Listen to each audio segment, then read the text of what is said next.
realidad no hay que adaptar nada acorde al rival, solamente enfocarnos en nosotros. Está desactivado, vai chegando a la mitad, va a avanzar y fin. Acredito que seja 2-0 pra gente e seja uma partida de boa. Creo que se quiere calentar. Ruta 30 de vida, Urango a 5. We're going to try our hardest to win because if we can get 2 wins under our belt, it'd be looking pretty nice. No me lo puedo creer. Estamos la escuadra de TSM que está en 18. Hermano! Pero yo siento que no es un gran problema dentro de todo si puedes descansar y hacer lo que tengas que hacer. Ve también si pucha espontáneo para conseguir la primera. ¡Triple! ¡Corrieron! ¡Puede matar! ¡Sí, a triple! ¡Uno para uno! ¡Sí!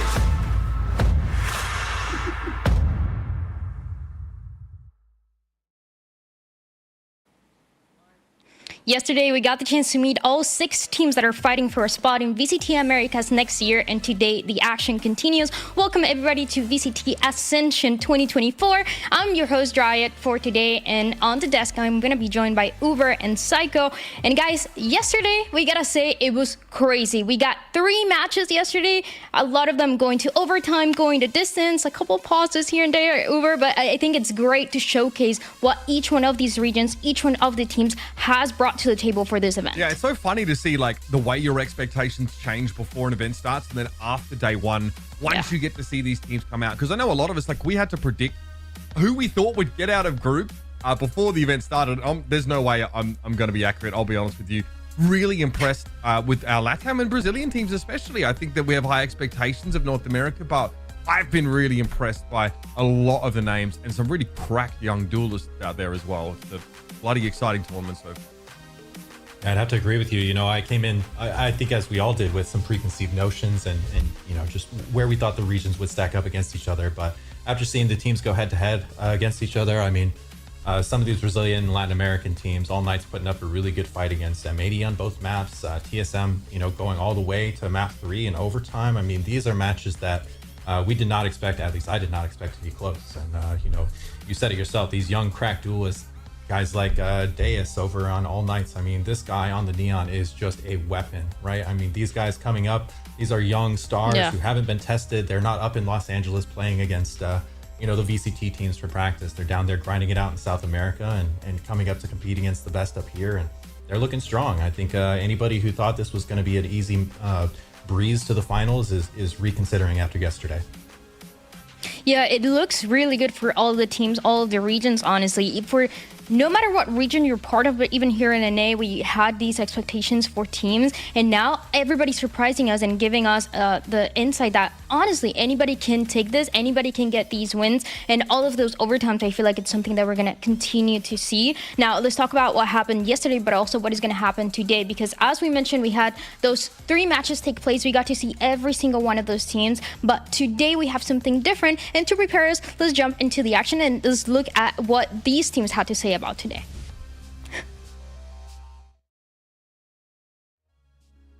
With the opening matches of Ascension wrapped up, competition is looking as close as ever.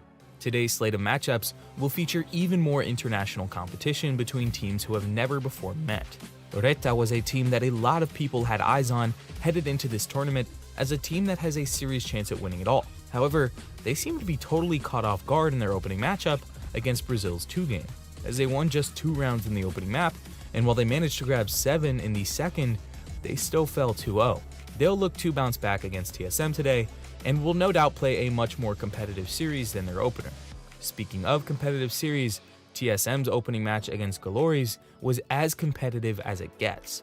While TSM eventually prevailed, guided by their young talent in 7 and Sim, the series was grueling, with 36 rounds played in the deciding map 3.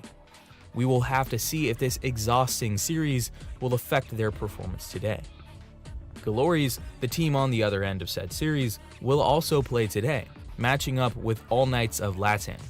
GALORYS did fall just short of grabbing a win in their opening series, but bright spots like Sato make it hard to feel as though GALORYS aren't still a very strong contender to win it all.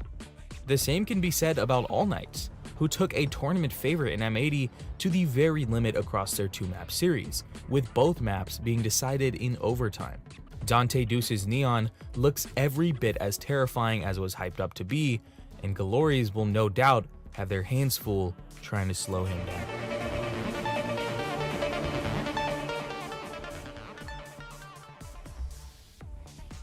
it's a nice little summary for anybody who missed the matches yesterday. But I feel like you guys, I mean, you can't miss it. And if you miss it now, you know you cannot miss the next couple days because we have the group stages happening right now, Psycho. And as we get to talk about it today, do you think it's going to continue to be this very close between every single team, or do you think as the tournament goes on, you're going to start seeing the favorites? I think it's hard to say this early on, but the early indication is that this is a very competitive field of 6 teams who can all take shots at each other, right? These are players who have been grinding all year for this opportunity. They know how much this means to them and to their teammates and to their org. You know, they're locking in, right? They've put in the work. This is where it all counts, and they know it. So they're here, they're ready to play, and they're showing us that everybody here can be an upset. Everybody here can be an underdog who can make it all the way to the end.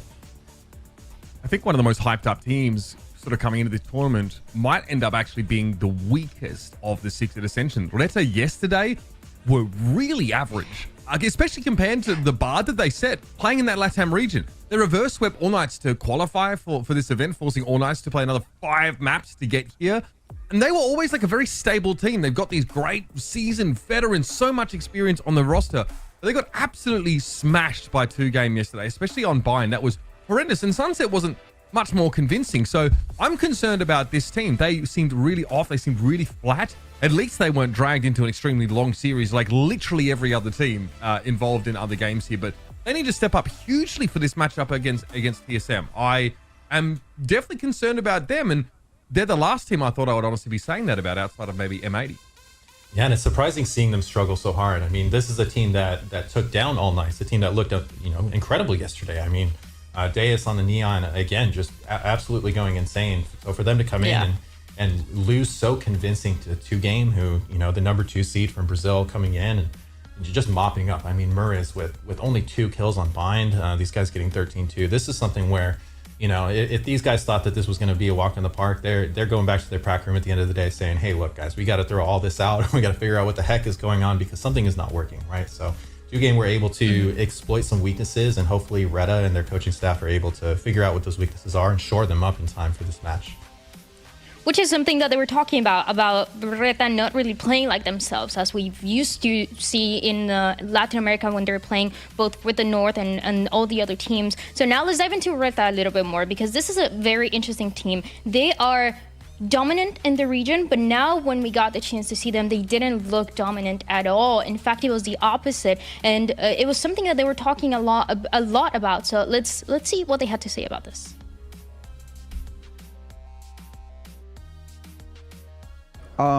Sensaciones buenas, esperemos que el equipo pueda salir de la derrota que tuvimos. Encontramos que el Reta que estamos acostumbrados a ver no salió en el escenario el día de ayer.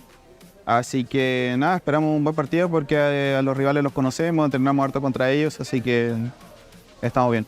TSM yo creo que tiene mucha confianza, porque yo creo que ni ellos mismos deben haber esperado que clasificaran a la Ascension. Habían rivales muy fuertes en NA que se tropezaron al final. Y no, nosotros es mejorar lo que hicimos contra 2Game, que no fue un buen juego, y es solo eso, jugar nuestro juego, y en realidad no hay que adaptar nada en acorde al rival, es solamente enfocarnos en nosotros.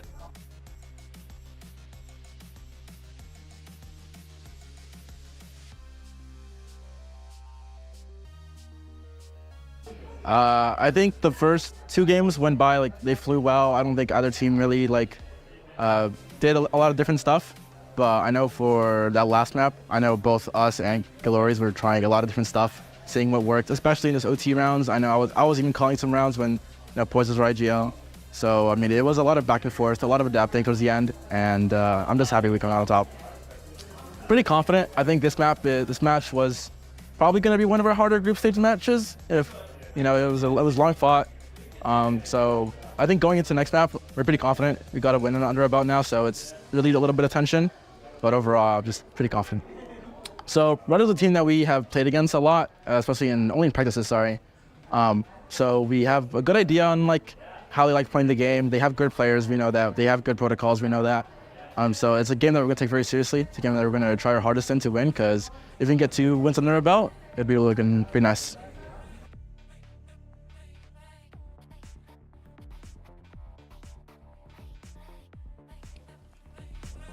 different feelings and opinions for both of the players that we got to see for Reta and also TSM. And the expectations here are high, even for Reta, who are constantly the underdogs. This is something that they're talking about. We're not playing like ourselves. We couldn't really play the way that we're used to, or the Reta that we know, it couldn't really come out. So now is a chance to see it today. And it is something that Woken, the coach, got the chance to talk about on social media. And it's, it's pretty long, but it's pretty much saying that it's really hard. It's not a team that we recognize. That was not us. So, I mean, Psycho, what do you think it's going to take for them to bring their version of themselves that they want to bring today? Well, I think it's just shaking off these nerves, really settling into the environment. I mean, this is something that, M80, another team that's here that was also in Ascension last year, they struggled initially too, getting settled in. You play all year in Challengers online, and then you have to come to this LAN event that's out of your country, out of your comfort zone. You're up on stage, there's people watching you, there's admins hovering over your shoulder, the desks are shaking, enemies are yelling at you. It's a different environment, right? This is not sitting at home, practicing with your boys. This is the real deal. This is a LAN event, right? So if they can shake that off and refocus in and just kind of push the noise out and just focus on their monitor and play their game, that's really what it's going to take. These guys are very clearly aware that they have what it takes to compete against these teams, and they know that they're not living up to their expectations. So that awareness alone, combined with the presence and the confidence to come back in and set this right, is going to be what it takes for these guys. I think what struck me so much yesterday was that the people that really stepped up into the LAN environment were the youngsters on this team. It was Suta and Snozine that were actually, stepping up and making plays and making things happen. And I think one of Rita's biggest strengths is that they're a really stable roster with these volatile elements that they let off the chain sort of every now and then. But Delzik and Mirrors struggle over this series. Snozine does this on occasion, right? But often unsupported, like he pushes up into showers, goes solo. And there are a bunch of rounds we don't show him because they're not highlights where he just dies. He just dies against one or two people in that position, and right at the start of the round constantly.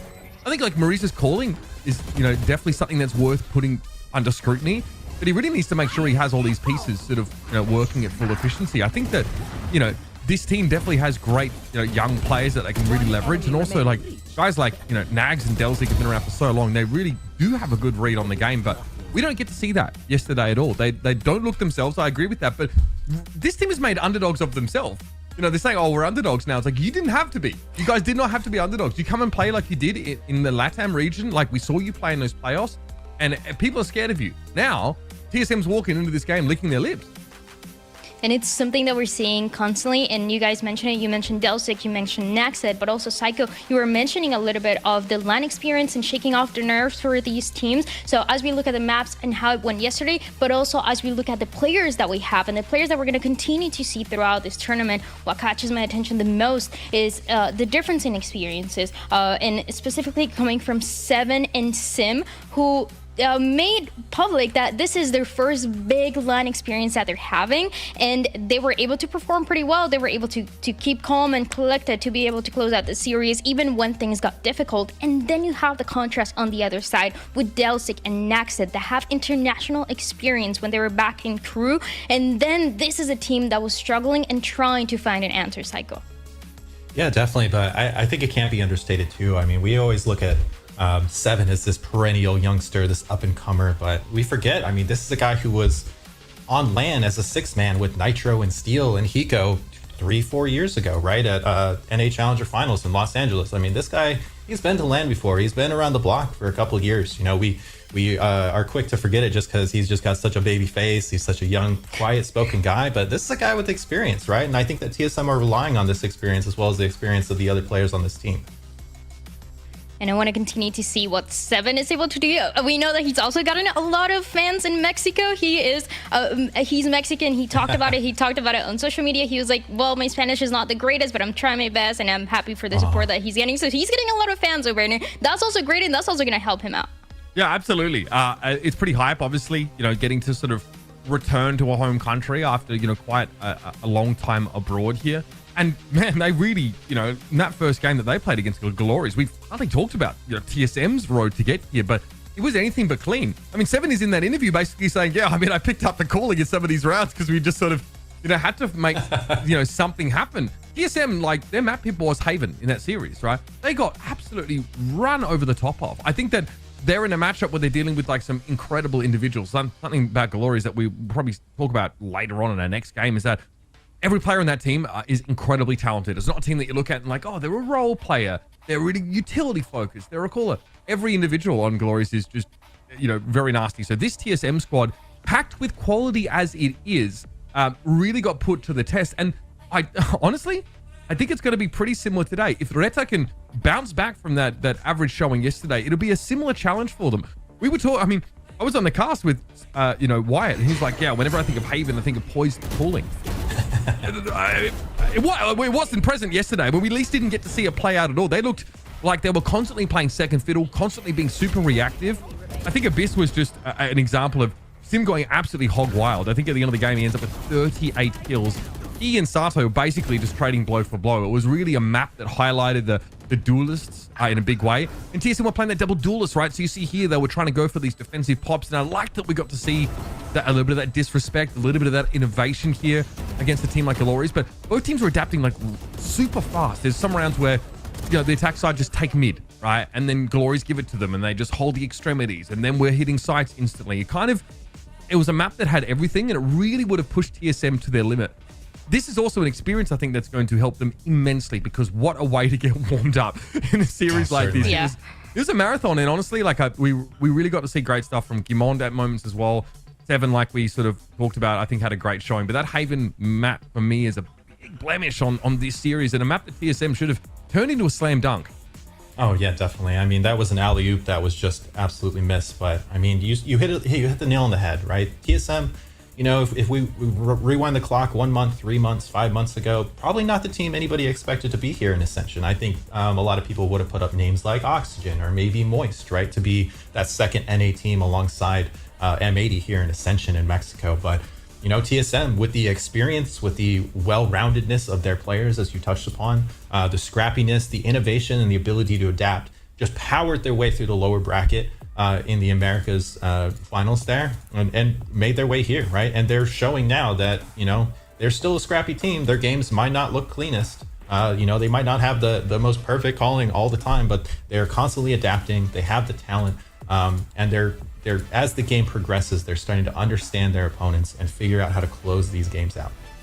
And it's something that we've seen for Reta as well. This is a team that if you watch in LATAM, even though their score looks pretty good, they are a team that is known for being inconsistent. Sometimes they'll have insane dominant maps, dominant matches, and other times they really, just like yesterday, they don't look like themselves. So I feel like this can be one of those matches where Reta is playing really well. They can really show what they've been preparing for this Ascension, and also a TSM that could go to another one of those overtimes. And these are some of the players that we've talked about. We talked about the experience that they're getting as well, but we've talked about as well, Psycho, about what they're able to do in game, because Sim is just one of those faces that if you think about Challengers, if you think about NA, if you think about the future of NA Duelist, you're thinking of Sim, and you're also thinking of Seven in many different roles as well that he's played throughout his career.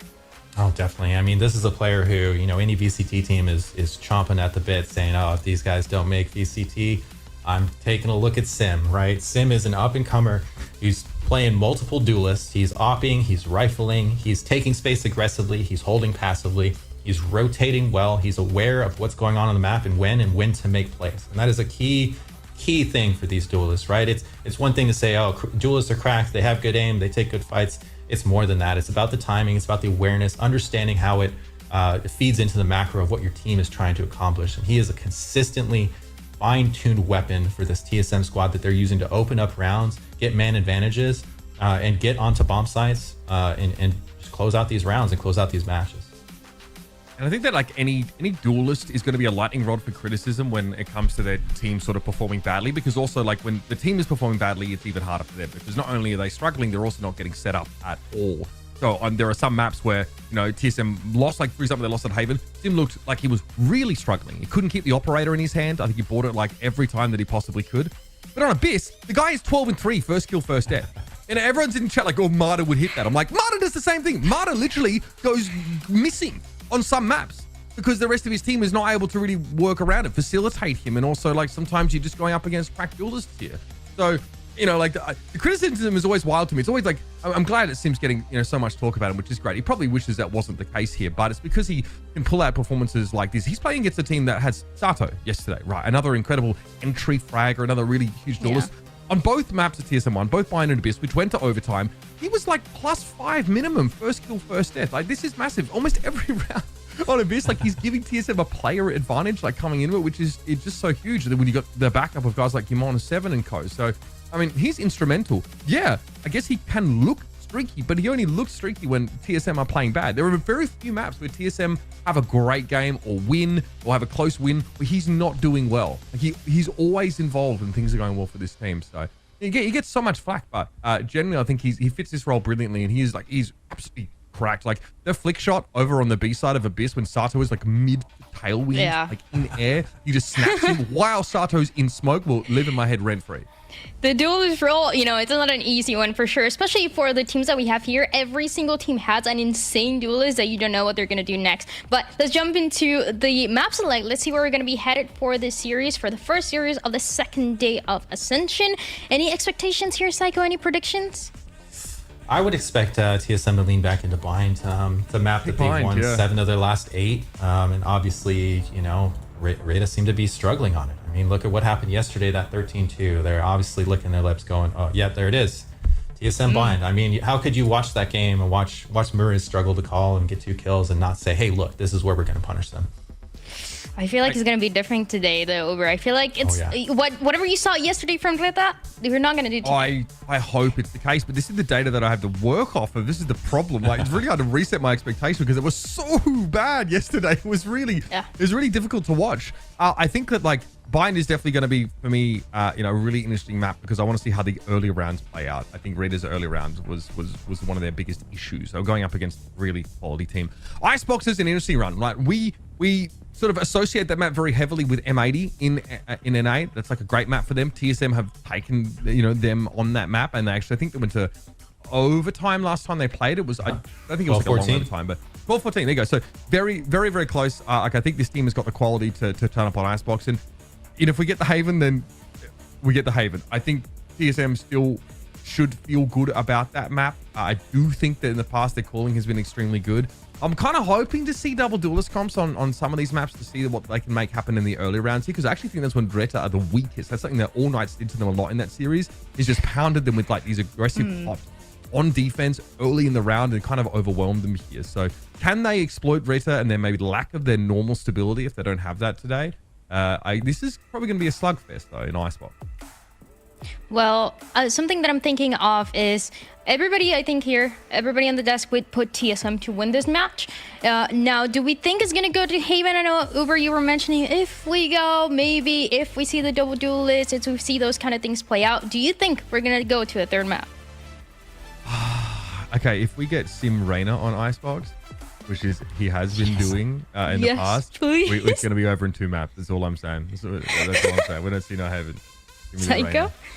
Yeah, and I think that, you know, I mean, watching TSM struggle on Haven yesterday is, I mean, if this does go to map 3, that's something where if you're Rada, you're saying, hey, this is our opportunity. We watched these guys. They're typically a pretty good Haven team, but we saw them get exploited. And if their coaches are, you know, putting in the work, their IGL's putting in the work, the team can sit there on VOD review and watch how they got exploited on Haven yesterday and try and emulate some of those things, right? Obviously, TSM will try and shore up some of those weaknesses in the time they have, but it's an opportunity for Rada to really strike fear into TSM and get up early in the lead. It just felt like TSM's early rounding on, you know, I'm harping on early rounding today, but their Haven were like stacking players in sewers on defense, and they were struggling there. They were getting overwhelmed. Luke Show kind of farmed them. And then over on the C side, they put Sin there with an op and nobody came. They got red really effectively in that game. So TSM hopefully got a couple more looks to throw if we get to that map. And now we get the chance to see the teams coming to the stage. It's TSM against Reta, and we talked about the expectations here. For me, Psycho, on the side of Reta, something that I'm looking at is starting strong. That's what they need to show the game that they mentioned. They were so frustrated they couldn't show it yesterday. Today's got to be a strong start for them and being also able to close those out. But TSM, the clear favorite here, and the expectations for them are high as well in that sense. Yeah, that's absolutely true. I mean, Rada have to get an early start here. A good pistol round, good bonus round win would put them in a position where they have TSM sweating, right? And TSM good team, good players, but they seem to struggle when things are not going their way. When they're put on the back foot, when they're in situations they're not comfortable with, that's where you see this sloppy, scrappy TSM play that we're used to, right? But if TSM are able to get that pistol, get that bonus, maybe get a good 3-4-0 start, that's something where a Proto and company are just going to run away with it, I believe. Show me the experience. Show me the veterancy on this Reto roster. You players that have been at 3 separate Champions events on that team. Yes. I think Nagzad and Delzik have been at 3 champions, man. It is crazy. I want to see that manifest in this game. I want to see, someone like Snowzine be able to pop off, really take these early rounds over. We're getting the Reina, which is hype. And by the way, I'm pretty sure a Proto was shaped everything but his mustache again. Unk is locked in. That's war paint for a Proto. It really is. It's the cop, the cop mustache look. I'm really digging it. I mean, as a facial hair enjoyer myself, I think it's a scary look. He says, "Look, man, I'm gonna put you in handcuffs. I'm gonna have my way with you, and that's the deal. Them's the breaks. Nothing you can do about it." Something that I know for sure about Reta is that they like to study what other teams internationally are doing, which is why we're seeing these kind of compositions play out. But today has to be so different to what we were seeing before, especially when you're playing against a TSM that likes to be a little chaotic, like to bring that surprise factor to your match cycle, and that's where they have to pay attention the most. I love seeing Sim on Reina. I mean, just how aggressive he gets, it's amazing. But we're gonna find out who's gonna get away with this map of Icebox, and it's time to send it to the casters. It's been silly and Gompers. All right, we've had about a month, right, to prepare for a moment like this one. Finally, players, 2 teams, or at least a team gets to see whether or not they make it up to VCT Americas. I'm Gompers. I'm joined here by Van Silly, which is super exciting. It's been a while. I'm hyped to be back, finally. Welcome back, Gomps. And yes, indeed, it is going to be a very difficult matchup for Reta today. They talked about it on the desk, a very slow start, a smashing that they received here from 2G yesterday on their map pick that they chose first. This time, they have to come out strong on a map like Icebox, which is also their map pick. And if you're looking at this composition and you're looking so far at the vetoes, I think it bodes well at least to start hot like they wanted to in their opening game yesterday. Because for me, it seems like you're trying to avoid Sim on this jet. But on TSM side, it's not unfamiliar territory playing against Reta with this composition, because this is also a comp that TSM has been trying to run over in Split 1 of the Challengers of this year. And he also played Sim on that Harbor. So they understand a little bit the intricacies of what this double controller composition could do, and hopefully they could counter that with the preparation that Faded has bring in with Poised. Not only that, a lot of pressure on Reta too to put themselves in a pretty high spot. I mean, again, they talked about it on the analyst desk, not the best run yesterday, which sucks, right? You're coming off a loss, now you're going up against TSM. This team in particular has had really, really strong momentum moving forward, obviously up into VCT Ascension, and everybody here just really wants to make that chance up to Americas. But now's the time to do it for Reta. I think finally, they're back in the game. It's a new day. They've gotten their rest. They've gotten that VOD review in. So hopefully they can shine. Uber mentioned it, right? You have 3 players that have had professional experience over on the side of Reta. You have Nagzet and Delzik that have played with crew for that run back in like 2023, 2022. You also have Maurice that comes out from last year's VCT, also playing with MRBR and Furia.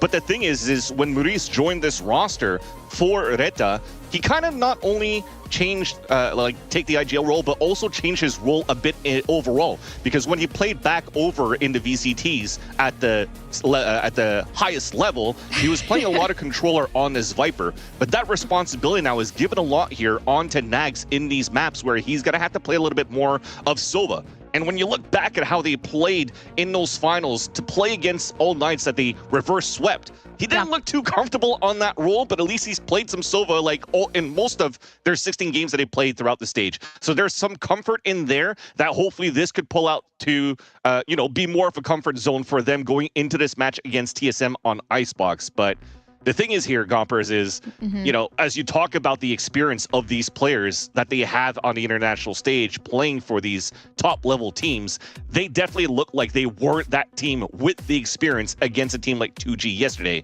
And when you're looking on the other side of the coin, when TSM was popping off here with Sim's probably first appearance on land, getting aces left and right, it's going to look pretty good here for TSM and level of confidence going into this game.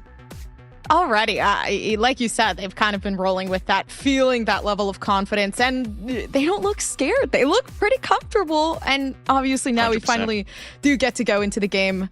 VALORANT Esports versus TSM, seeing who the victors are going to be into this first series of this group stage. So exciting. It is really, really exciting. We get to see teams that we haven't seen play against each other before, but into a new light, right? They're in LAN, they're in person, they're finally going to be able to put themselves ahead of everything, right? They're not sitting in the comfort of their own home. This is a little bit more nerve-wracking, but they're still handling themselves very, very well. Yeah, I mean, now you're starting things off here with Ghost. You're trying to fight that long range for TSM over towards Long B. A Protoss also leaned with them as well, so it indicates potentially if they're able to get a pick to fight that. But look at this push towards mid. Fighting back now for map control. Poise is the first one to fall in this matchup. A great start that Reina's looking for. Yeah, so risky for a source of early information. Didn't get it, so Poise does go down. No control here, other than GMD being able to give that over to them. But big blind coming through from Reta. They're so good at finally reading into the situation. This is pretty a good start off to it. If they're looking for some sort of recollection. And there they have it. I mean, already 3 players left onto the side of TSM, and huge retake they can afford. Reta staying as a death ball throughout and in now for the retake on that side. That wall, thankfully, that GMD is still alive, and they have a little bit of util to try to delay if they could. Alarm bot is a little bit too far to play, and everybody's sectioned out by this wall. Sectioned out by 7-2, maybe. TSM finally bringing it back. Headshots there, and the confidence that they came in with, they're going to keep it here. And this is where I unfortunately will have to criticize Reta a little bit, where yes, they're good in death balls and trades, but when it comes down to the coordination that you want to try to play as a team for the retake, that's where it gets a little bit convoluted, where they can't really find the right be on the right page together to really flood as a good team to get those perfect trades. Initially, though, when it comes down to taking map control, they're really good, but for the flood takes, for pushing as a team, that's where they meet their demise. And TSM, they did a great job here to convert our 4 versus 5, a great advantage that Reddit should have had. And look at the buy that they have now in the second round, already coming out with 2 rifles on, you know, the young guns. And Poise is shaking his head. I think we're going to continue what we saw from yesterday, going into the long series that they had in their matchup against GALORYS. But hopefully it's not going to be as long today, but, you know, it's Icebox. Everything's going to stay cool for now. Yeah, just the... It's just a slight inconvenience, you know, to start off from Reta. It was good, right? The beginning half, feel like definitely, like you said, got a bit too ahead of themselves. That flood push they really did want to push for, not really working out, which is surprising, but they made it so obvious, you know, where was the entry coming from? What were they doing? It didn't feel like there was any suspense. And it more so felt like, you know, they felt like they had it in the bag, and thus, obviously, they didn't. TSM taking that first point and putting it on the board, down dope for this tech pause. So, you know, some sort of relaxation there. Okay, you know what? We messed up. Let's bring ourselves back here. Exactly. The only tough part about this right now is that in a tech pause, they can't talk with each other. So yeah, you're going to have to recollect your senses alone in front of your desk, staring at the monitor, trying to figure out individually where it went wrong for you and where you can capitalize and help your team on that retake against TSM. Because as you know, Dan Dryden mentioned here on the desk before we started this matchup, Reta are just like TSM. They are 2 teams that like to study their oppositions. They don't mind, you know, crossing the pond or crossing over from the north to the south to read a little bit how those players and how the teams set up. And they try to, like, almost not necessarily anti each other, but understand the play style of each and then try to take advantage of it. And I think the best way and the best place to get most of the antes would be towards that pistol round. And you saw it at the beginning here for Reta when they had that 3-player walk down towards mid. It really caught TSM off guard, but it really allowed here TSM to be quick, to react very quickly as well, to realize, okay, Poise calling 3 guys on middle, it has to be weak on that B side. At the least, you're playing a 4 versus 2. You're going to play those trades perfectly, and look how they did that. Continue to push down towards Snowman because they know that they have all that space to take towards that back of the site, because everybody else is going to, or big flank, which would be watched by a Protoss utility, or they're going to be coming towards Orange, where it's now going to be washed over by TSM because they have full Snowman and site control. And you play inside that, you set up those crossfires, and you see now there that Reta got demolished once again, and losing the pistol round against TSM. Yeah, info gather definitely working in favor of TSM, but how good is it going to work this time? Just sitting within smoke. That they're now taking more of a sneakier approach. Nobody making too much noise though. Smoke dissipates. Finally some sort of sight able to be seen, but everybody's there on the B side. And it's up to TSM to decide whether or not they really want it this bad, and they do. But it brings it back in seconds. That's going to be a Thrifty coming through. And that's a beautiful setup for Reta to counter right back and to get that momentum back in their favor. From a first blood to a loss and now a full conversion on a Thrifty on their side. Setting up Snowzine as the contact on the Marshall. Everybody stays tucked in. And even when he finds first contact, able to dash away to safety, he's now going to be the last point because everybody's going to be walking into crossfire setups. And TSM were not ready for that. And I love that setup too because you look at the composition from TSM. There's not going to be any owl drone that's going to clear these corners. And Reta read that perfectly to gamble towards that B site and win it. And now TSM, they're on the side of a Thrifty, trying to work back towards the A site. A 4-man death ball to fight against 2 players of Reta towards the A site while you're trying to find information on B, and at least you found Snowzine here once again on top of the yellow box. Yeah, especially risky now too. Okay, they've heard up down B. Information given away. Poised is able to recollect themselves back over towards Reta is, but everybody's already going down the A site. Almost midway empty. And you're still looking at mid, trying to figure out what's going on. But TSM, they're fighting hard, even with pistols in hand here. One enemy remains. Okay, well, 2 weapons are recollected, and it's almost like I'm watching a pro 10-man where you're just trying to understand a little bit of the thought process around one player moving through. So at least from what I like, if you're looking at that POV, is how fast Snowzine was able to rotate across after getting that first contact against the jump spot on B. He hears the utility, he hears the calls, goes for an early rotate, pays attention to fight back towards the spawn, understanding that they could be a lurk or a late rotate, and then is able to capitalize on a round towards the end. But this was definitely expensive here coming in for Reta on that win. They lost every single player except for that outlaw that was saved here on that second round. But economy is still going to be very good because of their own eco that they got before. This is the real swinging round already in this first map. Yeah, TSM slowly starting to secure themselves, at least for a possible win into this round. Nice info gather coming through too. They did clear that angle, are able to push it just a slight tad more for TSM. Yeah, it's got to stay very quiet, especially with GMD dying and that conditioning wall is already gone. So you're hoping this turret to see a little bit more. The jump spot comes through and Snowzine takes that opportunity to activate dash and get that pick. That's an early 2-man advantage for Reta, and they're already positioned to lean over towards the A side and weaken up B. So it comes down to this lurk up and 2 from Poised. Ooh, and they played that well. Yeah, they knew what they were aiming for. Distraction over towards A, trying to gather some space there. Completely taken aback, not able to use the util any longer. Only 2 players left on the side of TSM and a huge disadvantage here. Yeah. And I think at this point, it's no choice but to save for the next 40 seconds or attempt to save in the next 40 seconds. And TSM yesterday here in their match against GALORYS is they had some early timeouts that did come through from Faded, where it comes down to, okay, well, Faded's going to call these timeouts to maybe calm the nerves or trying to figure out a little bit towards the beginning what's not really going well for TSM. From my eyes currently watching this game is that their default that they're trying to do here on the attack side is a little bit lackluster again because you don't have this Sova to help you out. You have to jump spot a little bit for some information. The best thing that you have is a Dizzy being thrown towards the air, but when you do that, it kind of activates Reta to be able to work around that map a little bit more comfortably here. So I think the timeout from TSM, if they're going to call it here, is to maybe try to leverage a little bit more on, you know, the Dizzy and the Lear to try to tempo up a little bit more if they figure out how they could avoid Snowzine on the operator that he actually didn't even use. Actually, he did use it in that first kill, in that second kill right here against a Proto. So they know now that they identified an op and they had to figure out how they could figure it and sniff it out early in the round.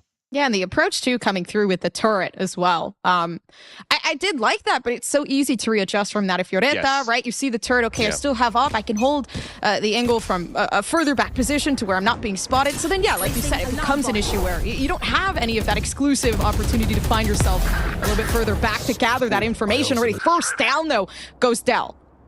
Yeah, that's a mistake, unfortunately, but at least Nagzet is there hoping to go for a trade back against GMD and a little bit displaced for TSM, not working in tandem as a group here and missing that timing, not allowing or not forcing Reta to rotate before GMD could activate inside 2. So this is an early 4-on-4, but where's the communication that there might be pushing here towards Boiler?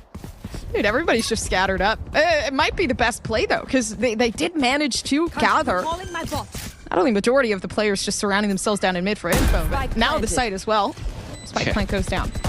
And how are you going to retake with an op now with no drone, no recon to be able to find information? You're going to have to go for instant trades.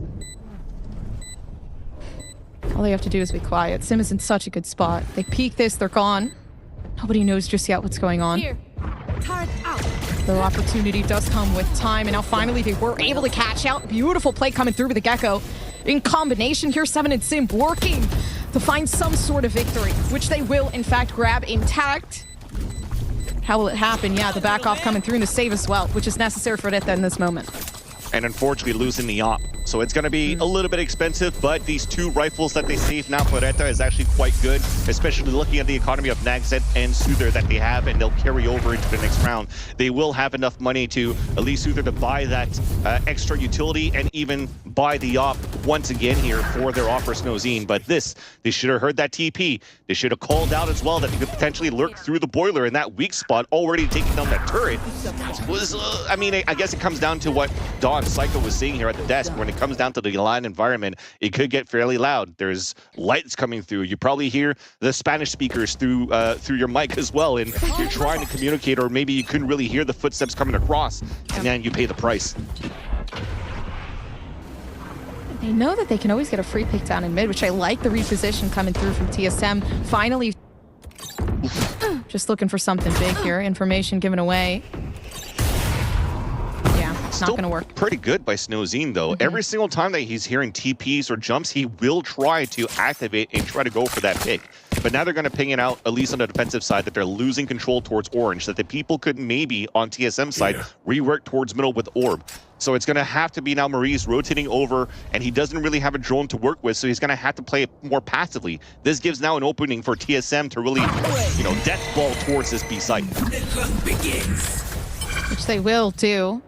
Empress isn't instilling a lot of fear, though. Delzik is pretty confident with this one-way settled down.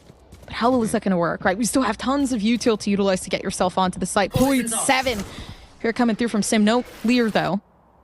But he's going to use some sort of distraction there from Souther. It's a great utility cycle from both teams, though. They went for that Dizzy Lear, as we mentioned before, to try to take control of green and white. But at the same time, Reta throws out the high tide to really slow down the opposition. And then they time the wall on TSM side to finally try to sell a fake here towards this B side. They're not going to hear the rotate yet, but Snowzine is still here with the operator.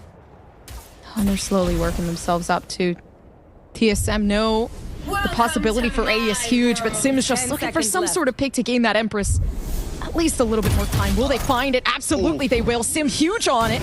Now they finally put that Viper's pick down, gaining themselves just a little bit more time. TSM slowly working themselves up, and it works nice for GMT. They're holding on, but is the op going to hold on any longer as well? Snowzine trying to keep themselves just a little bit more time, but it's not worth it. 3-2 already coming down. TSM, they finally found an opportunity. 4-3-3. Yes, Snowzine's going to hold on until that op all right, but to save into the next. And that comes down to, once again, GMD as a controller. Sometimes he gets criticized for not always being very hot, but when it comes down to those hectic moments where he has to turn up and try to go for those hero plays, he will deliver. Clutch moments right there, also saving Seven that was forced to go for a stick for a plant after a proto died from the molly that was set up here inside that site, which allows here TSM to convert the round, tie up the game 3-3. But once again, still, they have to face against the adversity of the op, but they're doing a great job avoiding it so far, and the defaulting that they're doing. Settled in pretty nicely. Using a couple ults to give themselves a point on the board. Woo! Are we having a counter now? Is there like a counter that we're using? No, but overall, I gotta say this is looking to be a pretty good game. And already, if you're looking at Rita's start in this first map, it's not like their first start against 2G yesterday. They did a great job winning pistol round, converting the pistol into the anti-eco, but then losing 13 rounds in a row on that first map against 2G. And now this time they're able to salvage a little bit, get a Thrifty on their side to build the economy up at first. But now that TSM has that money back in their order and also having the utility in their favor too, to work that map a little bit more, it's really having Reta move around that map a lot more, and they're finding filling these gaps here for TSM and doing a great job at it. Yeah, I'm seeing a lot of adjustments too come through, honestly, from both sides, right? Like, Reta trying to find some sort of way to play, you know, in that opposition side, like, hey, we're going to play mid, we're going to gather early info coming through, pushing in pretty aggressively, but then TSM repositioning mid to find those free picks, knowing that there is going to be an opportunity for those 1v1s, knowing they're better. And I think that's been working out in their favor, obviously, as we're slowly working back up to that middle ground of that 3-3. Yeah, and on TSM's side, I mean, it's really doesn't look like yet that they've really let go of the gas here from the win that they got yesterday here against the #1 seed that they played against in GALORYS and the #1 seed from Brazil yesterday.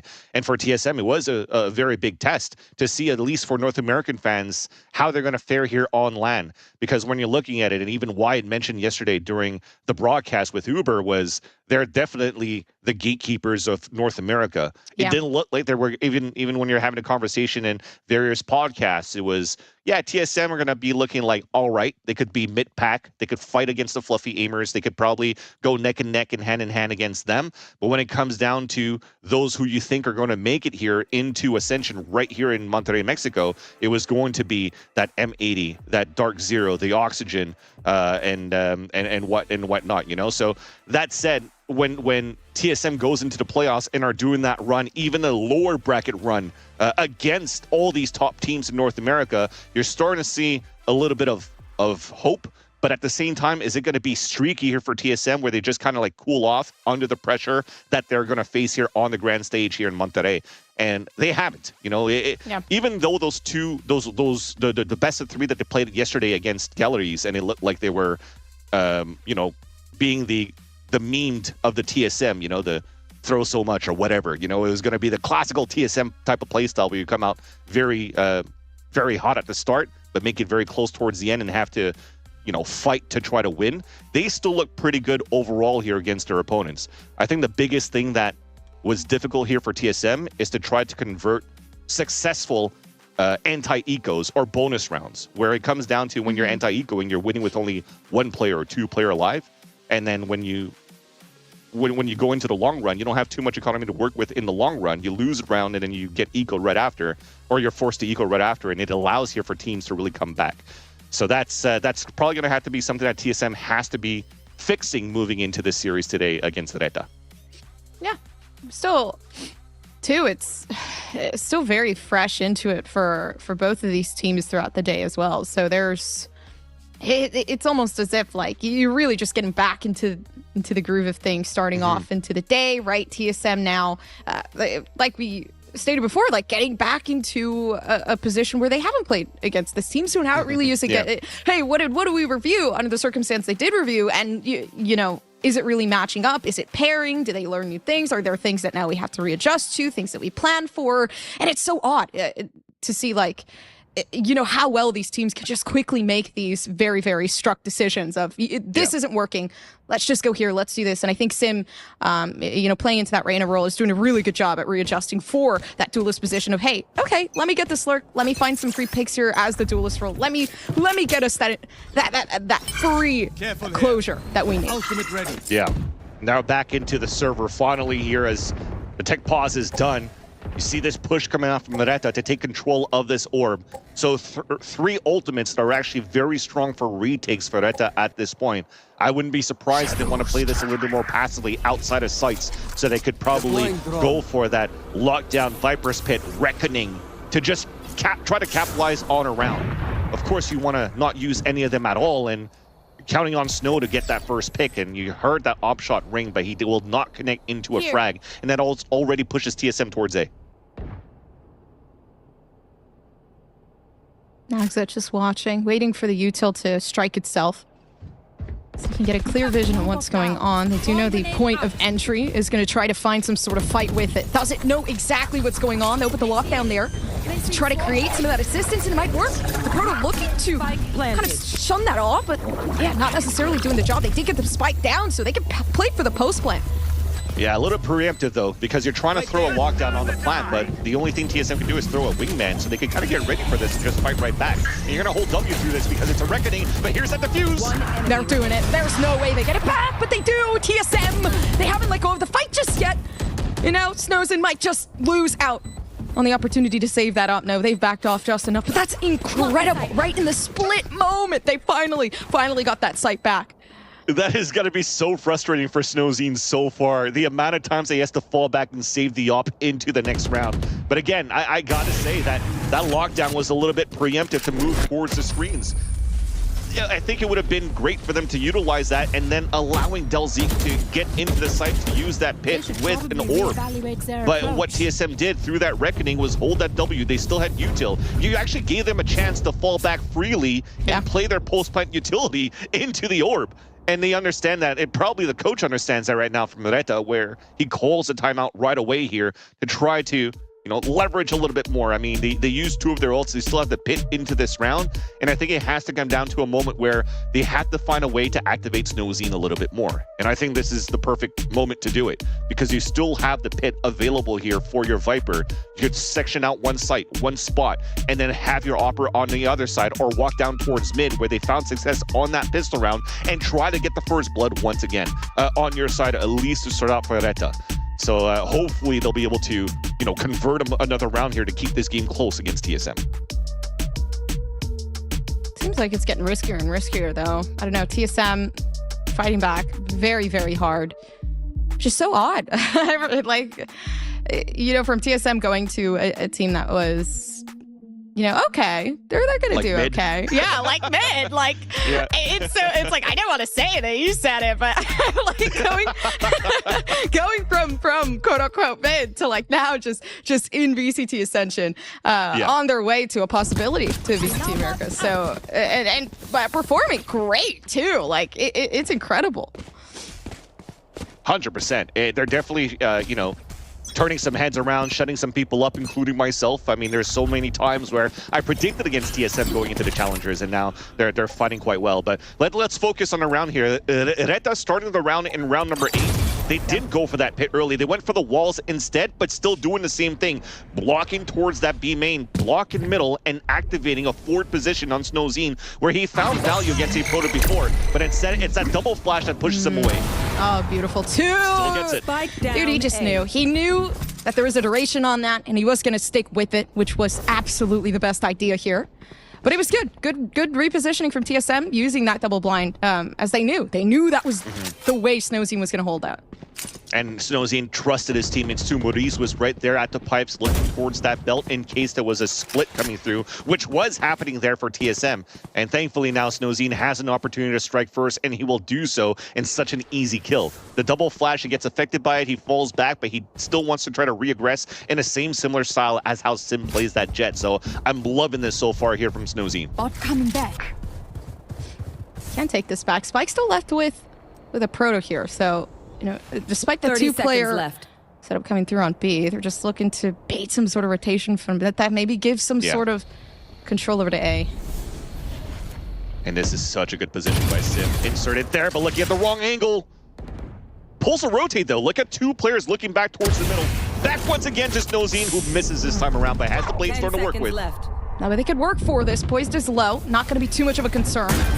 Here they go. Slowly working up. Snowzen left alone, but they might just be able to have it there. Blade Storm works out so nice. Now left alone. Maybe to 3 to the side, but nobody else is there. It's just the Proto having to fight for themselves, but okay, the Molly does some of that damage. Still left on their lonesome. The double swing, possibility to come through, but Snowzen's better. He knows what he needs to do. And so many smokes just surrounding the site to keep themselves some coverage here. Enemy remaining. Beautiful. This should be an easy defuse towards the end. GMD low on HP, the high tide too much to deal with, and even Snowzen comes in for the quad in the round. And that was a high risk, high reward, because I went with the Blade Storm. I was like, okay, this is cool. He's gonna hold his angle, but he actually ran in and got that duel against his opponent and head on. And that could have been something that would have been difficult there for Reta if he died first, playing alone in a heroic play inside this A site. But when you're actually finding that confidence of moving forward and getting these picks as an op, why not do it here with the Blade Storm and try to carry the team back on your shoulders to allow for them to retake the site as a group right after. But if he died, those lurks would have been huge there for TSM. It's great too, because Nosy does feel like, you know, they are starting to get the groove of things as well. They didn't perform the best yesterday, right? As that Duelist role, it felt like there was a lot lacking in their performance, but now it really does feel like there is that step up. Finally, though, Souther kind of just shuts that down, honestly, on the entry. So now Plan B does have to take some sort of action here. Yeah. Just going for a random spray when they saw the Omen smoke come across. And trying to see if anybody was going to jump across, and 7 caught the tail end of that. Seems like TSM still want to pressure here towards this B site. And Suter's doing a great job holding the area. And slowed it down, too. Just a bit. TSM, they're not looking to get too heavily onto site, just making sure everything's very well situated out in the extremities with the smoke now coverage as well. Oh yeah, there he goes. Snowzine, he's not coming around to play though. Okay, Proto, yeah, okay, this is good. He's gonna throw this lockdown so he watches the flank at the same time, and I love the repositioning from Snow, because this now kind of leaves Sim alone here towards yellow once lockdown is done. But after all these seconds, I think a Proto's still gonna be a little bit weary and afraid here of this late lurk. No, there's... I don't know where they are. At least now looking up towards where they could be, Sim. Just making sure the defusal isn't really being struck in. But yeah, they're pretty good here, honestly. Being able to take away from a situation like that, Antha not having any time to defuse. So yeah, good on TSM. They used the time to their advantage. Sim knew all he needed was one. And that's what I was talking about here in terms of how you could get a little bit disoriented and uncoordinated on your retakes for Areta. Suter did everything that he could. A player that was mentioned here at the desk that stepped up to the plate and really carried Reta into the low number of rounds that they got in here yesterday against their opponents. But overall, when you have a dash coming up on the top and nobody's really watching towards the other side of yellow because you're not really communicating what to do, you allow Sim to get such a crucial kill against the diffuser in the first place, and enough to lay off the nanostorms from a Proto to allow TSM to regain the lead. But it's going to continue this back and forth battle where every single time Snow is saving this operator, he gives a chance here for Areta to come back in the game. Not easy though. Good recollection from TSM. The attack doing a lot better. They've really have slowly been regaining some of that control the moment that it's given away that refrag potential there. Now the A site looking very, very nice, but at the same time, a little naughty. 2 players just waiting for that eruption to start. Yeah. This is decent right now here for Areta with this first blood, because losing that player first, TSM usually slows down the tempo a lot. And then this allows here Maurice maybe to activate the Hunter's Fury in the low rounds, but TSM recognizes that. They're going quick right away for a plant into the A tower and avoids here the Hunter's Fury out. That's good. Okay, they did manage to attack somebody out. 7 goes down. Nothing to do left with this moment, but a beautiful shot taken away from the op. And they finally have given themselves a chance here. I thought they can bring themselves down to this 5-5. All they need to do is keep this. Beautiful shots. Finally, the op coming into fruition. Everything looking perfect. And the confidence is arising. It's Reta's turn to bring it back. What do we say when it comes down to Snowzine trying to activate first, catching just the back end of GMD, trying to fall back right by the orb to watch that flank, to have that responsibility to watch that flank, because they lose a turret early when a Proto has to move up and throw his util to try to set this post plant favor here for TSM, and it turns out quite well here for Reta to come back. Activating here on a 3K in the round for Snow. We're going back and forth. It's a seesaw battle between both of these teams. And here comes attack pause, potentially one coming out here from TSM. Attack pause, man, in a situation like this, I feel as though it is well needed.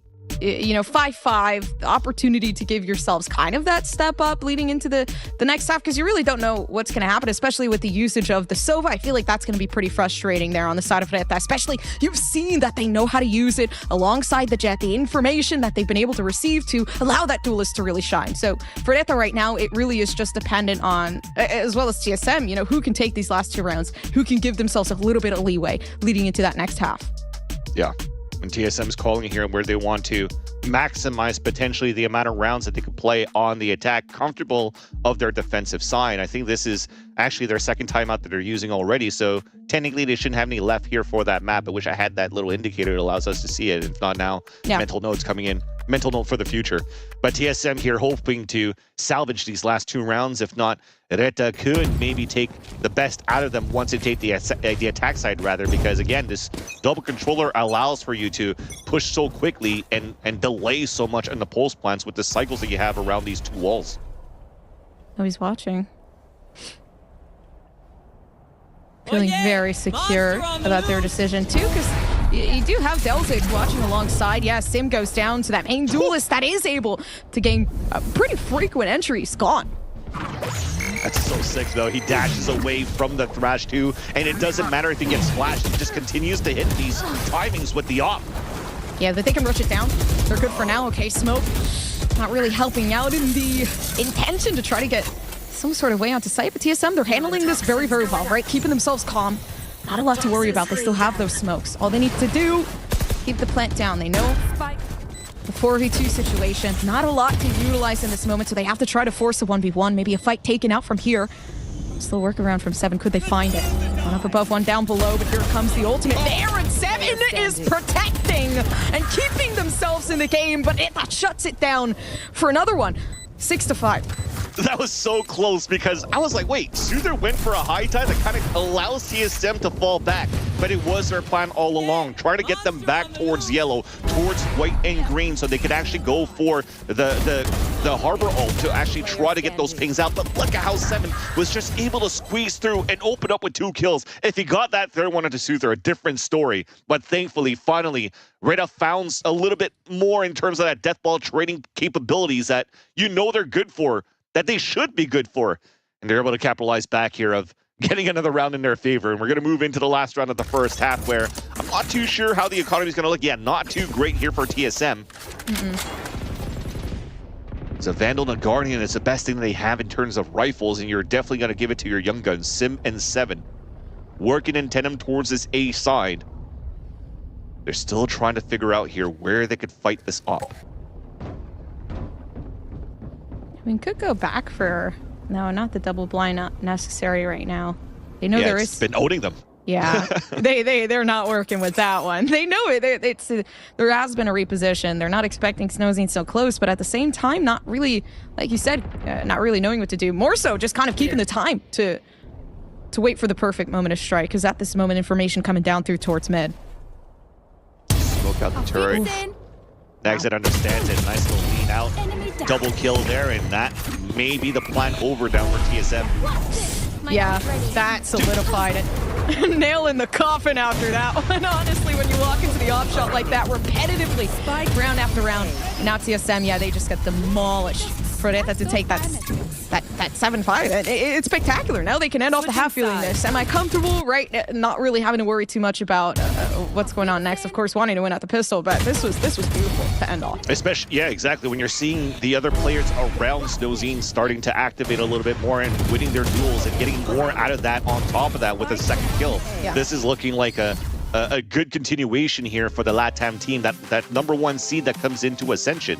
But at the same time, I mean, if you're capitalizing on that first half or trying to summarize that first half, how many times did Snow get gooped or flashed or leered and still manages to get an instant pick right after or during, and allowing here so many first bloods and 5 versus 4 capabilities here for Reta on their defensive side against TSM. This was a great start, at least, and you're happy on TSM's side. Maybe it's not the cleanest first half, but at least to be able to get 5 rounds on so many round disadvantages, you're going to take those. They're just so good under pressure. And that's the thing, too. Like, you know, before, when Snow was stuck in a position where, okay, there is a leer here, could I back off or could I fight this? It's the comfort of knowing that you have that external factor there. Okay, I have my teammate here. There really is nothing I should be worrying about. If I do go down under that occasion, that's a free 2. That's a free 3, right? So they're not very preoccupied about what's going to happen to them, but more so what could really happen for the entirety of this round. And I think that's so good for Reta. There is no fear in losing themselves in a battle. It's more so fear of losing the round itself, and it's been working so well. Yeah. And now just a little bit of a update here, what I got here from production. I just wanted to confirm how many timeouts were used here from both of these teams. So it looks like we did have a 1-1 on each side on the first half. So you're moving into the second half with one more timeout available for both Reta and both TSM.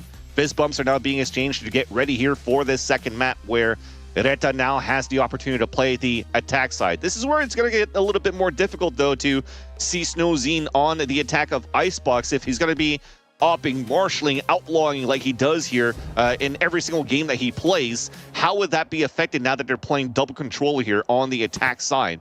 But at least for now, it's looking to be a trade battle capability or opportunity or attempt for Reta as they have 4 ghosts in their favor. On the other end, though, it seems that TSM are ready for that. They have 2 players with ghosts and then the paranoia from Poise to try to push back any type of opposition from Reta. Oh, and this is a perfect moment to use it too, but they're not. They're kind of just waiting by. Instead, fighting this absolutely out in the open, leaving Reta for the opportunity to take the 1v1. Yeah, but Poised has it. Okay, they did use the paranoia for them. What else can they do other than maybe try to keep Spike distracted, but instead they can't. That's some good damage at least, though. Look at how much HP Snow and Delzeek currently have running back towards the A side. They think they have it timing now because Nagset is all the way up towards A. Big fight coming up against 7. Opportunity. Oh no, that's Spike again. Attacker spawn. They have it. Are they watching it though? Do they know that it's kind of settled down? Yeah, they do. That's so much information. So they know that Snowzine and the rotate was coming back. They know that Snowzine's somewhere towards middle, and they heard the rope coming back here from A side. And there you go. TSM are just in a great spot just from 7's position out towards the A side to get TSM ready to fight back on those last few players trying to grab that spike. And that's now 2 pistol rounds lost here for Reta, which is not a good look once again. Thankfully, they were able to eco on that first half and try to keep this game close and take the lead now 7-5 on the first half. But TSM now, I think they're going to learn from their mistakes here from that first half and potentially use a little bit more utility here going into the second round to make sure that they could convert some cleaner anti-ecos. Start to it too. Yeah, TSM, pretty good under the pressure there. I mean, as they always have been, right? Finding some sort of sense of security in a moment where it really should be dire here, especially now working out as they lose out on that player advantage. 7 goes down. So they're going to have to try to work that one back pretty quickly. Jimmy thought he could have had a timing there on hearing that drone, but that was clearly a bait for other players holding behind towards the garage. But he still holds his ground here in a dangerous spot.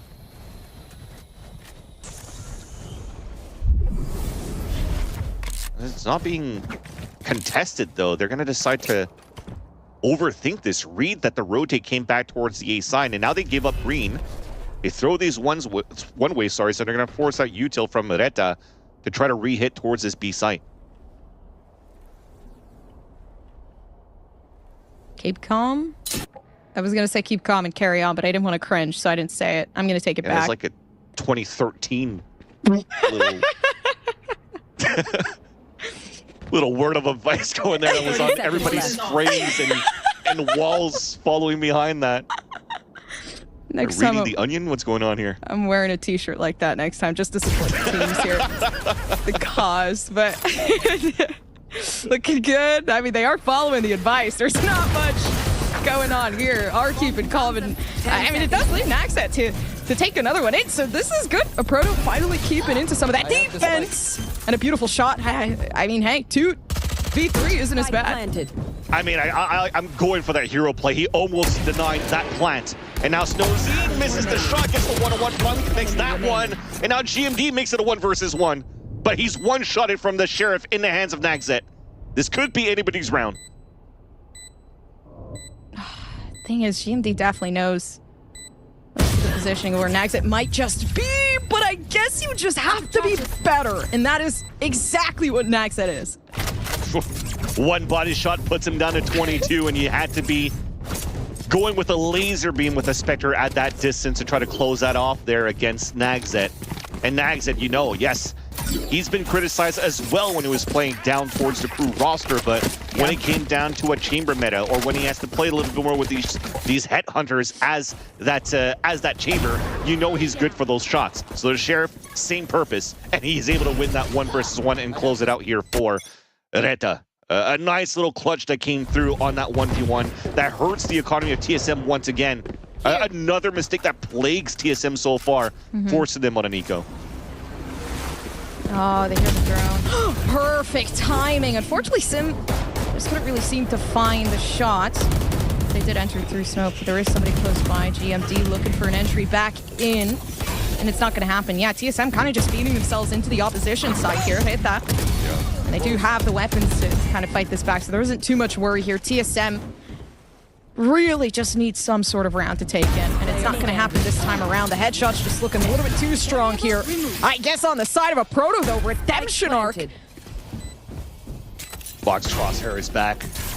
Vandal picked up, and maybe he's going to try to save this, but they could buy into the next round with half shields, so maybe he wants to make this expensive. He won't go any further, so Reta now slowly running away here with this second half, and that, I mean, I understand here for TSM, they're on an eco, you're trying to make some aggressive plays, and you're trying to do some hero plays, but it's also in those moments, too, that TSM on the defensive side kind of gets dismantled from time to time, where in the slow pacing type of games coming out here against their opponents, you have those anchor players trying to make some swing plays, some hero plays. Yes, you'll get your one, you'll get your pick, but it makes the retake a little bit harder on their side, especially if you only get one for your favor, and even zero. It makes it even worse. So for TSM now, it's trying to stay grouped up a little bit more so that this doesn't happen. 4 players now working towards the A side.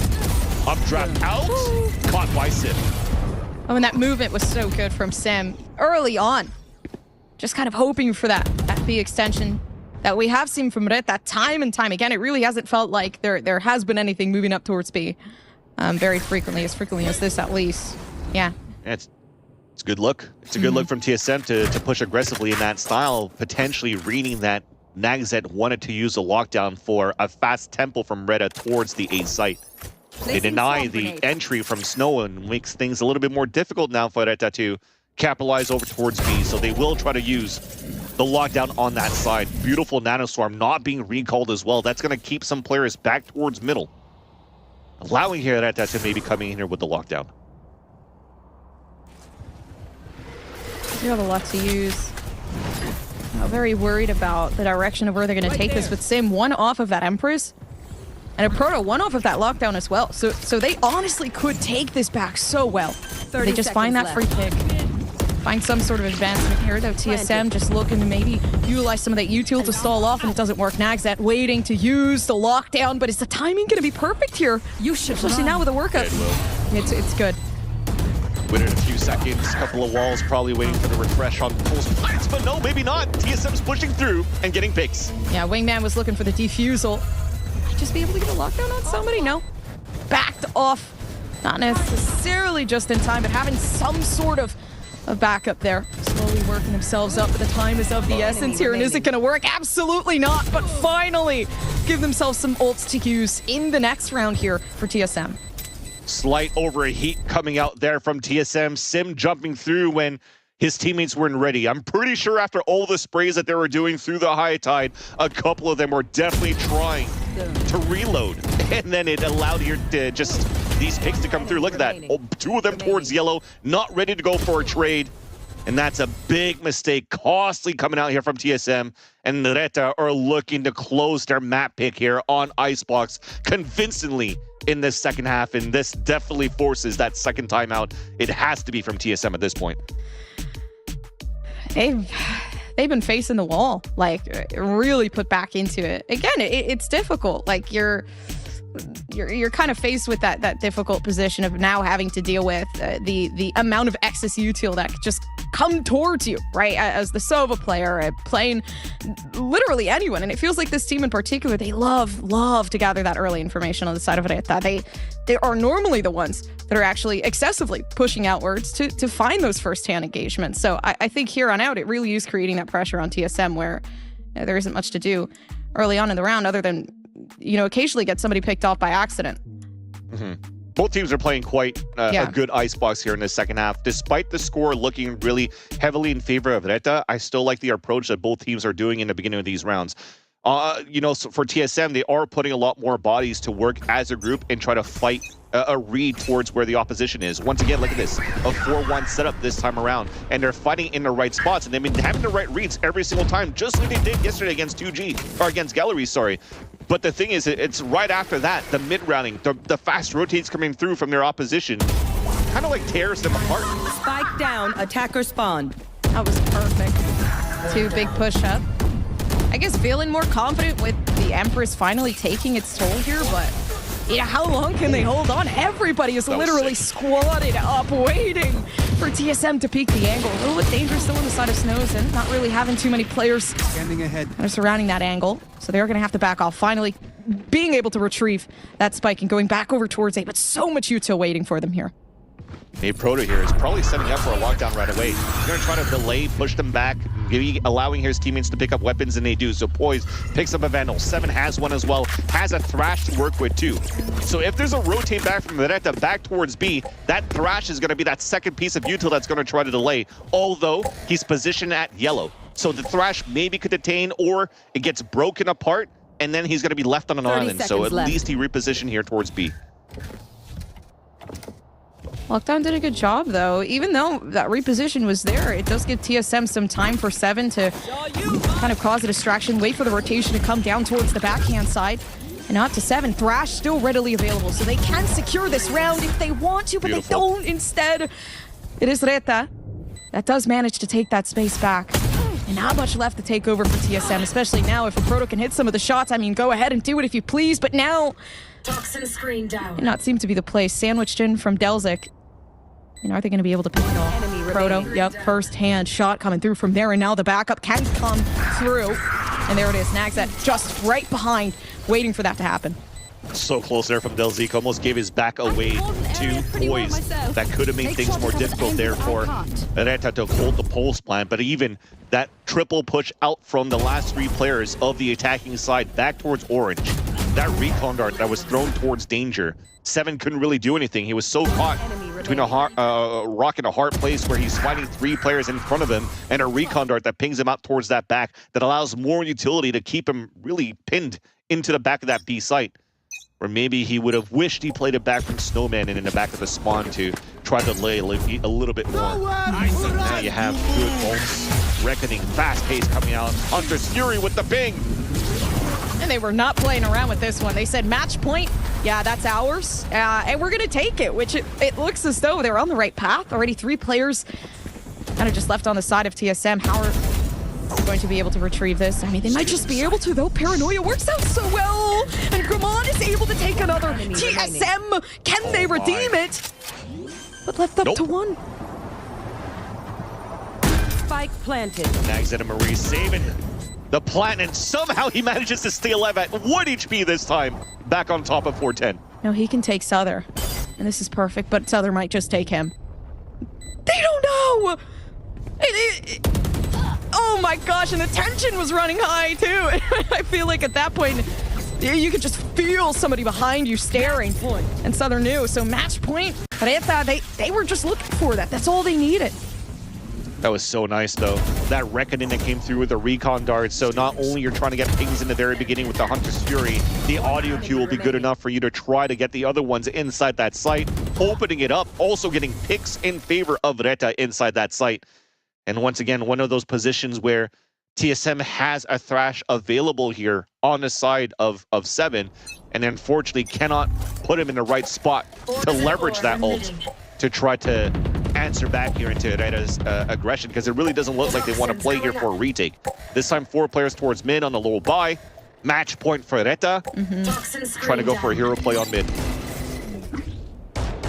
Yeah, definitely not looking to give into the same performance as they were yesterday. Reta looking like a way better team than we saw before. And honestly, a big step up for everybody here too. It looks like they've gathered themselves pretty nicely, although gathering up to the A site a little bit smoother. The TSM, they're holding it. They don't care. At this point, A is off limits. 1 owl drone being used here towards the A site makes TSM overread or rotate towards B, so they're weak side towards A. They're gonna have to play the retake now, no choice. Might just be the best choice though. They could, I mean, just wait for the util to diminish itself. Here on the side of Red, that seems like it's already going down very, very easily. TSM keeping themselves in some nice pacing here. 7 having a lot to play with, but it seems like Snowzen does not care. This might just be the elimination they needed here to close it off. I mean, 4v2 and a possibility to just take this away right now for that first series of TSM. They're still fighting for their lives, but how much time is there really to play against this 2v3 now? As the number starts to slowly diminish, but it's over. Dalsik does not want any longer. And you can see that's the face of some happy people there.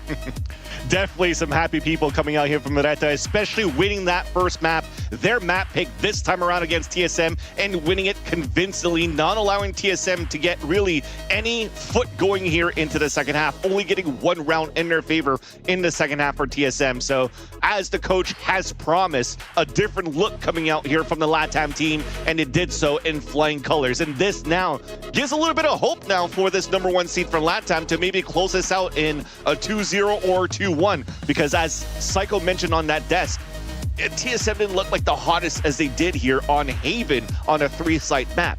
So this now, you know, you're putting a lot of hopes now for LATAM as a fan.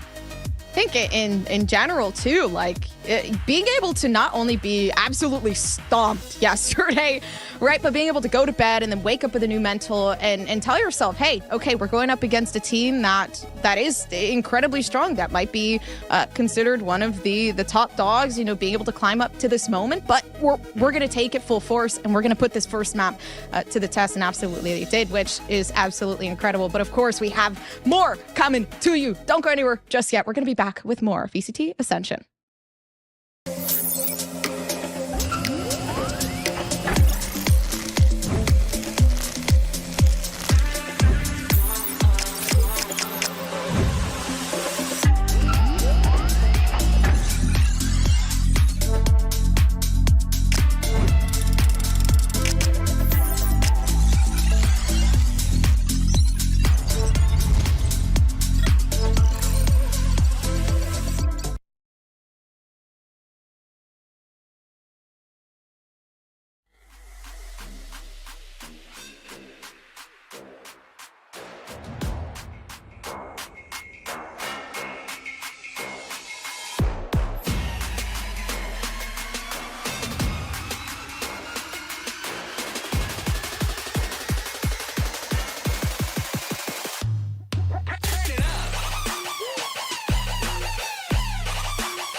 Reta, they start strong with a 13-6 on that first map of Icebox. Welcome back, everybody, to VALORANT Ascension. And something that we're seeing right now is something that also the players and the coaches for Reta, they talked about yesterday, not really playing like themselves. And today, the game looked a lot more coordinated, more cohesive, with more ideas and innovations, Uber, that allowed them to get this first map win. Absolutely. I look, honestly, on an individual level as well, they look much improved, but a lot of that has to do with their protocols. Their holding protocols on their A-site attack hits were so sick. So much so that, like, Nozine's on top of, like, 310 and doesn't even bother looking down at a player coming through a wall from TSM because he knows someone else is holding it. This is really nice. It's almost reminiscent of Leviathan's tightness on that side.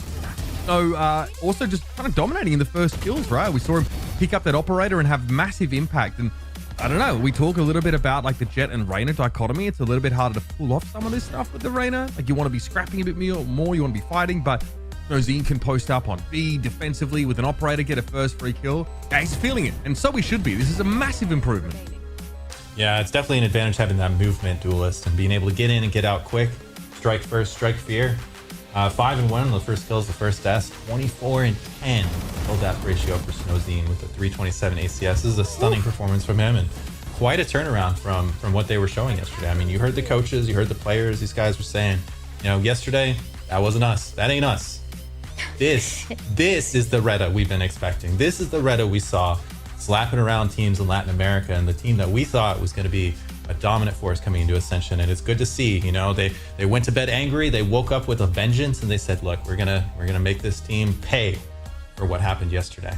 And I don't want to boil the whole game down to first kill, first death, sorry, but I mean, look at the similarity between the first kills, first, like, for both sides and their round score. Like, it's almost identical. I think on this map, it's a huge difference maker. It's just the impact that you're seeing in many different ways and in many different layers from Reta. But they do it on this first map. I'm wondering if they're able to do it too on that second map of Bind. Now we're seeing a Reta that couldn't win any of the pistol rounds, and that second round, the anti-eco, they were able to take away every single time for TSM. And also for TSM, it was, I was wondering, especially on the second half, where is this team? It was 6 rounds in a row towards the end that Reta were getting, and I feel like on that map of Bind, Psycho, I don't think it's going to be the same case for TSM. They are a little bit inconsistent, but so is Reta, and this should be a map that TSM is able to get and push to the third one. Yeah, I mean, I don't have it pulled up here, but I believe TSM won 6 of their last 7 bind matches. I mean, this is a map where they're feeling extremely comfortable, and it's a map where Reta struggled yesterday. I mean, just full on. They 13-2. That's a tough loss to eat, right? And it really shows that whatever game plan you had going into yesterday was not working. So I would expect them to come in with a completely different game plan, a lot of different site takes, maybe a bit more pace changes. But I mean, if they can keep this momentum going from this first map, I mean, this is something where they can really take a stab at closing this out 2-0. But, you know, like Vansili hinted on again, they don't necessarily need to. You know, Bind is TSM's map, and, you know, going into Haven map 3, even if Reta aren't able to close out map 2, Haven is a very good opportunity for them to close this out 2-1 and make a statement here against TSM. They have a good chance to get an upset here, but for the second map, the little things, the momentums, and the way they were able to take it down in 2 is those small things like the walls that we saw from Sutter on this map of Icebox Uber. Yeah, like some of them actually seem pretty off the cuff. Defensively, he's got a couple different variations, like he's throwing it up to belts just to cut off a potential angle for Sim and give them a little bit more safety on the side. And over here, like through America's like VCT, we saw teams like Fry and do harbor stuff on the fire. Like the only team that really was able to get away with it, I think, was Leviathan, honestly. But like there was a high tide thrown up here on the B side at Suited. This one here, they actually regroup behind this, right, to try and, like, you know, go for a retake. They give themselves like that little concave and some time to set up. And on the attack side, it looked a little bit more standard, but it got placed pretty, you know, early down by green. There were a lot of like good little trap plays that were around that. And you can see TSM were trying to fight them. The pistol round is a good example. They like had TSM come all the way up green and really buttressed up against the wall. And then there's like a snake bite that makes it impossible for Gimon to fire properly. There's a shot baited by Snowzine with a, you know, with a dash, and all of a sudden, like, TSM are like, you know, struggling to even sort of trade evenly there. So they did win that round in the end, but really enjoyed the harbor play. Thought that was a nice little variation here. And it definitely gave, you know, like Reta, considering they're a flashless team, right? They have to contact up through this util for their retakes, which means that like their trading has to be super good. They have to hold each other's angles, you know, meticulously. And I think they did that really good, especially when they're under extreme pressure. Yeah, definitely. I mean, Harbor, a great pick for this map. And we saw people starting to experiment with it when the agent first came out as a replacement for, Sage, having that cove to help you plant the bomb. But, most of the time I'm seeing it played with a flash agent. I mean, these guys do not have a flash agent. Like you said, they're having to contact up, they're having to take these risks. And when they feel like the risk is too much, they're using the harbor wall to block line of sight and keep progressing forward. And it's, like you said, it's very off the cuff. They're feeling it right now. This is a flow state team. These don't look to be plays that they've drilled out in practice. These is a team that's defaulting and adapting and understanding what TSM are doing and using their utility properly to progress through the round and pull the rounds in their favor. So this bodes extremely well for Retta for the rest of the series, and shows that this is not the Retta we saw yesterday. This is the Retta who are playing off each other well. They're communicating well. They're aware of what's going on, and they're understanding how to support their team with their utility to get the job done. But it's not going to be easy to get the job done on Bind, because for TSM, this is a map where I want to highlight Seven, because he is amazing on the Gecko. On the past couple times we gotten the chance to see it, even just yesterday against GALORYS, he ended up 26 and 16. Not only he's supporting his team with his utility from the Gecko, but he's also fragging out every single time that he's on this agent. So this should be a map where you have to keep your eyes on him, Uber, and you have to keep an eyes on what he's able to do and the rest of the squad, because I feel like this is going to go to a third map. Yeah, I definitely feel good about TSM on Bind in general. There are a lot of rounds where Sim really gets going, hitting that A side. I think that there's a good fluidity to a lot of those A hits. And remember, we're talking about a team that plays the deadlock. So Retta now are going to get priced into this difficult decision about, do we anchor in on the site? Do we fight here? Do we try and play often at a numbers disadvantage to avoid a post-plant scenario? Can we play ahead of this deadlock util? Can we avoid getting caught out? Retta are not quite as an aggressive team as, like, 2GR, for example. Like, we aren't going to see them push into this deadlock util on defense in those early rounds, because that's where Proto was catching people out time and time again. He's like, okay, I'm going to sit here on A short, right up on the attacker side of the map, and wait for people to walk up, try and get that aggressive play early. So they have to be aware of this, but I always felt, especially the LATAM teams, they're more stable, they're a little bit more methodical, and they like to play a little bit slower. So that will be harder. But when it comes time to sort of, go up a gear, they do need some understanding of, like, where the deadlock is, where the deadlock util is going to be sort of set up. And they play this, like, sort of, Sky Gecko composition. It's pretty decent with, gaining that sort of information, and they have good fast hits. They use the Viper to get Nagzet nice and, deep up A short, So I do want to sort of see how these early round protocols happen. And one thing that we weren't a huge fan of yesterday was the way in which Retta were trying to get, control of Shower, often by just sticking Snow there. And he was falling into a couple of these traps, right? And that's an individual thing. It's maybe him getting ahead of himself, looking to sort of take these fights when otherwise he'd better off just sort of falling back early. And one thing I harped on yesterday was about setting him up for success. I mean, Snow did that for himself in that previous map. He looked mechanically absolutely on point. But this is a map where you're at risk of getting caught when you try to push up defensively for the info. Not only if there's double stack players over towards Showers, but also a Proto being cheeky with a lot of that util. So this is a gear shift. It has to be a gear shift for Retta here. And I think they can rely on that stability to get them past a lot of the tricksy stuff from TSM. Yeah, that's right. I mean, this will come down a lot to, how can they play against this deadlock comp? Do they see a lot of this in LATAM? How much experience do they have working, slow working the map, trying to bait out that deadlock util, trying to figure out where he is and trigger the traps?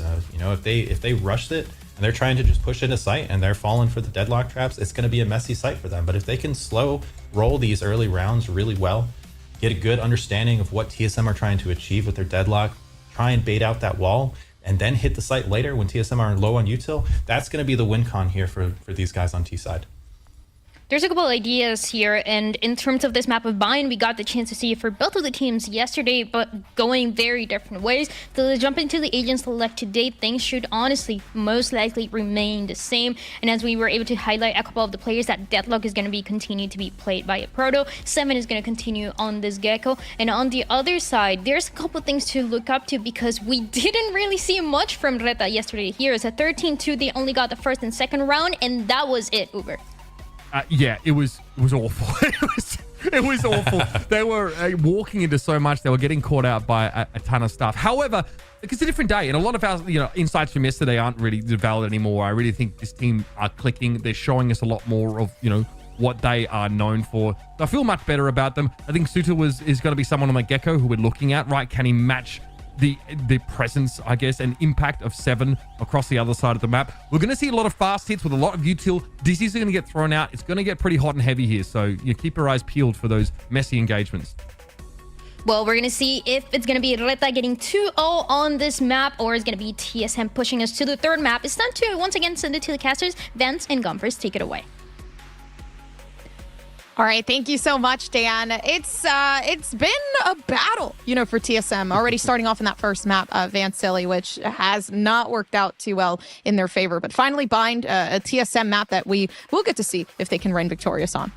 And it's definitely going to be a battle for Reta in the second map, though, of Bind. Yesterday, when they actually played this map, it was their map pick. They only got 2 rounds against 2G. Not only that, it looked like they were playing like a very old-school Crew 2023 style, where they gave so much map space and tried to play a lot of delay around the utility that you have around the mollies, the nades, and the other mollies coming through from the 3 agents of Brimmy, Viper, and Gecko. So if the coach has been saying here on the Reta side, we're going to be a lot more different. They haven't been resting. They've been restless, trying to maximize and try to do at least something better here on their attack side to start things off for Reta here on this Bind map. Oh my gosh, dude. It feels like I was just watching aim labs for a second. That's insane. It was a quick shot. And finally, that was just the aim practice at that point. TSM right they were just practicing. That initial flash wasn't it. And that's TSM too, reading towards how Reta playing a little bit more passively on defense and attack, wanted to take more pressure here on their defensive side, and they capitalize with 2 kills. This is perfect. They already got a huge advantage starting off in this pistol round, but we've seen you know, a quick recollection before, honestly too, with Snowzen slowly gathering themselves a bit today. I feel as though they could definitely make a difference here. It seems like TSM not allowing that to happen. Snowzen gets absolutely demolished with that duo ship there. Yeah, TSM, they go for it. And that's a strong point for TSM, and what Reta needs to start realizing here and try to fight against a deadlock, because they probably never played against this comp or haven't played against this comp too much here in the live setting.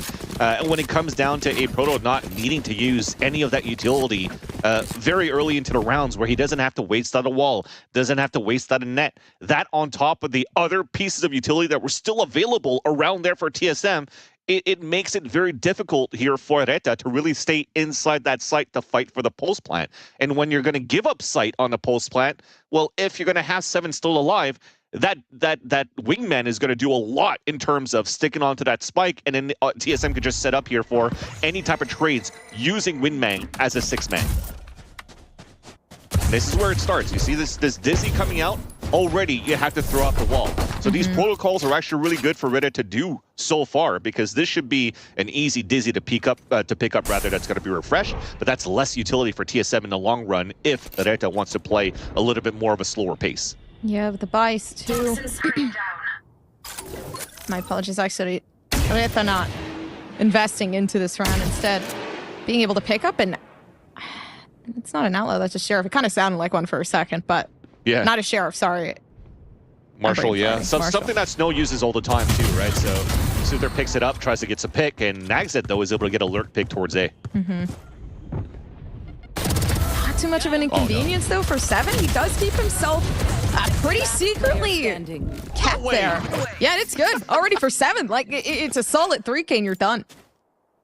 Yeah, and I mean, it's surprising because it's, you know, it's still an anti-eco round for TSM. That was 3 guys with pistols pretty much getting ready for a trade at this point. That should have been dead to rights there for 7. And this is looking good for TSM. We talked about how they have troubles here converting on strong anti-ecos. So now this time around, not like yesterday, they keep 4 players alive, and that's going to help them build the economy in the long run, unless something happens here into their bonus round and into the next. But you're definitely seeing here with 7 getting 3 picks right there, they're going to get very close to this Thrash, and Sim getting halfway pretty much as well into his showstopper. That's also going to accumulate into how difficult it would be for Reta if they can't activate quickly and early on Bind. Yeah, they got shut down, I think, faster than what they were expecting, but it is a moment to kind of revert things back here. Although double flash is not looking too good, especially to start off, but everybody is walking blind, so. Yeah, just to find information too, and you're being proactive around the map for TSM. Double flash, dog towards long, and this is the call that the hit's going to be towards the A side. Love the pivot from Beretta to immediately go for the hit right after. Are gonna wait just a moment, not feeling like they're in dire need of space right now. They do have majority of what they need. Honestly, Nagzet can't really play for any sort of post plant, though Snowzen good enough on their own with that pain shell. Flash popped out, finally being able to at least exclude some of these players down on the side of TSM, but they have everything they need, right? They have that duoship they can play for there. Luckily enough, Reta finally being able to gather back that paint shell to use in that moment. So it is going to be a huge round take back in, at least for them. No, but TSM, they could take this back. It might just be easy enough for them. If Nagzet can manage to make some sort of space and time, but it's a Proto to not allow that one to be taken away. And that's what you wanted to convert here, going into your bonus round to get that win against that push. The pivot that came out after hearing that double flash coming out from Sands, I mentioned it before, loving the push coming out from Moreta. They had great positioning for the crossfire setups and the baits here towards that front of the site. And I do not think that they expected the amount of utility in players to flood back towards U-Haul to trade that area to make sure that Poise gets the best out of the flank as possible. And that should have been a kill, though. That Poise should have been taken down towards that cubby when Soother was holding that angle, and unfortunately lost it, and that was their demise right there. TSM looking very strong now on Bind, and and as I say that, the caster curse is back. Poise gets picked. Sheriff in the dome, and that's the opt-out. Oh, they've lost it. Man, tough shot like that, too. Yeah, nobody's watching. TSM completely caught off guard twice, actually. Now possibly a third. It's absolutely insane how well somebody can just fare off with Sheriffs and Guardian stuck in this round. Yeah, that was just a rank round here for TSM. After losing the first player, I mean, it looks like a rank round, and I'm kidding around here, but you're trying to make plays, you're trying to find information. The one that's trying to find information with your flashes or the dog is already picked off in the very beginning. So you have to activate a little bit more to figure out where the positioning is for Reta. So you're going for a high risk, high reward. You're moving right into a default setup for Reta, and everybody is just in a crosshair placement, easy taps coming through. But that kill that happened onto GMD in the back of triple, that was almost basically what happened to Reta going into that second round of Icebox or third round of Icebox, where nobody communicated alert coming through towards Boiler into the A site. So TSM getting a little bit of a taste of their own medicine pretty much at this point. But thankfully, at least, they'll be able to save the op into this round. Kind of just looked like they were too confident, too. I mean, three players maybe just peeked up pretty aggressively out on long. So yeah, really did get a taste of their own medicine, like you said. So, you know, some sort of level of respect, definitely going back over towards Reta for this round. At least rightfully so.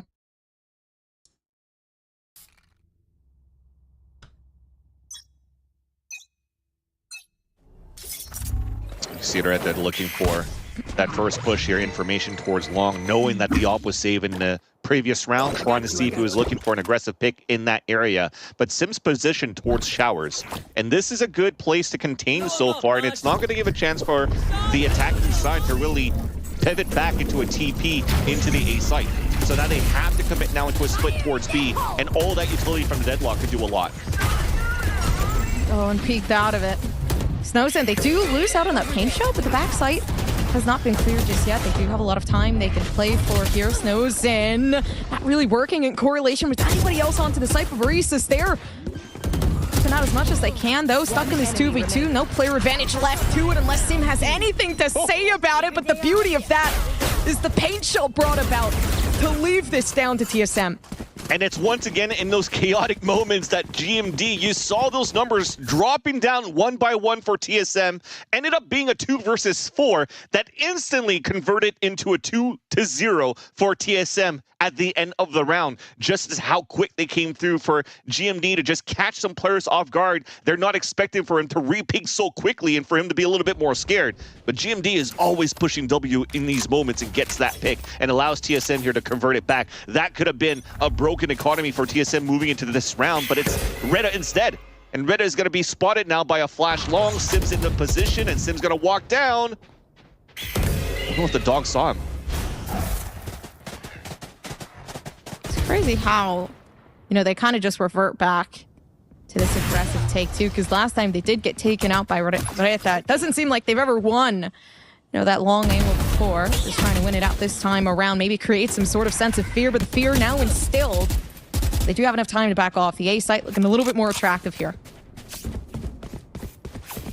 When they do that, I mean, you just saw what a Proto did on that previous round with the graph net. He was able to stop right away. The showstopper Snowzine still has that available in this round around the sonic sensors too. So yes, the A site looks tasty at the very beginning here, where now not as much. 2 players rotated across, and there's still util to hold them back. Paint Shell still available though for Sim, although he's all the way on the other side of the site. But double mollies for both GMD and 7 with the net could do a lot.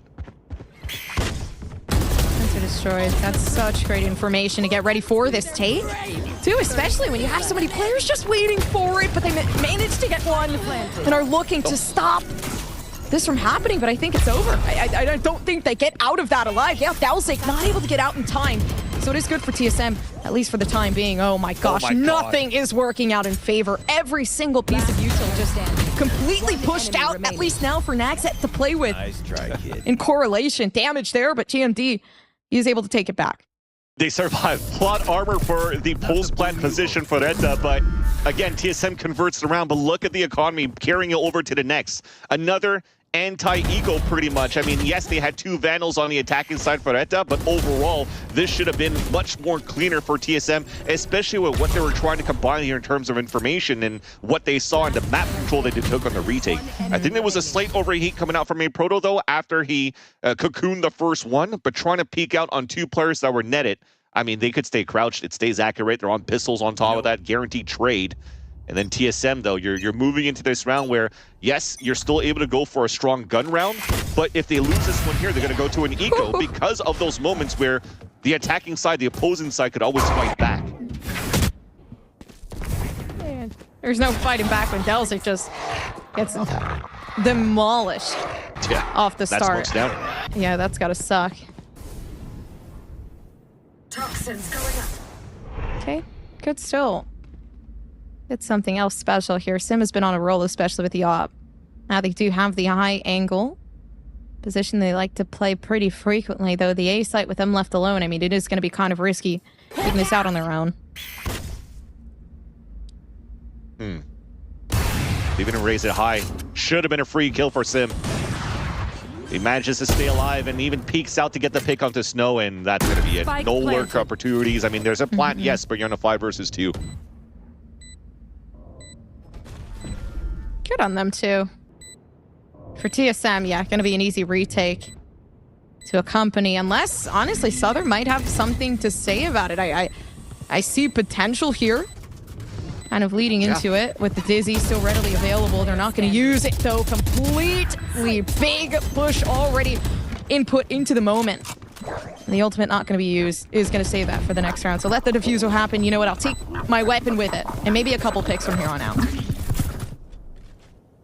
Able to potentially save it. Yeah, you already see TSM falling back. They know that their economy is not the best either, so they can't really chase for that kill. So they'll rather go into more rifles versus that single rifle on the other side here of Reta. But thankfully, at least from that plant, that's going to add a little bit more. 300 across the board, moving into this round right here where a pause comes out, a tactical pause, where they still need to figure things out once again here for Reta. Playing those pulse plant positions, playing a little bit offside. This is what we mentioned before, but this is from A to Z. It's things that you're trying to fix after over-analyzing what happened to you against 2G yesterday. You're trying to say, okay, we're playing a little bit more passively. Let's be a little bit more aggro, and they're trying to be a little bit more aggro. They get picked off by Sim with an op. So now they need to leverage a little bit more of that Gecko, or at least the Initiator utility. Very similar to what they were doing here on Icebox for TSM, trying to figure out where the op would be against Snow. Well, now you have to figure out where Sim's going to be, because now he's not going to be penalized or held back by a Reyna position. He could satchel now. He could re-peek, satchel away. He could do the same thing with a Jet on Haven. So he's going to be very dangerous now to deal with, or to deal against.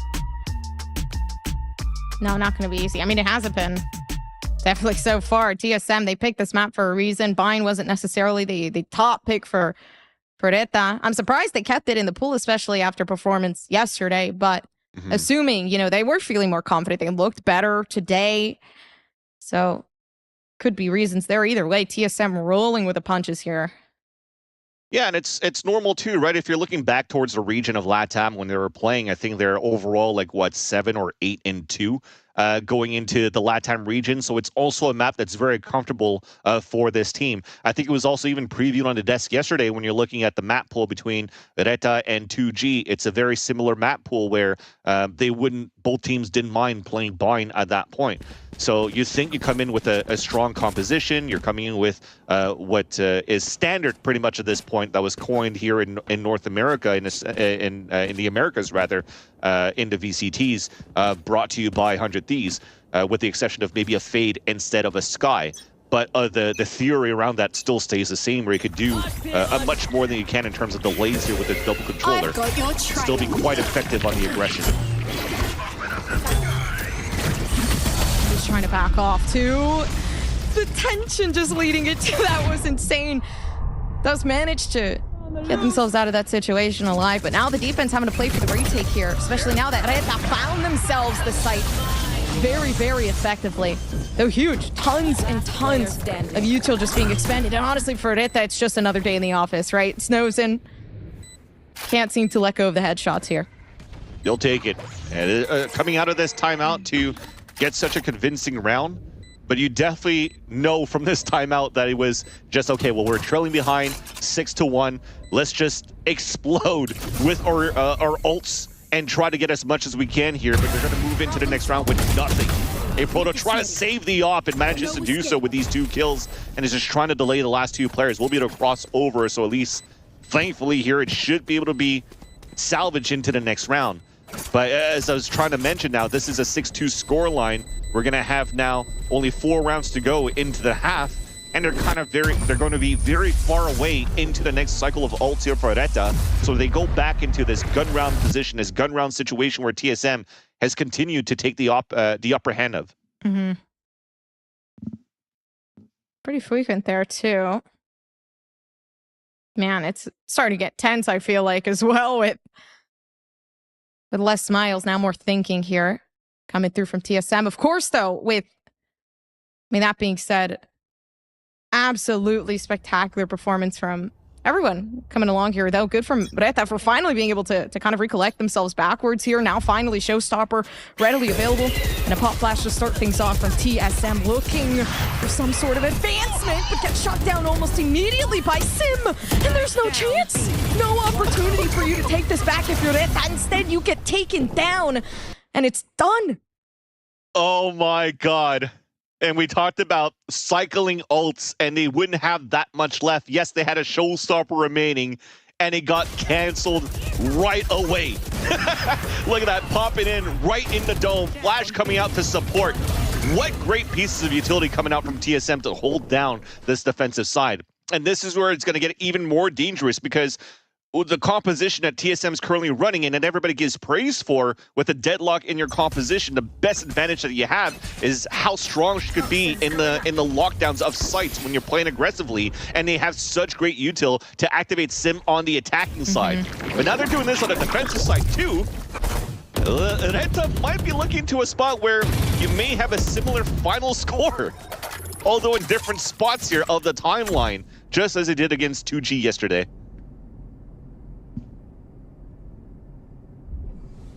How do you recover from that? Really, like...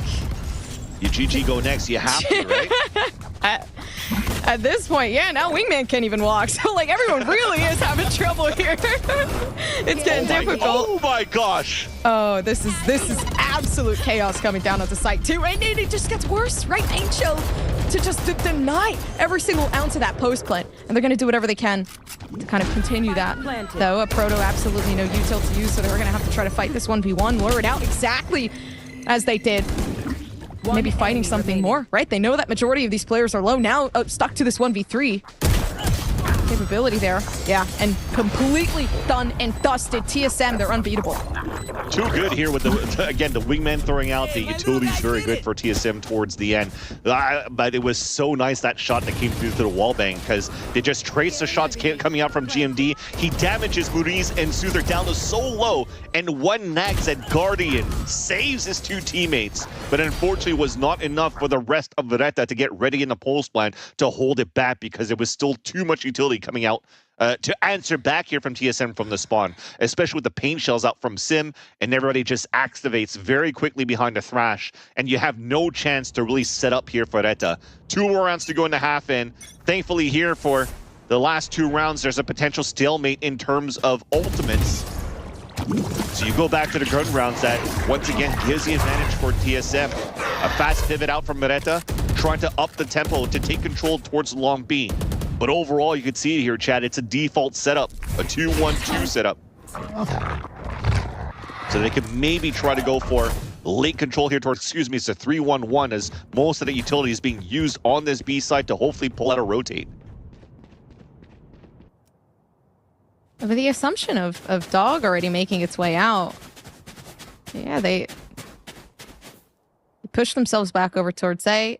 TSM not really gathering much there, so they're not going to put too much attention over to it, especially with that rotation. Thing is, they already rotated one player out, so Sim's alone here with the op on the top. And you see that they're just trying to activate towards the short, so that you activate a late lurk from Nags at forward showers. And here is him moving forward as we speak. And Pain Shell doesn't reach far enough in order to be able to cause some sort of havoc here, so not too much pressure already being applied on it. Instead, they're actually pushing themselves forward faster. Pressure being uplifted here now with Nags at making the impossible happen. And all they need to do is keep this going. 30 health left on Nags, but it doesn't matter. GMD nowhere to be found. Instead, running away from the opposition. And you mentioned me, that dog that was used here on the attack side from Maurice. After he moved it up, they didn't really do anything on the long B side. They cut noise. But again, this is also instilling a little bit of paranoia on the defensive side for TSM. If they're cutting noise, are they trying to re-hit? Have they rotated out? So you're trying to rotate some players around to find some information on your side, so you lose that third player inside that A site to try to stack back towards B, which is surprising enough because you still have those sonic sensors, you still have the utility from a proto that's available towards that B site. So you tried to go for the gamble to get information, and you weaken out that A site, and it was a perfect timing that came out towards the end here for the attack side for Veretta.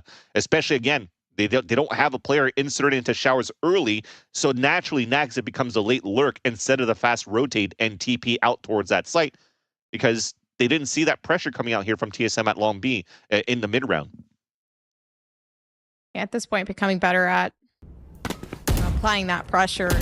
Yeah, especially for Veretta too, because now Snowzen kind of investing just a little bit more into the up, expecting some sort of up play, as we've seen from TSM very, very often. Go down towards B. Not going to find anything though.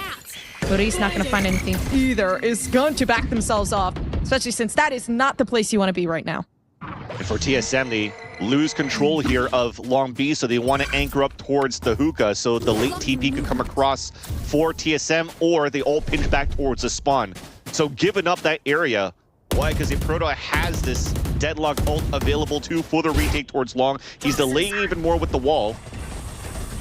And look at that, just one simple wall. 4 players are now ready and posted up towards the B site. Oh, and it's beautiful. Great on the side of a Proto. They wait for the perfect moment to strike just on the U2 alone. And now a free pick off of Delzik, so they've stopped that push completely, and the Spike is looking for that rotation. It is just too good. The sonic sensor back towards the hookah too, with Poise pushed up in that position to set up for a stun with a fight, allowing Harry Proto to just fully focus towards his B side to throw the net down and combine it here with the paint shells of Sim. And you already see it here, the last few players with no economy left. They're trying to save their weapons, and Poise is going on the hunt. More power to it, but he made a step. Okay, but the timing, not good enough. Knowing 10 seconds left. Might be a peak possible here. 8 seconds though, no time left. Nags at just looking for a possible pick before they do end the round off with nothing. And that might just be it. The 9-3 Blacklight Flawless coming through, and half as well. Just ending it off for TSM. At least for Reta fans, rejoice. They got one more round. They did it yesterday so far with more rounds to play though on the second half, right? But look at how good that combination was. Even the paint shells that were thrown here at that point totally nullified Souther trying to go for a thrash and enter that site. They break that, and what was it? It was the wall that was being shot out that allowed here TSM to use that as recon information to go for that play and really canceled out that hit from Reta. Very, very nicely done. And now they move over to the defensive side here for Reta, where, again, this was much more passive, what they were playing yesterday against 2G. They have to hopefully do something like they did towards Icebox to take more map control as a trio, as a buddy system to fight back here against TSM's defaults. But for TSM, they're very, very quick here on their type of hits, especially on pistols. Yeah, they're good. We've seen it. I mean, so far, even on the defense, it feels like there really is no getting by this team. I can't even imagine what it's going to be like once we do switch sides and you know, do get to see these players in a more comfortable light, especially on a map favorite of theirs like Bind. So, you know, for Reta, you'd think, oh, they never stood a chance. Well, you know, that just might be the case, right? TSM, this is their home. Like, it's you're pretty much stepping in their territory as they were for you on Icebox. Yeah. In chat, he was saving for stats in the last round of the first half, of course. That's what he was trying to do. But nonetheless, here, looking at Reta to hopefully also use that time that they were pausing here in that last round to try to reconvene and chat a little bit more. You maybe take that advantage too with the extra 40 seconds. You know, it's kind of like a lost cause. Played against a 4 versus 2, a 5 versus 2 in that last round. So you're trying to make sure here that the IGL could maybe cook something up here for this pistol round right here to hopefully try to narrow down that gap that narrow down that lead that TSM has done, because a 9-3 scoreline looks very strong here for TSM. But remember their own matchup yesterday, they actually had to win this in overtime after a very strong start. I think it was like a 6-1 scoreline that they had against GALORYS before it came into a victory into overtime. So this is still very doable now for Reta on their defensive side. Oh, dude, a nade comes out, snows in, so good. Spike down. And this pistol round might actually be the reason why Reta can bring themselves back just a little bit further. Snows in is not playing around. They can let themselves off. A beautiful ace. Oh, yes, you are allowed to stand up on that one and to hype up yourself in your team. They played it to perfection right there. We talked about the buddy system that they needed to do here and to activate a little bit more, and they did that greatly. The first contact being Snowzine at this point with that Ghost, it activates now a deep smoke being dropped down by Delzeek so that everybody can try to swing back. You take control of small spaces. You don't have to fight the long range fight. You just fight into the closet where you know TSM wants to pop aggressively, especially when the satchels are available for Sim. So that was nicely read by Reta, and they get the beautiful pistol. Dude, when they needed it the most, that's exactly when they showed up, and maybe it just might happen again. I mean, already finding more, the paint shell for the beauty of it all. And you're just left with nothing. Hey, Proto, what are you gonna do about it? Die. There's nothing. We move on to the next round, and it honestly is just very good calculation. It's so clean so far for the last few rounds, and you see that I was praising Sim in terms of what he was doing with the up close range in his shots, but you could definitely see on the other end, Snowzine could definitely do that too. An instant outlaw headshot with a death ball coming out here from TSM out towards Showers, and that really allowed, once again, just having more players activate around the outlaw and really just suffocate TSM, not allowing them to cross the line of scrimmage outside of Showers to at least get a plant, get some Gecko ult orbs coming through as well, and some economy on top of that for TSM. So you are keeping things very, very low for TSM moving into the later rounds here of the second half. But I do see a little bit of, lips moving, so I don't know if this is going to be a tack timeout or a tech timeout, but it's still a timeout. It is a timeout of the sorts, of course. A technical pause for you guys, which thank you guys for kind of chilling with us and being so patient with the process. But I mean, it's well worth it. I feel like the game that we have been seeing so far, it is honestly so nerve-wracking because you would expect TSM to kind of just run away with it. Of course, pistol round, whatever, you know, there still is an opportunity to take it back for TSM. This could be their game to move to that map 3. But with what we just saw come through from Snowzen, I feel like it's snow season. I'm just gonna say. And they're in great positions right here. Yeah, the way that they're set up here for Reta is they're trying to isolate and fight back with a trap play towards long if they find information. And even if they go for a TP towards the A site, well, the showstoppers on the other side with Snowzine with a judge. I will not be against what they have set up here to utilize this ult in their bonus round. Yeah. They're waiting for it. Okay, work up there. Tim is not looking to play around with whatever's going on there. They know there is going to be some sort of pre-firing going on. Yeah, not wanting to get involved.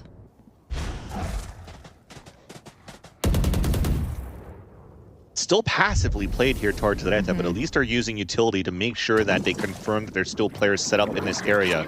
And look at them cycle that utility. They really want to try to push your TSM back into the showers. And you already see 7 pinned very close to TP. It comes down to if they TP or if they try to make a play here with Poise dogging in. He's going to look back here. I think they're going to use a dog now back towards the A site so they could act. Oh, no. This is dangerous. Oh, this is good. They might actually... Oh, never mind. I just saw the judge. Exactly. Oh, no. Take it back. Take it back. Actually, no. Put it forward. It's good. We're good. We're clear. And honestly, I'm surprised the Proto kind of just went into that full force. The Reta are looking for something a little more. They do manage to bring this back just a bit. The 3v3 gives them some sort of leeway here. But TSM, they're better than this. They've had their chance.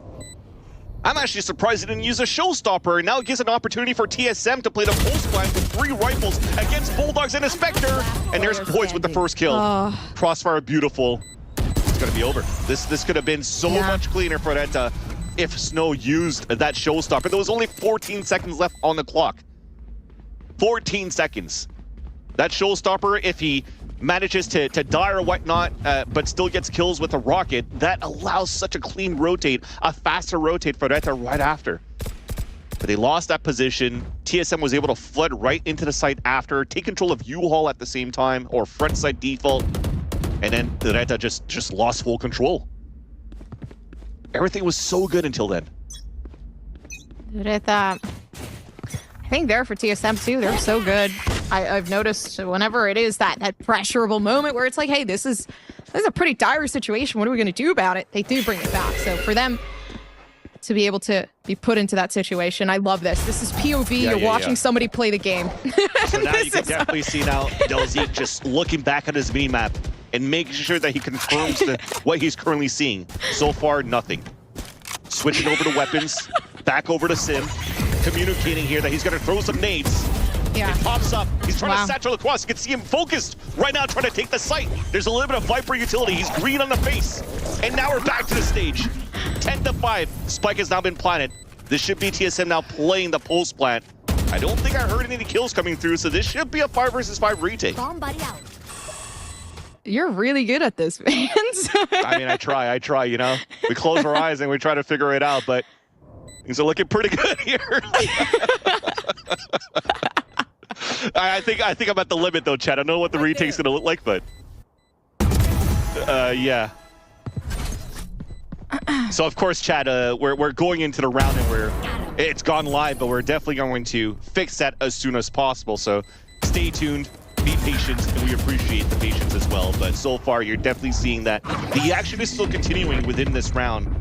And as you see some players lean back, and I hear the spike going out.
Yeah, back into it. Thank you guys so much for the patience, but up to TSM, right? We're up down to match point. This is the moment for TSM to take things back, although Reta facing some difficulties here, already leading up to 1v2. It's up to Delzik to take things back. Is it going to be easy? Absolutely not. There, 7 shuts it down almost immediately after we get back into it.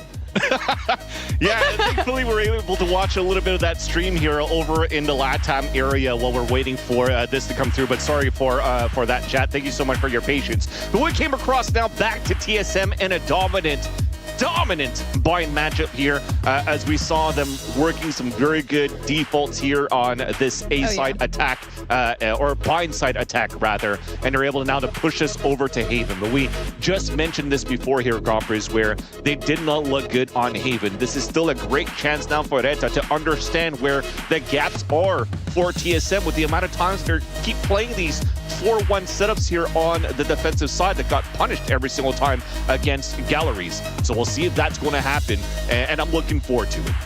Yeah, big plays, though, coming through from TSM. I mean, we finally got to see this team thrive in their own environment. I think the biggest MVP here is Vans for literally commentating in Twitch chat. Like, that was crazy. We try to keep chat entertained. We try to keep chat entertained, for sure. No, it was amazing, but seriously, thank you guys for being so patient. We'll be back with more Valorant, so don't go anywhere.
With the same score that Reta got on Icebox, TSM enter back at the map of Bind and pushed us to a map number 3. Welcome back, everybody. And this was a map that was a lot more dominant, a lot more TSM in the way that we expected to see them from the beginning of the series, Psycho.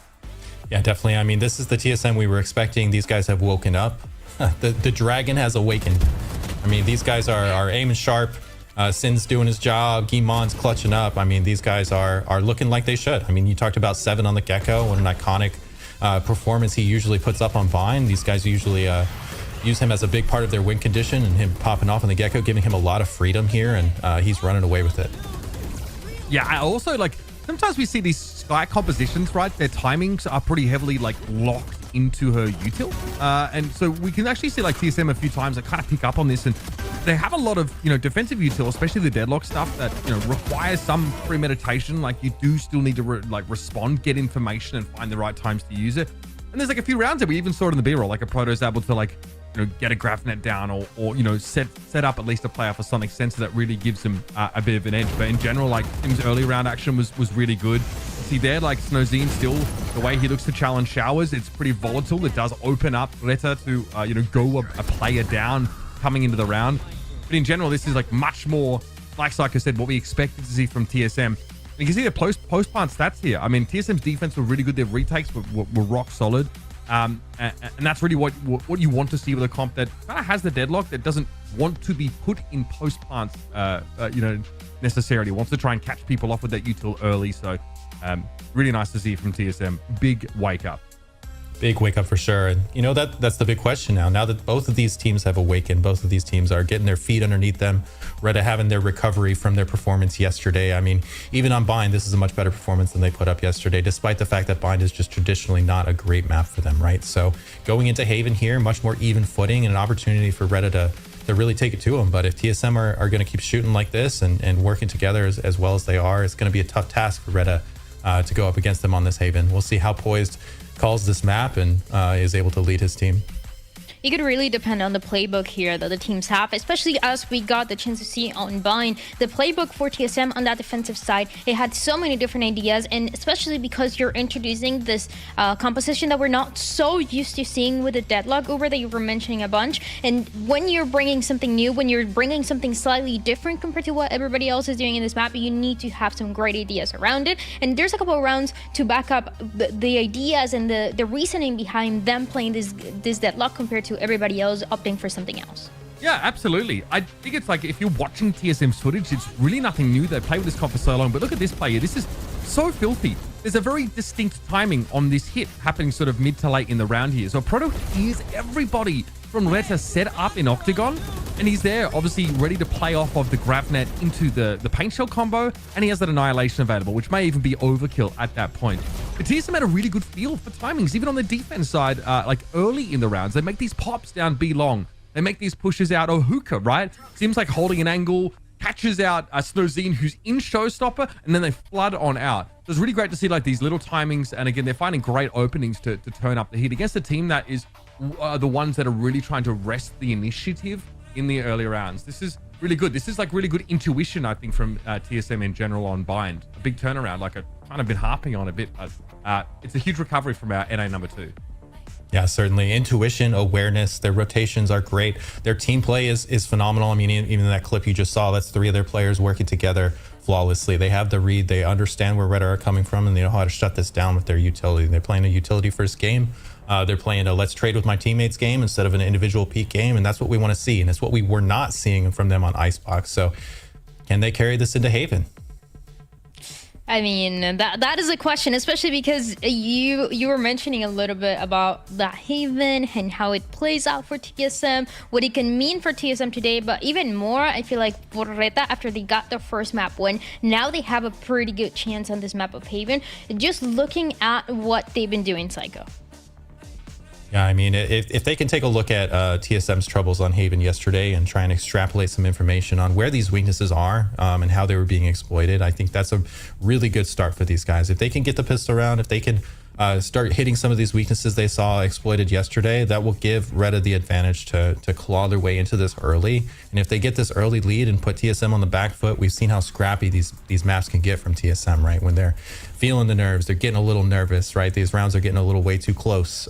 You know, that's what Reta really need to do is put the onus on TSM, right? And say, hey, look, we saw you, you know, we saw you get exploited yesterday on this map, despite the fact that this is one of your better maps. So if they're able to do that early, it will bode well for the rest of the half.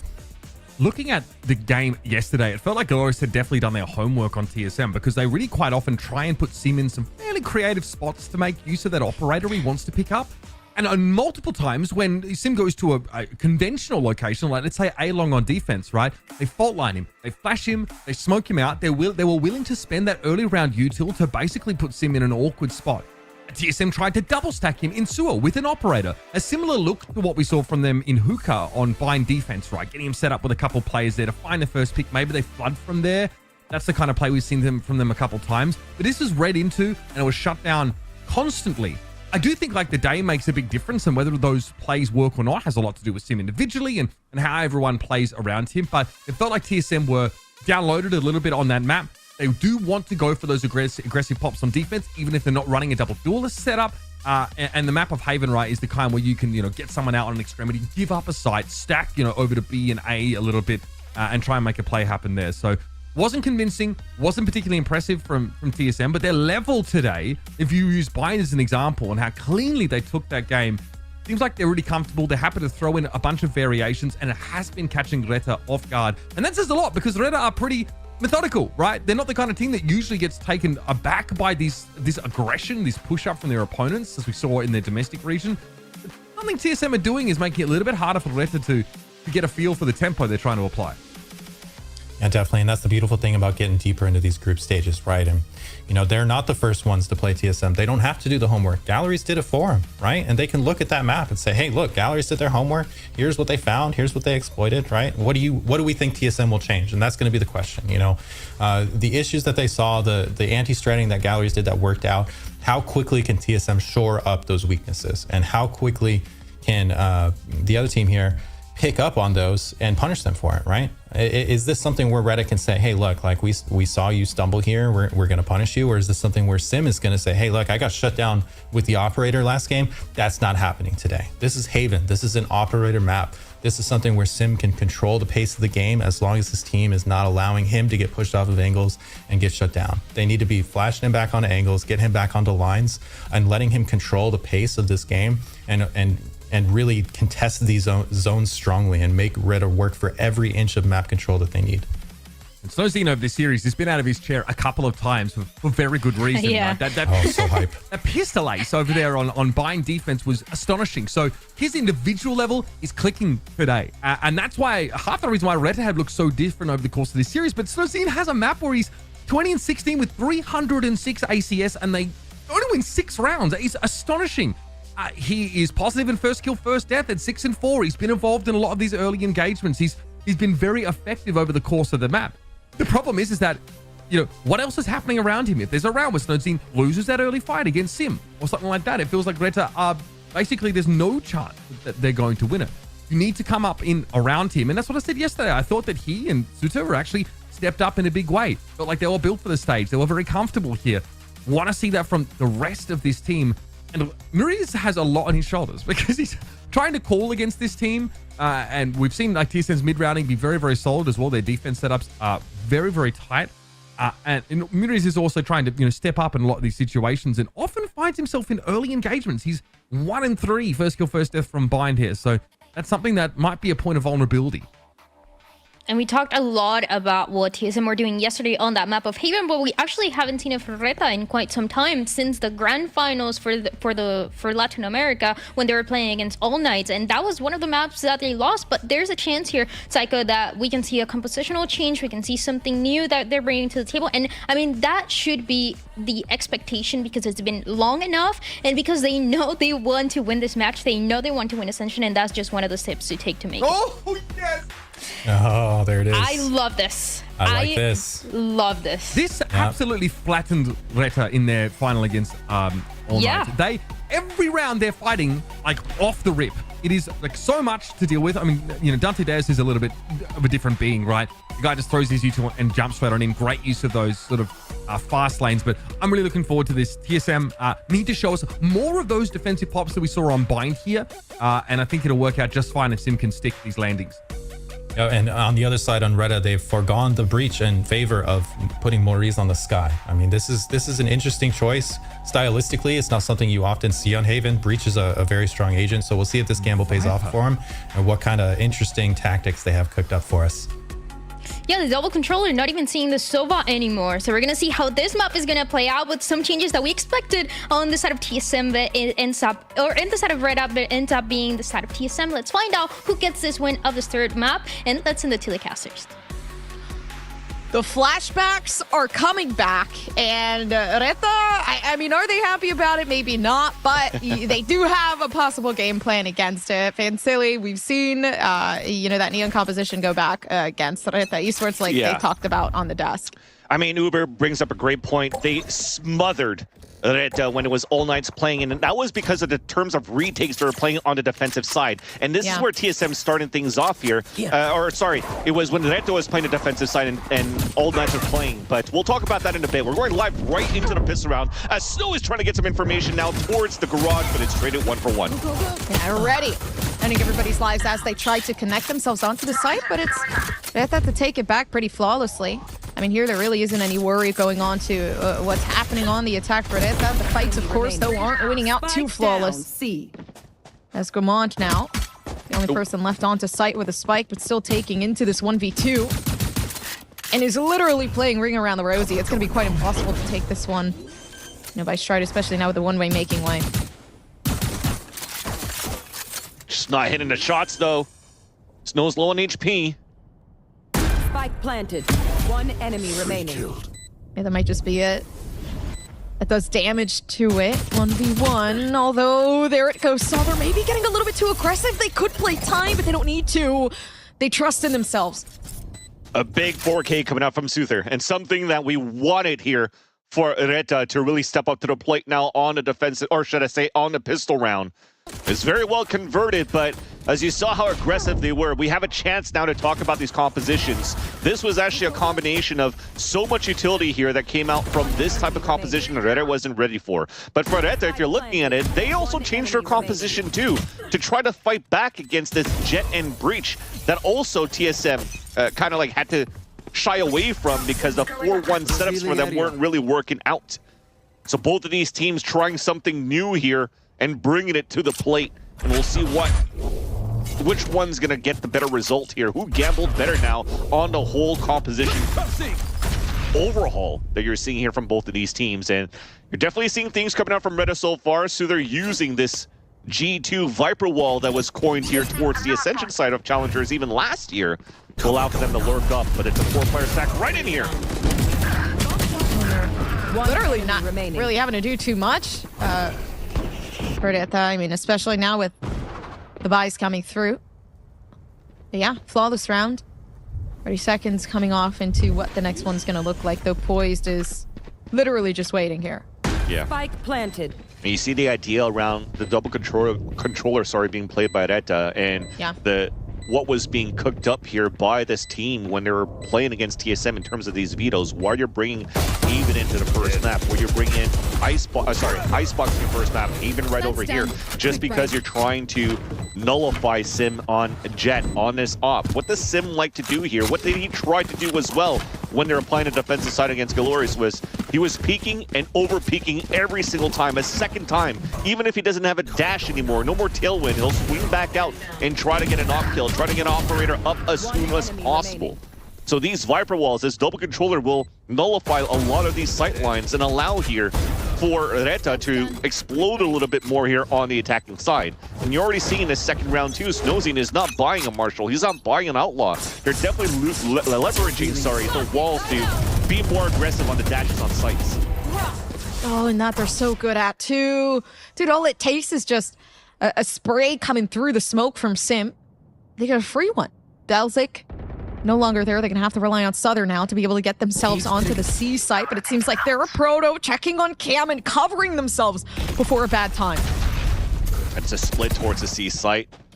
fault line that came through from the A-Link from Poise. No stun, so that punishes Maurice, and there's a flank from behind. That's an opening sight. An opportunity for Reta to even convert their bonus round. Welcome to my world. Oh, and that's great. They actually just created closure. Spike planted. That's not ready. On one end, or at least one part of the access to get onto the site. It's not going to be easy from here on out, especially now for TSM. 7 does have that Odin big investment, so yeah, the back off might just be the best play. Yeah, and you definitely saw it there. They were trying to really pincer from the C side and A side connection from TSM side. The fault line that gets activated off util, off what they see here towards the garage. But there's not really any type of positioning coming out from TSM to capitalize here on a flood back into the garage, a fight back into the garage window that still allowed Reta to get such a good advantageous position right into the C site, even a split towards a spawn that TSM weren't ready for because they had their 2 players anchored up towards C. So you're trying to do a little bit of a surprise play around a Protoss utility on C with cages, but it wasn't enough here. So a great start for Reta in this 3rd map. They pretty much had it, honestly, in the back from the moment that Viper's Pit went down. I feel like they definitely forced TSM into a very, very uncomfortable position, especially now. Like, Viper's Pit down, 7 having the Odin. They knew there was a big investment into this that TSM just could not afford to lose too much. So now, yeah, forcing them into a save. Pretty good into this round, seeing what they can do. Standing ahead. It's the 2nd time right now, too, for Reta, from this round into round number 3 that they activated snoozing into the garage. So they have to keep an eye on that. And Sim so far doesn't need any type of... I mean, he could just fight through the wall. That's 2 kills. First bloods that TSM gets through a Viper wall that gets activated in the very beginning. Now they're reading into that. Look, way more pressure going into holding into the garage door. But a great lurk out from Nagzit that could maybe catch some rotations. He's going to hear 7 rotate across, and this is going to give an opportunity for Reta to just book it. Tempo up here towards the A side and go for this A plant. Oh, the slow approach, too. But nobody's there. At this point, TSM just waiting to lure out Reta in positions that they're not even expecting people to be at, but they do have the A site cleared. The extremity's now slowly making its way there for Nagzet. Not too far, or else things could go very, very bad.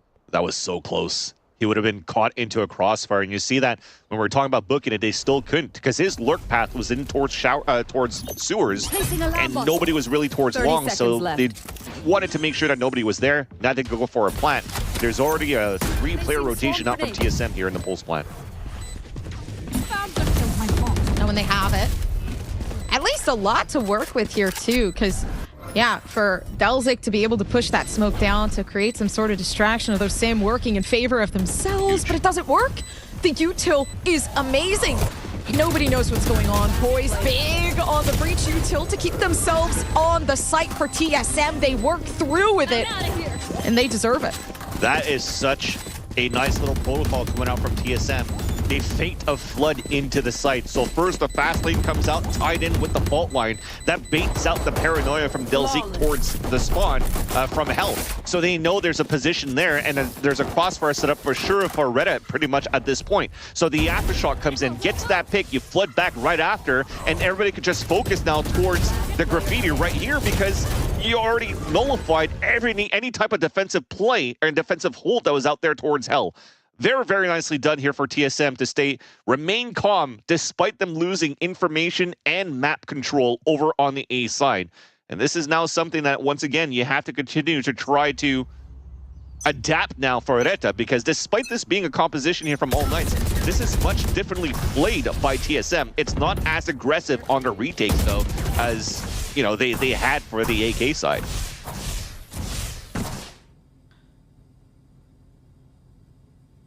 Okay, they've learned their lesson, though. We'll see. Yeah. There's only one round coming through here from TSM so far in the retake. Right there. They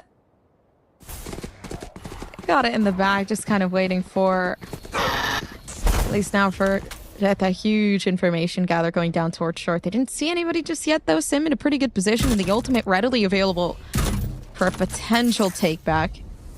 Yeah. TSM doesn't look like they want to really fall back into the sites. Off camera, off trip. maybe a double stun here from the breach and the neon, and here it comes. Oh, they have it already down to the back of sight, but missing. And incredibly unfortunate, but nobody was there alongside. The amount of util expended, everybody's blind, I can't see. And now, finally, being able to pick themselves back up, that's huge. At least for the side of Reta, they still do have the sight. The spike is planted down, and there's not a lot of util to utilize here other than maybe Poise trying to distract whatever's going on down inside of Hell. Yeah, reposition goes down. Aftershock too, so they trade off big pieces of utility, so a big advantage now for Reta, especially when the Paranoid doesn't hit much. One enemy remaining. And they got it. Yeah, everybody already coming down onto side. Poise left alone to it. And it's Muriz and Dalzik that are able to just shut it down. Haven is looking a lot better. You're definitely, I don't know if it was a Proto or Sim at this point, but the combat review that comes after he dies and realizes that he only did 10 damage to Muriz when he's hit by a trip. And he's just spraying and spraying through there and never gets it. And it was that missed pick that allows here Muriz to come out for the swing and a trade in the end for these last 2 kills to allow here Reta to get the round. That's so unfortunate coming out here for TSM because they had the right setup for it to really flood back and fight back. But somehow the trip kill was just a cosmetic at this point. Reta now take the lead by 3. And there it's once again continuing to contest towards this A choke. It doesn't matter how many times Sin got picks here with the rifle. He's going to try to do it with the op now. And it's spotted and heard quite early by Reta in this round. They know there's been some sort of pushback, although, I mean, regardless, knowing the op is there and finally having your util placed down, it creates some level of insurity. So now they're going to try to reach up, if you're Reta, and try to find that placement as to where everybody is. TSM now especially not really able to find much with that Sova drone. It's going to be a stalemate. We're back at the minute mark, so now it comes down to selling these fakes. You see the insert from Muriz already towards garage. I think he made already a little bit of noise, which is why you're seeing GMD rotate a little bit and they're strong siding the C site. But then again, out towards A, there's still the op available now, still being watched down towards long. 7 looking to assist here with the Odin. And also GMD is probably ready to throw a smoke here right into the default box so that we can dance around and play around it. Sim just got punished. The up traps nose and is literally just trying to put themselves back on, but there's nothing they can do. Everybody on the side of TSM trying to become walls, but instead gets taken down by Dalzik. And Reta, they pretty much just demolished. They get the site, the A site, completely hard to just fathom how they can retake it on the side of TSM. And that's why a lot of these rounds for TSM, the win con is from the rise or the fall of Sim. Pretty much at this point, when you're looking at when they lost that heavily, on Haven against GALORYS, it was also on Sim not landing those first op shots down towards those sewers, trying to at least hold an angle because they're giving him a lot of responsibility and trust to be able to lock down one site so they could stronghold on the other end. And as soon as you miss that shot and this time you can't dash away and get punished the way that you did, then it really allows here for Reta to really up the tempo and overtake the site. Yes, you tried to throw those smokes and whatnot, but you're pretty much playing on a one and done for 7 with the Odin alone inside the site. There's just too much utility coming through and already great positioning out from Reta to really hold that site. So now TSM are realizing here that their take back towards this flood retake on the A site is being heavily damaged at the very beginning here when they lose these players that cannot get at least one for their troubles inside that site. They might have to change things a little bit here and maybe start playing the Cypher potentially on this A side so they could opt down towards C. This is also very common that you currently see in TSM setups, but they're seeing that constant pressure coming out from Reta towards A so far. Crazy too, because for TSM, man, they were doing so well for the retakes, and it felt, I guess now, you know, we've seen Reta time and time again, like be able to kind of reposition themselves and find those adjustments to counter TSM. And right now they know, okay, well, all we really need to do is just use a little bit more of that util to keep themselves pushed back, and we have absolutely everything that we need to withstand that, which has been working out pretty tremendously here. But Reta now looking for the C site, which seems like the difference. The spike still planted in spawn, so not definite. Exactly, they're just trying to find information right now. They know that TSM's on an eco. They're trying to find where the stack is. TSM loves to do these stacks on eco rounds. And they also have the overdrive available by Sim. So a combination of that with a fault line could do some heavy damage. So Reta, they went for a scouting mission. Already the dog came out very early before that minute mark. There are these trades. Taken down left and right, but a big clear coming through from Nagset. Now the C site, they know there's a little bit more leeway there to move into.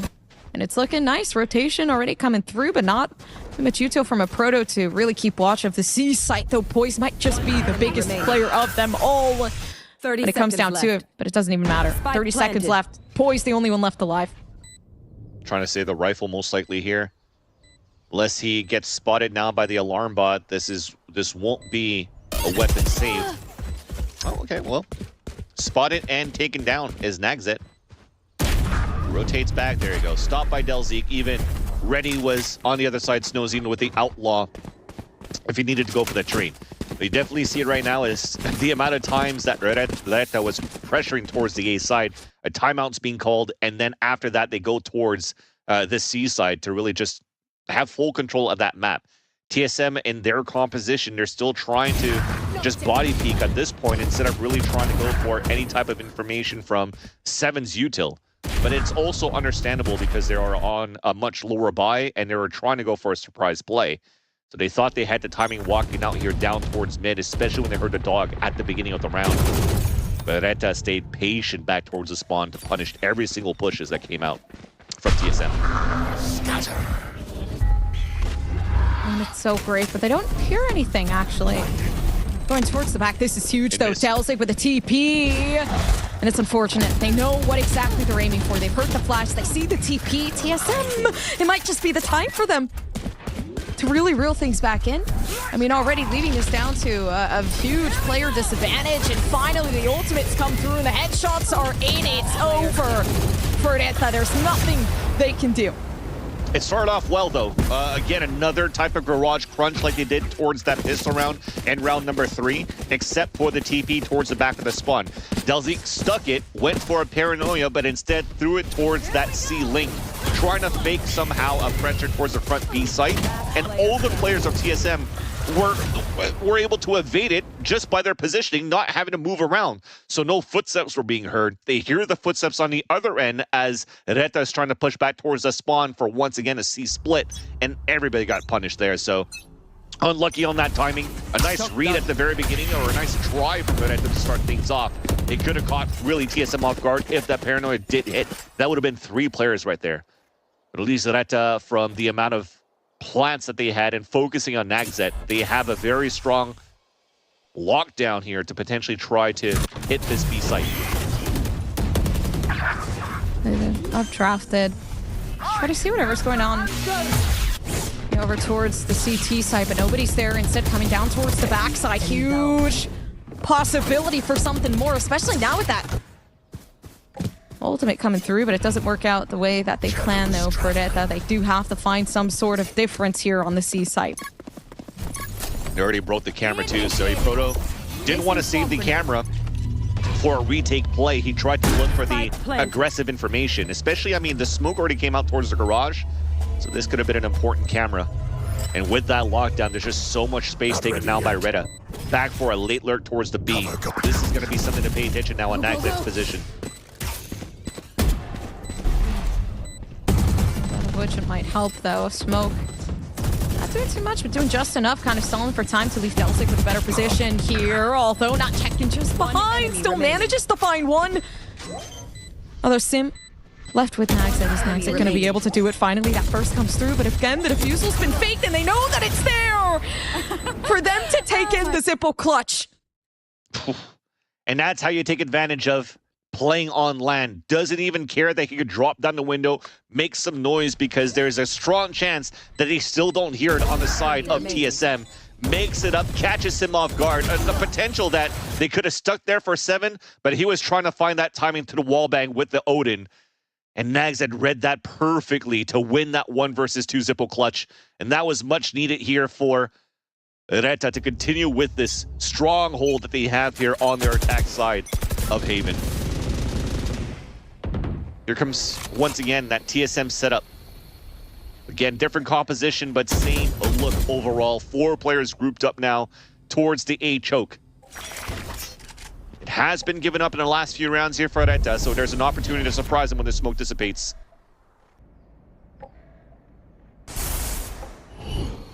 Just waiting for the perfect moment. Dude, this is so good from Poise to TSM already finding one of their own, but they just like, how do they just continue to find some? Regardless of the position they're in right there, and then you don't know who's going to win it up. 2v2, Areta finding the advantage. That was huge. It's beautifully done there by Areta towards the end too. When the wall comes down and you think that there's only one, especially with the first kill that you got through the smoke once again, coming out from Sim, this time onto Maurice. But for the rest of TSM, they didn't know where the other players were at. And they got caught off guard here with how many bodies were being set up here towards the A choke. So great conditioning being utilized so far here by Areta. 30 seconds left. Well placed. Everything pretty well balanced as well. They do have a molly, you know, to use for stall. If anything, they're in the clear, right? They are. You would expect them to be able to take away from this round, right? Information already given away. They know that they backed off. Now they stalled for some time. Stupid. Turret sees it first. They throw the one way. There's no cage coming out from the Proto. Wow. Yeah, it was going to be a guaranteed win here for Areta pretty much at this point with how spread they were in the crossfire setup for the swing, especially with their Proto with the Guardian. Yes, you're good for the one taps, but for swinging across on the other one, it was going to be very difficult. But look at this right here. Not spotting Snow in that corner. Really foiling the plans here from TSM, trying to really push forward. And this, unfortunately, should have been shots that were won. That's unfortunately a phantom moment there from GMD onto Delzik. 140 headshot. And that was the 140 that kept the dream alive here for Areta to win that 2v1 in the end. Eco round now for TSM. The gamble to walk towards mid, spotted by the turret. This might activate a little bit more pressure now for Areta to tempo up, and it's going to be on that C side. But the util and C might make things harder than they need to be. Oh, the timing. Do they have backed off, which is good because the A side, now they know it's clear. Souther is forcing a slight rotation over, but the spike isn't there yet. Might get caught out, but it's a beautiful shot down when they literally on the rotation. Everything was just too good.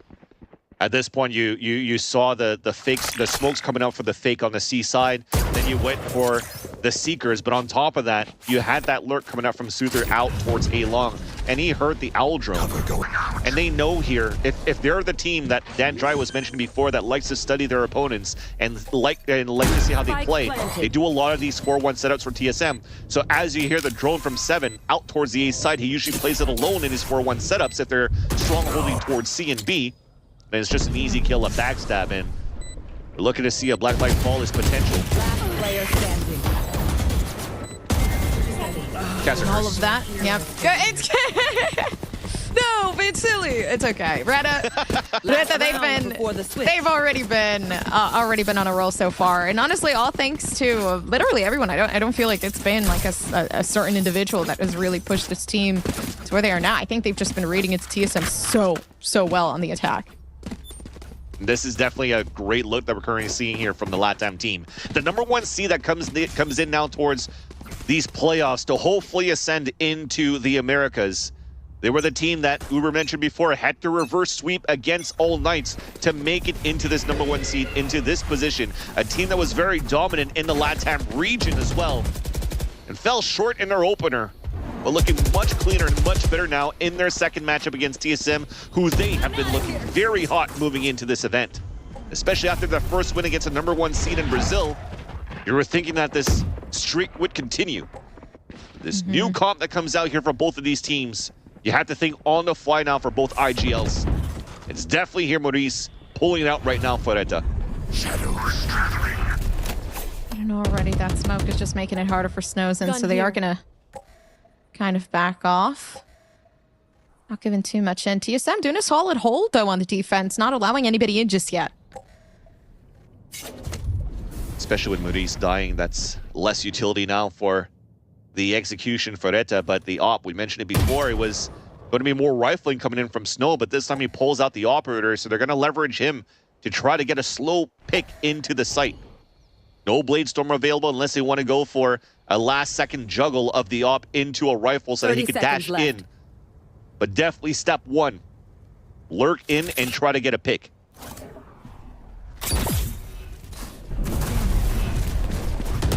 That's what they might just do already, though. The op making it harder for them to be able to get onto the site, but as the Duelist losing out on that opportunity to push yourselves forward, it might not be the best either way. 9-2. Possibility for something bigger. 9-3 actually coming through from TSM now. All good, all in favor of Reta. Down in this half, but TSM have the opportunity to take it back. I mean, Sim finally going to be able to use that Neon in a better light there on the attacking side. Definitely. Now you're going to look at it on the second half right now. I mean, it's 3 rounds on a defensive side. It's not too bad. It could have been a little bit better, but you're definitely seeing here on a map like this, on a 3-sided map, you have an opportunity to work that map a little bit more. And Poise, to me, is kind of like a junior finesse now when he's calling as an IGL. He likes these 3-sided maps where he could actually work that map a little bit more. You hear it in the interviews. He feels like his calling is good. His calling is very good when it comes down to these mid-rounding plays that he has to do. This was also praised by Baby Bay when they grouped in together, when they were playing together back in the phase days, trying to qualify into champs, going into like what 2023, I think, or 2022 at that point. So hopefully here, I mean, you're behind by 6. This is going to be a very important pistol round for you to call now on the side of TSM. With this composition, you have an opportunity to be very, very quick. And you're not playing against a Cypher that has trips or whatnot, right? So you still have a great opportunity to really run in and plant. You're looking at this double controller on the defensive side. You'll have to see how Soother is going to set up these defensive walls, but usually it's defensive walls for retakes. So this might be an opportunity for them to really be able to get free site control for how TSM would hit these sites. This is it for them.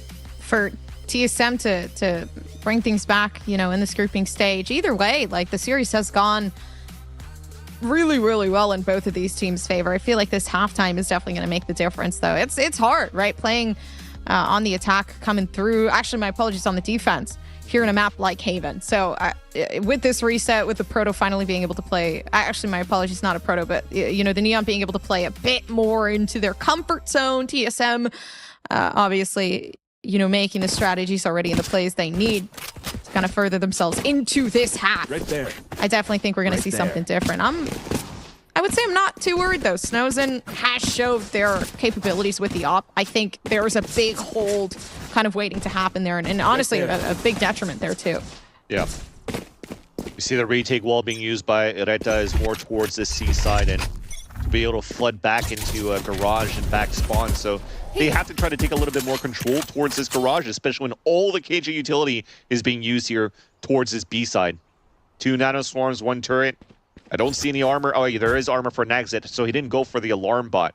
So he's going to solo anchor this spot. They play the retake towards the A side, and they have a soft hold towards C. 2 players out there now spotted by Delzy. Oh no, and stuck in the corner too. This is so perfect, but of course it doesn't matter. I was about to say timing isn't there, but of course it is. For Snozen, so good when it comes down to the ghost plays. Especially when the top being checked.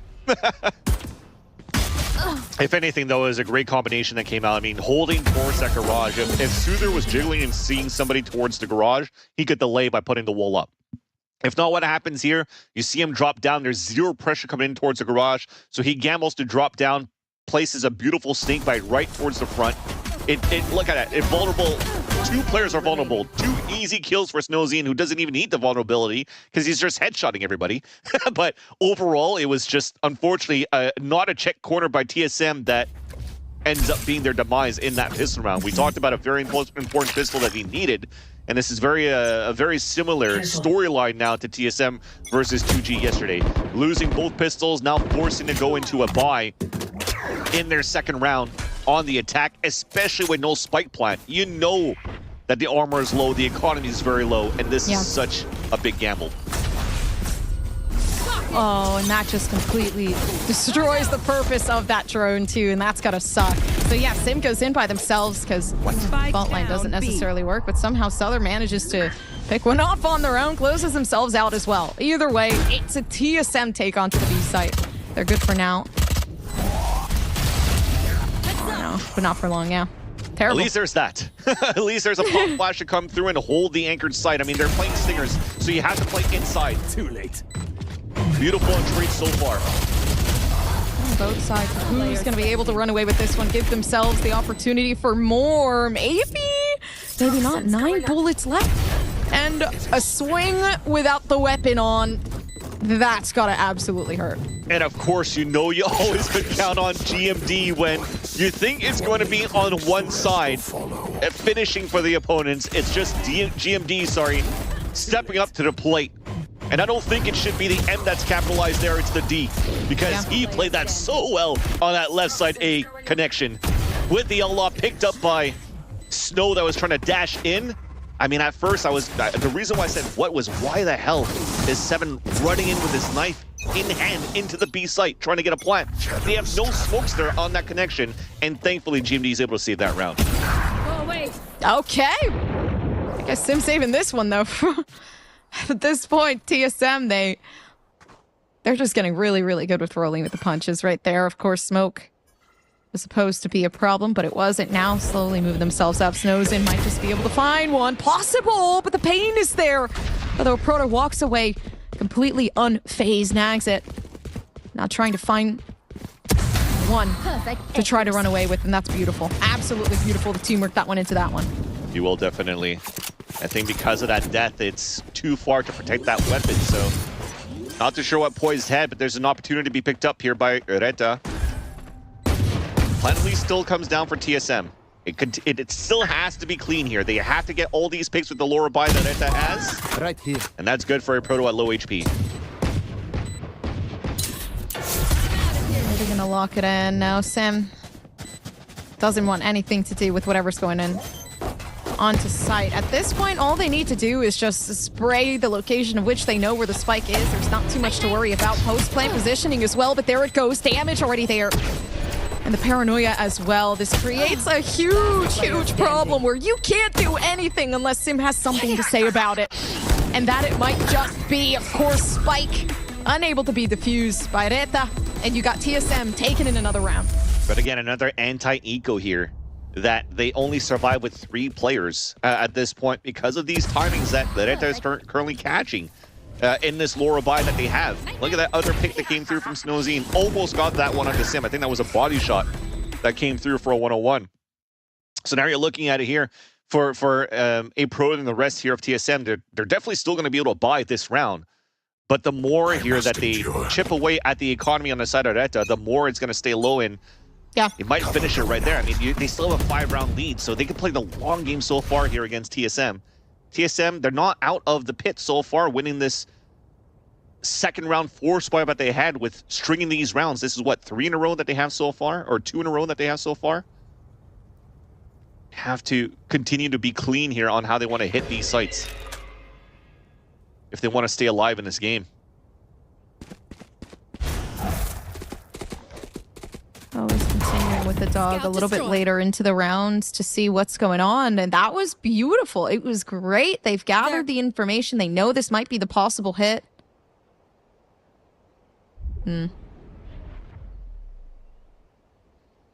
just really pausing so far here for TSM. And that flash, that's a good information, at least indicator that they're trying to go for a late hit towards the A site. And TSM, they don't want any of that smoke. Already rotating out to try to split towards the C site, but we're with 35 seconds left on the round, and there's still all of that KJ utility up. This is perfect so far here for Reta to still get information into the late game. Going to run it back too, all the way down towards the back of site, though. Nags it, keeping it intact. TSM, all they need is this. But of course, player disadvantage there. GMD getting better with it too. Not too much to work with, though. They can't really collect up Phantom or a Vandal. Still stuck up with the Bulldog, though. Reta give themselves at least that 11-5 a possible match point. We're getting closer and closer, and it gets scarier and scarier each time.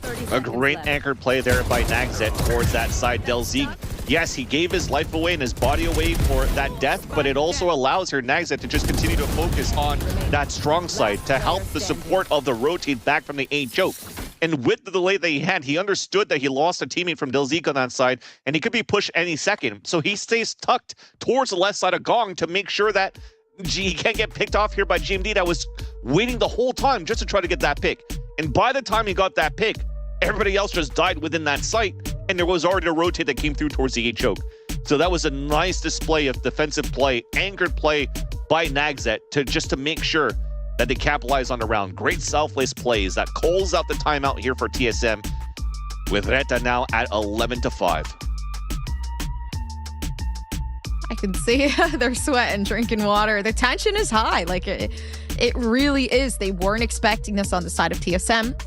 Put in a really difficult position, especially after the banger of a map they had last time. They thought they were going to run off that high, and now it's completely folded. So how well can they pick themselves back up? That's about the resolve. We've seen the players of TSM do incredibly well at really last-second decisions and being super, super good at these tense moments and picking themselves back up. But it gets harder and harder as a lot of these players start to pick it back up, especially here on the side of Delzeek. Yeah, as we mentioned, it was only a matter of time pretty much at this point here. Reta continues this way to chip away at the economy. Look at the economy that comes out of TSM now, and even a first blood out onto Sim, holding it out with the Outlaw, flying a hero. What a connection there on Terry Proto. Oh my gosh, there's no way. Dude, that's a violation too. And now what can you do? You got a Vandal. Okay, that's great. GMD goes down. And now that's another round win. So yeah, we've hit that match point. This is where TSM really do have to question, how are we going to bring this back? The movement around Snowzine right here around the A site. I mean, yes, he's eventually going to have some support coming through, but he's pretty much holding that on his own and just keeps dancing around, getting value out Bladestorm, value out of the Outlaw. The amount of potential that comes out here out of the star duelist of so many of these teams in Ascension gives me a lot of hope that they could really step up to the plate going into the VCTs next year. If not with this team, if not with any team ascending, potentially even poached going into next year. I mean, you're looking at Sim, you're looking at Snowzine, you're looking at Sato. All great duelists amongst others here currently playing in the Ascension tournament. Now, as we focus back in this round, we're round number 18, and TSM backs against the wall. And even against the walls of the A choke of Ascent, because they just are playing not to lose at this point, and thankfully they're able to find a timing to get the pick onto Maurice.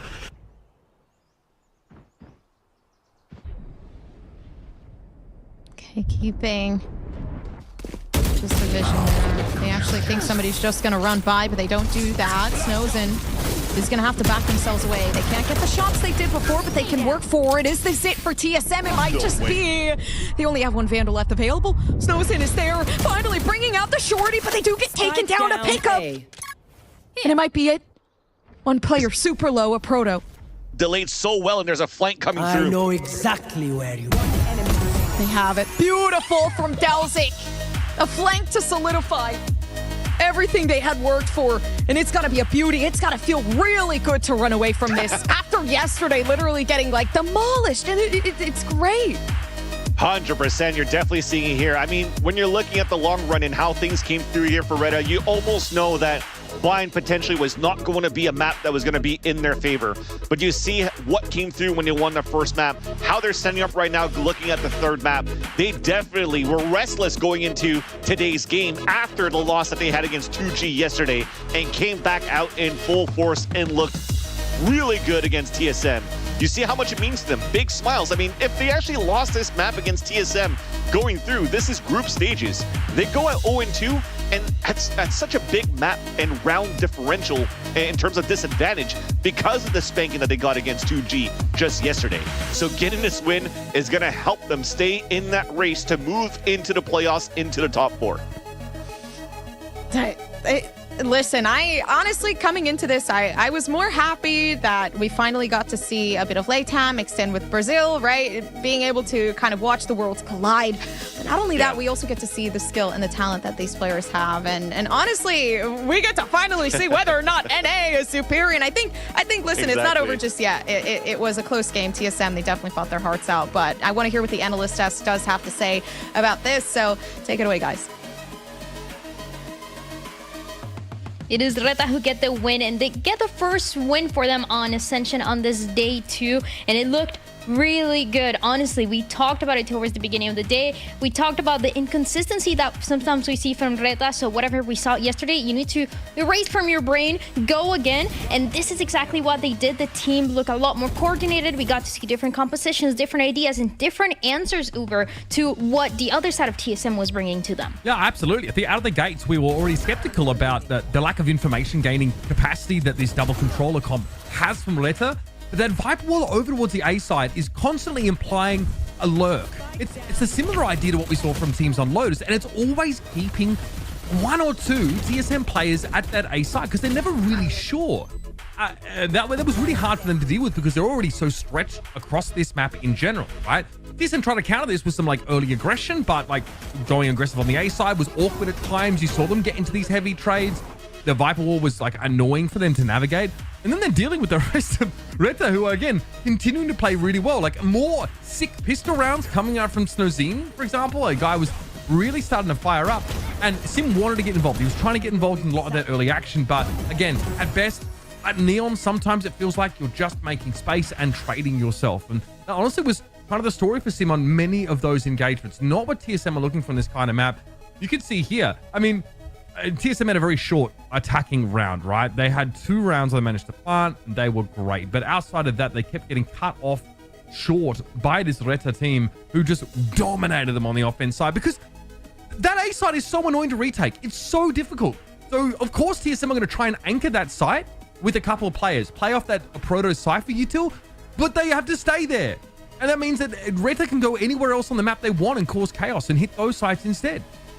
Yeah, I mean, they were struggling. It was very clear, you know, maybe this is a composition they don't get a lot of reps against. I personally can't think of a lot of teams in NA that are running Viper on Haven, at least at this point in time, right? So this was a very, very good call from the leadership over at Reta, the coaching staff and the IGL to pull out this comp against TSM. I mean, it was just absolutely a masterclass from these guys. Snowzine, wow, 298 ACS across 3 maps. What a stud. This entire series, all 3 maps, even when they're losing on Bind 13-6, just putting up absolute monster numbers. I mean, these Latin American duelists, what is in the water over there, Dan? I mean, there's something going on down there.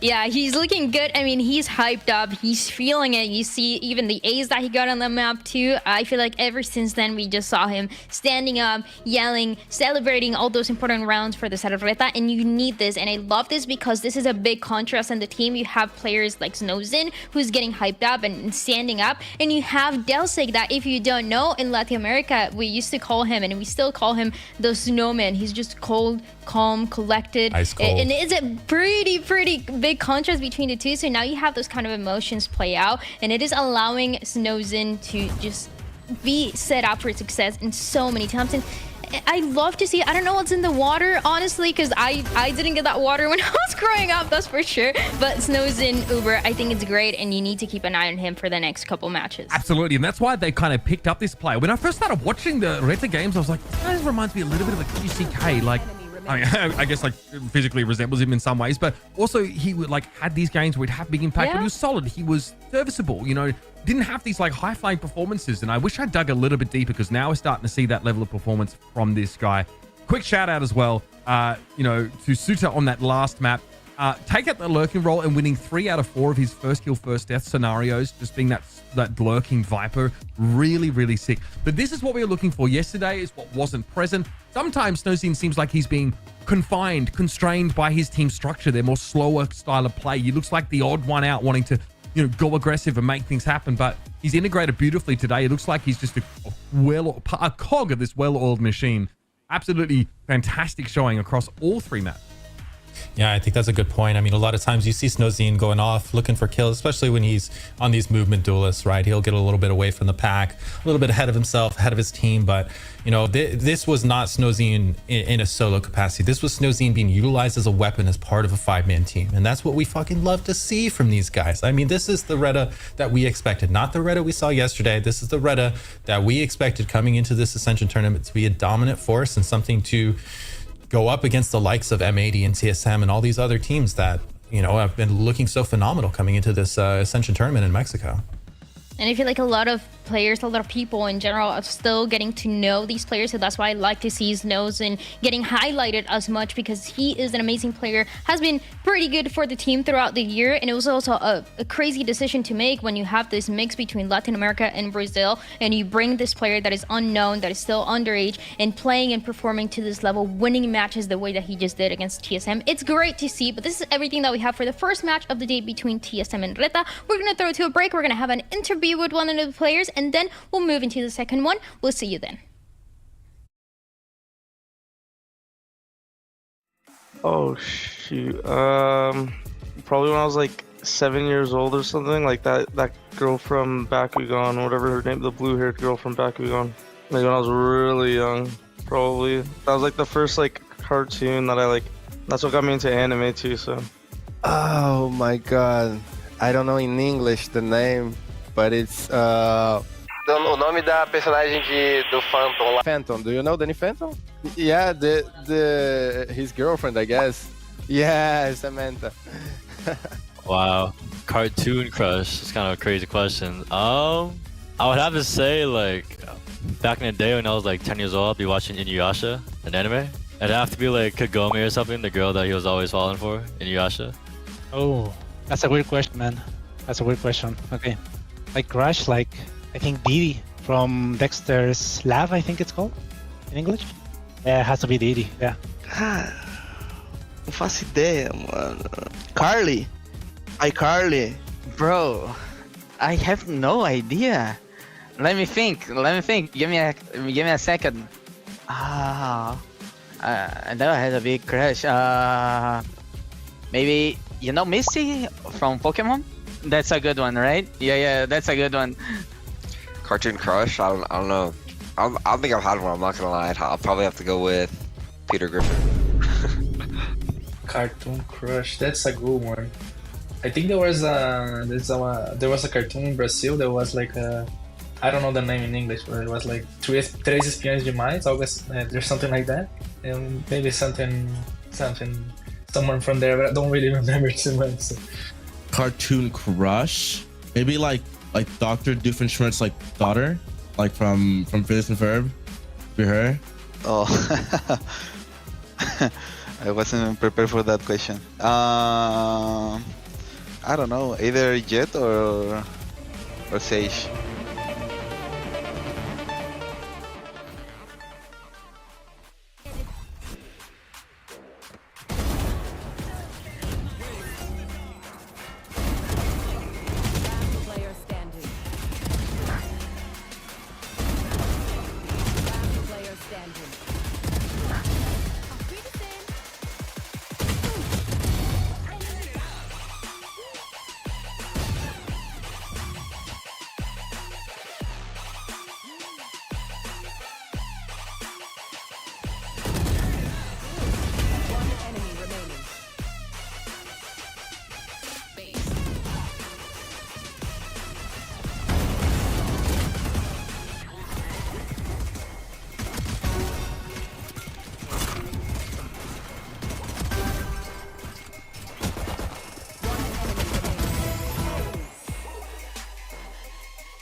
Hi guys, I'm here with Snowzine. He just won his first match against TSM. And I want to ask him, the first question I'm going to ask him is, what was the difference between today and yesterday? What did they talk also after yesterday's game? And how did they prepare for today? Então, sim, me fala qual foi a diferença entre ontem, hoje também, o que vocês falaram para o match de hoje. O que a gente falou foi que ontem, quando a gente estava fazendo o nosso VOD review, a única coisa que a gente podia perceber é que a equipe que jogou ontem não era a equipe que joga todos os dias, não é a equipe que jogou o ano inteiro, não é a equipe que jogou bem contra todos os times da franquia, contra todos os times nos treinos, era a equipe que se preparou. E hoje a diferença é que a gente impôs nosso jogo e saiu para ser a reta de verdade. Yesterday we watched our match and it really wasn't us. We were not playing like that. And we just came today with everything that we had and we just played like we normally play, but we weren't playing like reta. The second question that I want to ask him is that we know that he's a really, really good operator player, and he's one of the best from the world, entire world. And I want to ask him does he feels like that, like the best operator of the world? Então, assim, você tá entre os melhores operators do mundo, você tá se sentindo como o melhor operator do mundo? Obviamente que pra mim, eu sempre vou me sentir o melhor operator do mundo, porque eu trabalho muito e pra mim eu sempre vou ser o melhor. Mas é óbvio que pelo mundo tem vários operators bons também. I really feel like I'm the best operator. For me, of course, there are others operators that are really good, but for me, I'm always going to be the best. Muito obrigada. It's everything for us right now. We're going back to the live stream. Thank you.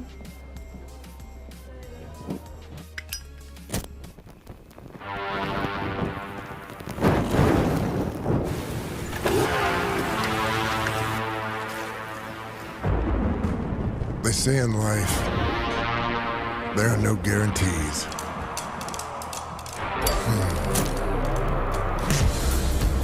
They say a lot of stuff like that.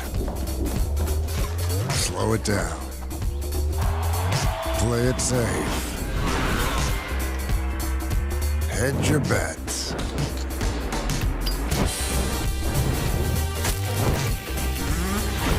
So what? You gonna listen to that? You gonna stop because they can't guarantee you'll pull this off? No guarantee you'll win? No guarantee everything's gonna be fine?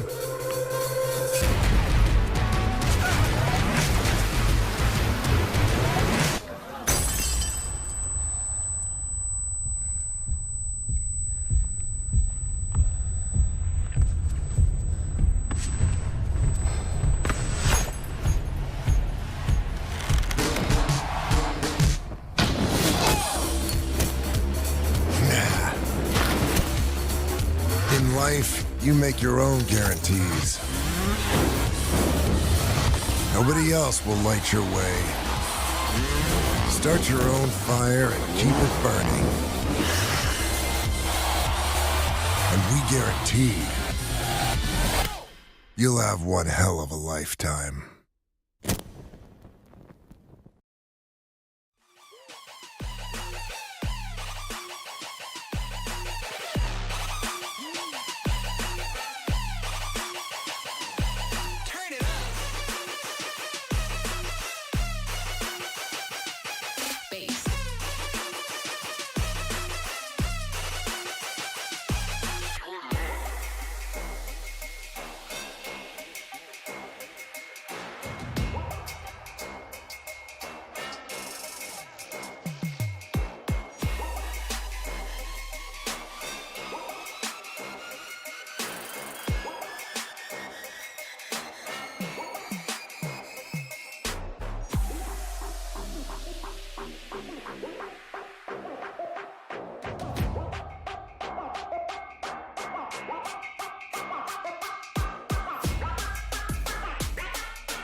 Welcome back, everyone, to VCT Ascension. Now we get the chance to move into the second match of the day, and is going to be GALORYS going against All Knights. And honestly, based on how the familiarity between these two teams, it feels like it could be a banger on the line. So we're going to find out if that's going to be the case. I'm your host once again, Dry, joined by Psycho and Uber on the desk. And guys, Psycho, how are you feeling about this match? We got the chance to see the teams for the first time yesterday. I got to say, that M80 All Knights match, I was very impressed by All Knights. Yeah, I mean, you know, I'm out here in a beautiful islet of Malta, stayed up till about 8 a.m. here to watch that M80 versus AK match, and boy, was I impressed with All Knights and the way that they played. I mean, the people they have on this team, the firepower they have, I mean, just Dante Deus, man, on the Neon, what a freaking weapon. Like, this guy is just absolutely insane, and he is just such a key part of this roster, and it's something that pushes these guys to the very, very top of the team list when I'm thinking about opponents. And it's hard to say, you know, they're 0-1 right now, right? So you think, oh, you know, they lost yesterday. Yeah, but they lost to the tournament favorites in two very close maps. I mean, this is a team that I think can go toe-to-toe with anybody right now. The match today is going to be good between GALORYS and All Knights. So let's check out what the teams have to say about today. Yo creo que nos faltó fue un... Yo creo que dentro de todo jugamos muy bien, pero lo que yo siento que nos faltó fue un poco más de agresividad a la hora del segundo tiempo de juego. Y lo que podemos mostrar para mañana contra GALORYS es un tema de unión, de cómo buscamos las batallas, cómo buscamos las peleas. Y yo creo que con eso ya estamos bien. Yo soy muy amigo de ellos porque compartíamos Scream antes, jugábamos mucho. Y son muy buenos, tienen mucho firepower. y eso le va a jugar mucho a favor y seguramente sea un 2-1 para nosotros. No, yo creo que no. Yo ahora mismo quiero volver y jugar ranked, así que no me afectó. Pero yo siento que no es un gran problema dentro de todo si puedes descansar y hacer lo que tengas que hacer.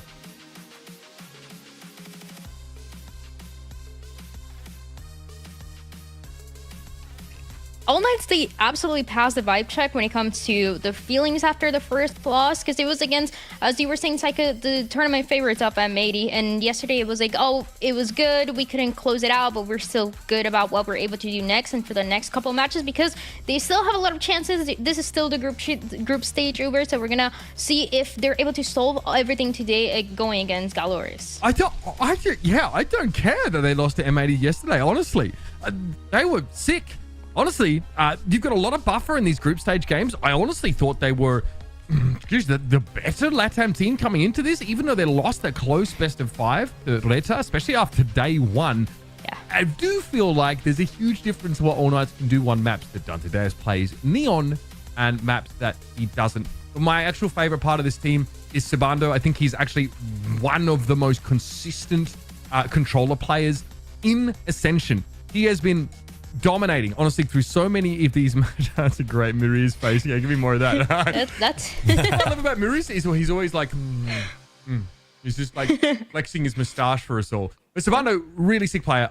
You're on the Omen, really ice cold, and really gets involved in a lot of these trades. He's fantastic. And this matchup in general, is going to be like two teams full of just nutty individuals. That sunset, that sunset map here for me, obviously a pick for All Knights. We get to see Dante on the Neon, pushes out to 30 in overtime. They don't quite get there, but this team is working really well. And a weaker point I saw for them, and the only question I had about their firepower, was Tinchov, actually, in some of their playoff games. He also looked really good yesterday. As far as I'm concerned, this team is like very well positioned. There's one weird thing though. I don't think Dante Deus plays Raze, because Nico Machine picks up the Raze on Bind and Dante plays the Gecko instead. There's one thing I want to flag that I've noticed is a little bit odd about this team, but again, on a map like Sunset, it doesn't matter, you just play Neon, but something worth keeping in mind. Yeah, and I mean, it's not out of the ordinary, right? I mean, that's what we used to see. That I would even say that was more in line with meta a year or two ago. There weren't a lot of duelists who were just playing every single duelist. I mean, even me coaching X said I had a Zekin on the Raze, right, and Cryo on the Jet, and we would swap it around, throw the other one on the Initiator, have him flash in, and still doing we were good to go, right? So it's definitely a tried and tested methodology. I wouldn't call it ideal, but it's definitely going to get them through, right? And the interesting thing that I took away from last night, and being such a M80 fan myself, it hurts me to say this. It hurts me to say this, but AK looked like the better team. Guys, I'm sorry, Happy and team, if you're watching this, I'm sorry. I just had to say it. AK looked phenomenal yesterday, and even though M80 came away with the win both maps, AK's team play was great, and I think that they're going to be hard-pressed to find another team that can take them down.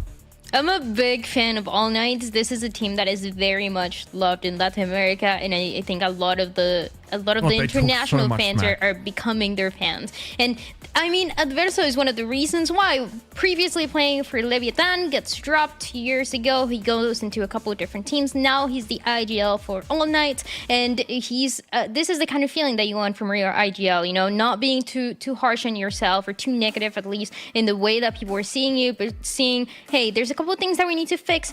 We're gonna fix them. It's fine. We couldn't maybe close out the series, but we're still feeling good about ourselves. This is what I want to see and what I want to hear from an IGL. This is what I want to hear from somebody that has as much experience as Adverso, and I love to see it. I think this is, as you guys were saying, one of the favorite teams and one of the teams that honestly looks good. Uber. Yeah, listen. This team is sick. I also think Adverso is unbelievably smart. He is not only an IGL that can absolutely drop bombs. I think he dropped 28 on that Icebox map in general, but he's very, very clever. Some of the mid-rounding from him has been excellent, and this team are very quick to pick up on it, rather. I love their brawls. They're very good at trading. I'm very excited about this team. Let's find out what GALORYS, though, had to say about yesterday coming into today. Por ser a primeira partida, acredito que não afeta muito, só desmotiva, a gente vê que tem que treinar mais, eles são bons, porém não é o melhor time do campeonato e mesmo assim a gente foi pior no dia de hoje, perdemos, então quer dizer que a gente precisa se dedicar muito mais do que a gente já está se dedicando, se esforçar e batalhar mais ainda. Acredito que agora todo mundo já tá mais de boa, não estamos nervosos agora. E a dedicação, tudo, e vai vir um ânimo a mais e vamos conseguir vencer com o tempo. Acho que eles são um time bom, bem agressivo, né? Eles têm um estilo de jogo diferente, porém no Brasil a gente treinava bastante com eles, não é algo tipo surpreendente pra gente. E quanto eu acho que vai ser a partida, eu acredito que seja 2-0 pra gente e seja uma partida de boa. Torço por isso.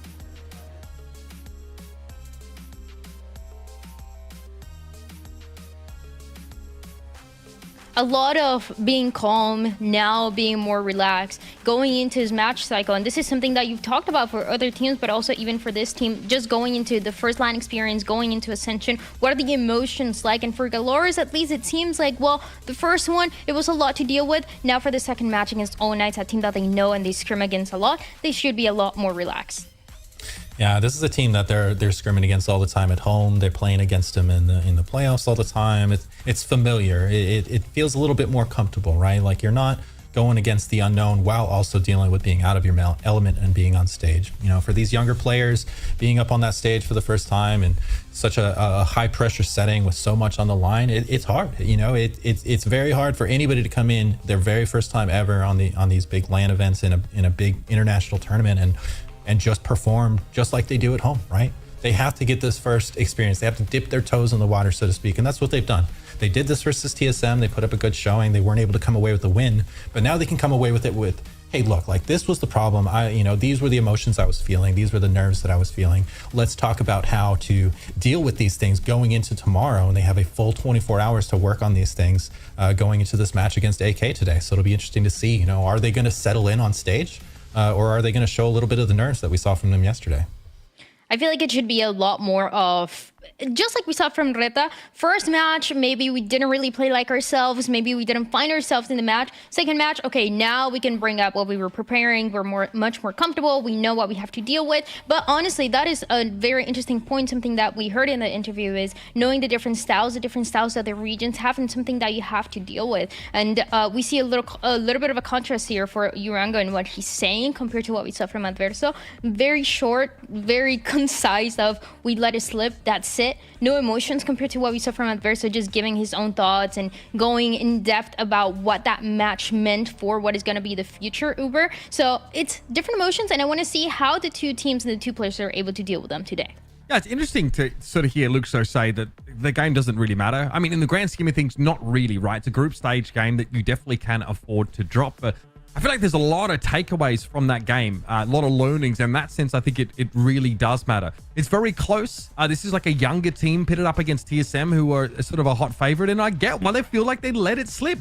They won like 6 rounds in a row on that defense side of Abyss, and they look like they're really tuned in to what TSM were doing. And then that last round of regulation, TSM managed to get their 12th and sort of make a bit of a game of it here. So I would expect them to be pretty darn frustrated by it. I'd expect someone like, Sato to definitely be feeling it. He was really running rampant on that map up against Sim, who came alive on Abyss in a big way, especially in that overtime. That's where Sato looked like at times he struggled. So you're going up against a team that, like TSM, likes to go for those defensive thrusts, like get aggressive on you early in the round, but All Knights are a completely different beast. If TSM are a cat, these guys are cheaters. They will absolutely pile in on you, and I'm surprised that Luxo thinks it'll be a calm game.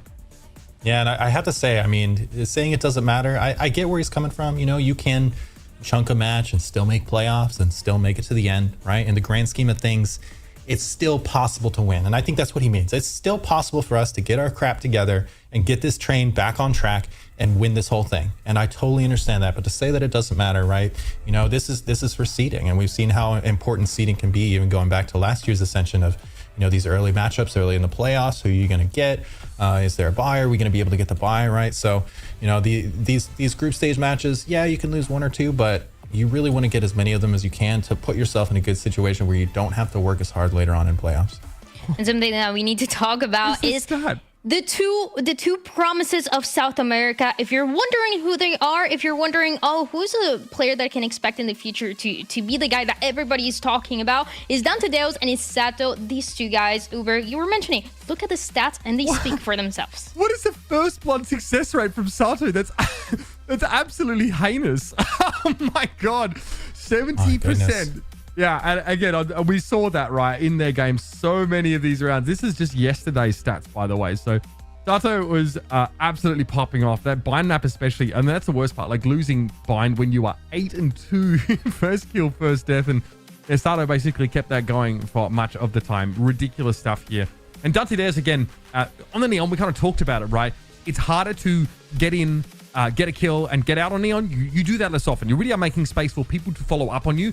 So Dante really embodies the sense of the full commit. He is the full send master. He will run in, throws up the fast lane, throws up the relay bolt, and just hopes it hits someone on the other side of the wall. Then he schwangs it and tries to, just kill as many people as he can. It is it's such a ridiculous amount of trust that he has in the rest of these teammates, because the rest of All Knights have to go. They have to be there to sort of have his back. And it's a very impressive play style that basically disregards every self-preservation, instinct known to man. That's why maybe that first blood success rate isn't so big, but it's about the space you create for the rest of your team and how you open up opportunities for these early fights. And they're pressed up against the barrier so hard their face is flat like it's on the windshield of a car trying to fight you at the start of the round. So a very fun team to watch, and it's not that you can put Dante and plug and play into any team with that level of aggression. It just really works within the shell of All Knights. So yeah, it's a thing to behold. He's schwanging. I like that. And it's what he's doing. He's schwanging, man. And look at just the stats here. I mean, this is just such an impressive stat line. He's only winning 25% of his first blood engagements. And yet he is putting up 51 and 41, 171 damage around, 260 ACS, and leading his team to an almost win, right? Like, that is an incredible stat line. It just goes to show how much of a key part of the game plan that he is, and how selfless he can be, and how that's translating to the rest of his team's success.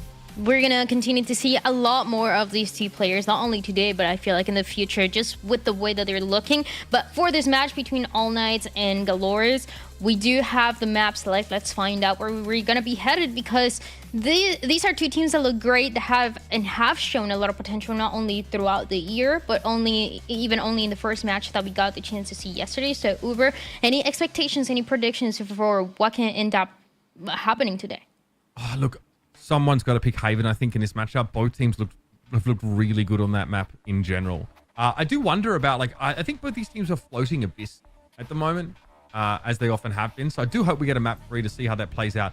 As for the pick of All Knights, I'm not really sure, right? They had 2 good maps. They could pick Icebox here, I think, or run back the Sunset is another option. That, I think, was their pick yesterday against M80, which was a great game. It's another Neon map, of course, for your boy Dante Dares. Let's find out. Let's find out if you're right. Let's find out if you're wrong, Uber, as we now get the chance to jump into the maps. Like Psycho, also very quickly, any predictions? You do have the benefit. Oh, there you go. Yeah, let me see. I think it's gonna be. I think AK are gonna pick Sunset. Wow. Oh, I really am just Don Stradamus out here, truly. And there it is, GALORYS picking the Haven, and it's interesting, them being Team B here and AK picking Sunset, AK is really just saying, hey, look, we're not going to pick Haven, you have to pick it. And that's a power move in the veto. So GALORYS have to use their pick on Haven, and then we're going to get an Abyss, like you said, Uber, for map 3. The last map is so interesting to me, because Abyss is just one of those maps that no matter what, you don't know what way it's going to go. We've seen, since the map came out, a lot of different compositions, different ideas, the clashes between different compositions and how they played out. I feel like we've seen pretty much every single duelist on this map as well. And I feel like for this match, it's perfect to see how these two duelists are going to play out against each other. But it starts even on the map of Sunset, where you can see a lot more of structure ideas, structure plans. So I feel like we'll get a very good view of what these two teams are able to bring to Ascension just in the 3 potential maps that we're going to be seeing, Psycho. Yeah, and the last time AK played Abyss, which it looks like it's the only time, they played the Jet, right? But I would love to see Deus back on the Neon. I mean, this is a massive map where rotation times are extremely important. If you can have that advantage of quick rotates off the Neon and really put him to work, get him in his comfort zone and maximize his efficiency, I think this is an opportunity to mix it up and actually kill any kind of anti-stranding that GALORYS are bringing into this. I think All Knights actually banned Abyss yesterday against M80. They didn't want to play it. I think the Ascent ban here from All Knights kind of forces them to float. Abyss is definitely a respect ban, up against GALORYS. I don't think they want to deal with Sato on that map. I think it's definitely a map that a great Jet can completely take over, especially if they're good at being active early in the round. And we saw Sato's like first blood conversion rate. It's like 70%, which I think is like koala noob level. It's like very, very scary. But Sunset and Hate, we're talking about the Neon because, it's such a unique look for Dante Deos, as in it's completely unhinged. But both of our maps are straight up here. Sunset and Haven both are great Neon maps here. So that's definitely where All Knights want to be. GALORYS actually banned the map where they sort of moved Dante Deos off of Duelist. So they're probably feeling fine about that. I think this is a really balanced map, Paul, and it's definitely going to allow us to see the best of both teams, right? Which is the perfect battlefield you want. I don't feel like anyone is specifically disadvantaged. I do wonder about the Abyss for All Knights, though, if they've really been working on it. If you're a team that is going to ban Abyss at the moment, it means you really haven't felt like you put enough time in there. Yeah, I mean, from what I'm seeing here, they've only played it once, and it was the 5th map in the best of 5 LATAM finals against Retta, and they lost, right? And I don't want to downplay Dante's Jet either. I mean, Dante put up 335 ACS, went 24-7 on the Jet. His team just couldn't get it across the finish line. So I don't think that getting Dante on the Neon and activating him is necessarily the win condition.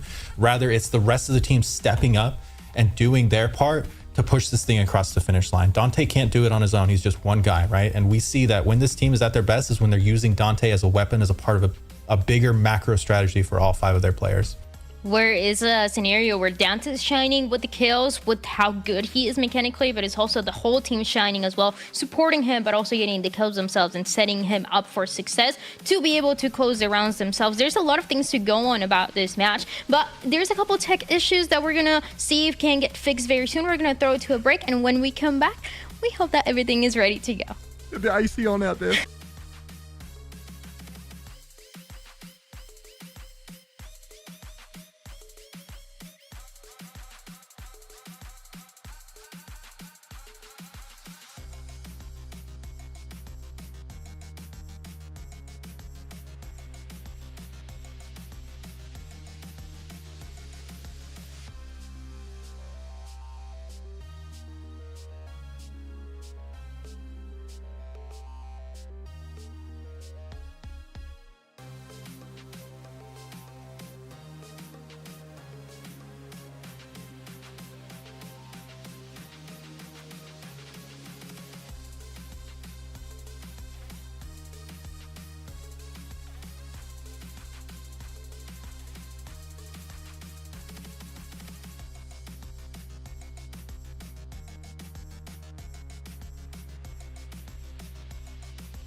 It seems like the tech issues have been fixed, so we should be starting with this match between All Knights and GALORYS very, very soon. So welcome back, guys. We hope this is the last break that you get from those pauses. And now we get the chance to once again talk about them. We have a first map of Sunset coming up. And Psycho, we talked a little bit about Abyss. We talked a little bit about these two teams when it comes to Sunset. And as we get to see them walking by, what are your expectations and what is it going to take for GALORYS and what is it going to take for All Knights to win today?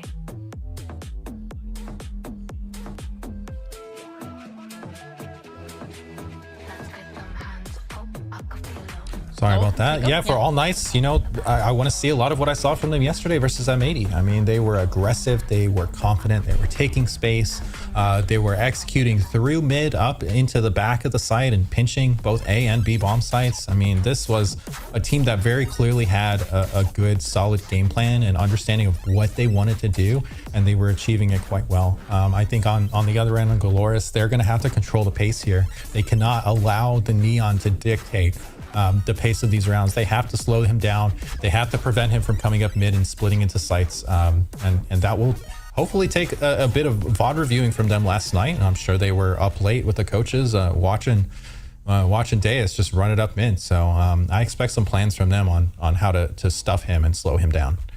I want to see how that early aggression gets controlled. So it's very similar to what Don is looking for about controlling the pace. And I think defensively, those Omen one-ways on the A side of the map are going to be important. Are they going to be respected by All Knights? And if they're not, is there a contingency there for GALORYS to control that fast hit in towards elbow? And you could say the same over on the B side of the map, right? You're going to see defensively a lot of pushing up from this All Knights team. They are going to disrespect this GALORYS roster until they're forced to show them that level of respect. GALORYS think this is going to be a comfortable game. They feel like they're going to be able to ease into it. This Sunset map is one that has been rockier for them over the last sort of, couple of months. In fact, the last time they played it was sort of 6 weeks ago in an official. That was in the lower finals. So it is a map where Sato did pick up the Neon and has been doing so for quite some time. So we get to see a potential matchup of those duelists. But is the protocol there to be able to match just the raw speed that All Knights throw at you? Hyping up All Knights a lot, I know, but they're a very fun team to watch. They bring exciting gameplay. And the best part is they kind of ride the lightning. They have a way of sort of dictating these very chaotic situations to give them an advantage, even when it's messy back and forth trading. And you can already kind of see what the agents are going to look like for these two teams, but let's jump into the agent select specifically to see it a little better, a little clearer, and I love that we start the map of Sunset like this. We talked so much about Dante Deus, we talked so much about Sato as the promises for South America, of Brazil, and Latin America, and now you get the chance to see them going against each other on the Neon Cycle. I think this is going to be amazing. And we got the mirror matchup here. I mean, this is something where, All Knights yesterday, they had to deal with Koala Noob, his aggression, his opping on the Yoru, the weird Yoru plays, the teleport rotates. I mean, they don't have to worry about this now. They're playing against a Neon. They play Neon. They know how Neon plays. They know what to expect. So this should be a much more comfortable matchup for them, composition-wise. And I expect them to have a much better understanding of the game plan that GALORYS are going to try and bring against them. And going against this mirror composition, it also means that you know exactly how the other team is going to look like over. So we're going to find out if there's going to be the little things coming out the same way that we saw for Reta. And both of the players, both of the teams here, they talk about being calm, they talk about being relaxed, but the pressure is on for the second match. Both of the teams, they're trying to get the first win of Ascension. Let's find out who's going to get it first. Is it going to be GALORYS or All Knights? Casters? It's up to you. Getting into it of All Knights versus GALORYS. I'm Gone First. I'm joined here by Van Silly, and we're finally able to see that second-hand series, of course, after a bang of a series that we just watched, Van.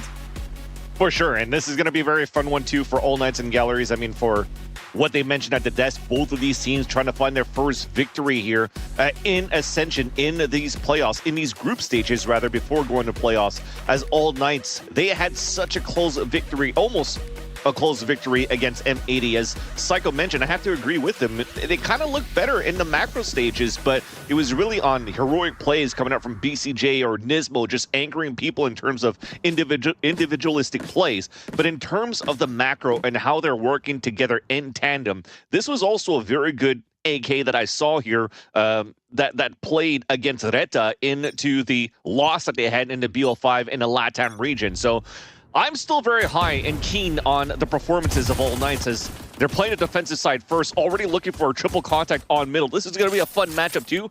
Not many times do we see very big mirror matches of a Neon and Breach, so it's going to get chaotic. I mean, it has to. Right, both of these teams kind of feeling that chaotic energy right now, especially with Sibano. I believe that's how you pronounce it, kind of just watching and waiting for this play to happen. They only have one smoke, a paranoia readily available, but nobody else left on A site. They could hold it or they can move, and the move is the play. And one way, too, to try to delay solo play towards the A site. Very interesting method here for All Knights as well, using a Sheriff on your Silva to try to fight down towards middle. And now you're trying to use that leverage, the utility of that Neon to try to concuss some players, but Dante is the first to fall. One enemy remaining. Luckily enough for GALORYS, definitely able to keep themselves left onto the site. Now the plant coming down, and it is going to be a round win. Nothing really too troubling about that. They definitely kept that hold pretty nice and solid for AK, but it just wasn't enough. That's a difficult thing, too, when you're playing a Sheriff here on your Silva in the pistol run. I mean, a lot of these players on Silva maybe won't invest into a drone this early into the pistol round, but maybe they're playing this 1-3-1 setup without really trying to add more aggression into middle and still staying anchored at that spot. You're giving away a lot of space here to allow GALORYS to just walk up contact and really catch Chibano off guard, and allowing for you to really play a good post plan. So a clean first round for GALORYS. Rude trying to peek out towards long A, picked off by Dante, which is a great start again with, I think it's going to be the type of play style you're going to see from All Knights, continuing to use both initiators to just go around and activate Dante, which is why we talked about that structure here on the decks.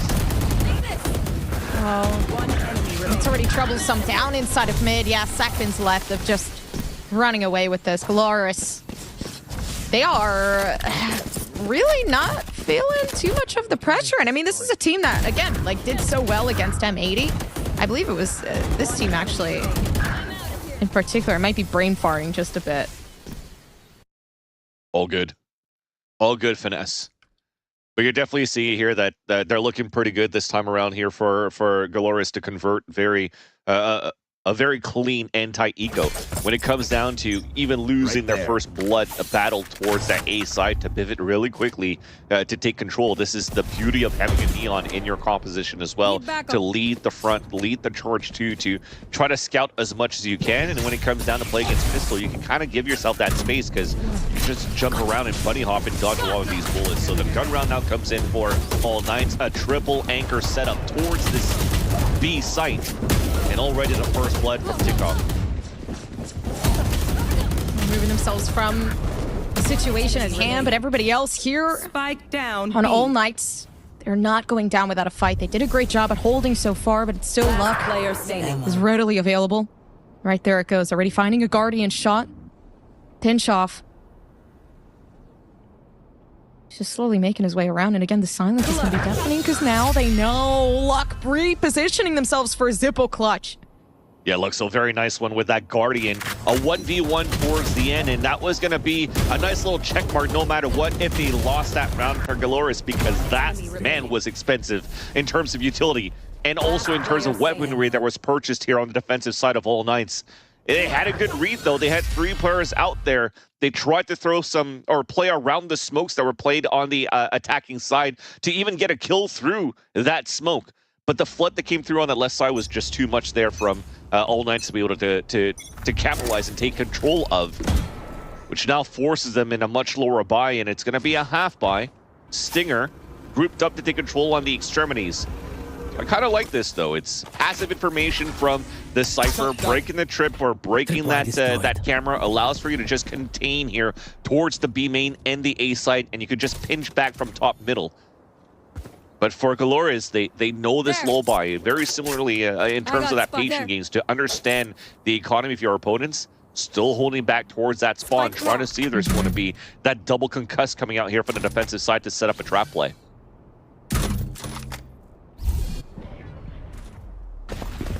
Here the can. I know somebody's attentively watching to see what's going to happen, but at this point, they've already made some sort of execution going over towards A. Now the noise has been heard. They take a pick off here for All Knights. Down inside of mid. Nobody's going on A. There is some troublesome feelings when it comes down to it. Of course, information coming out on its own, but it's not going to be easy now, especially with the Neon trying to make way.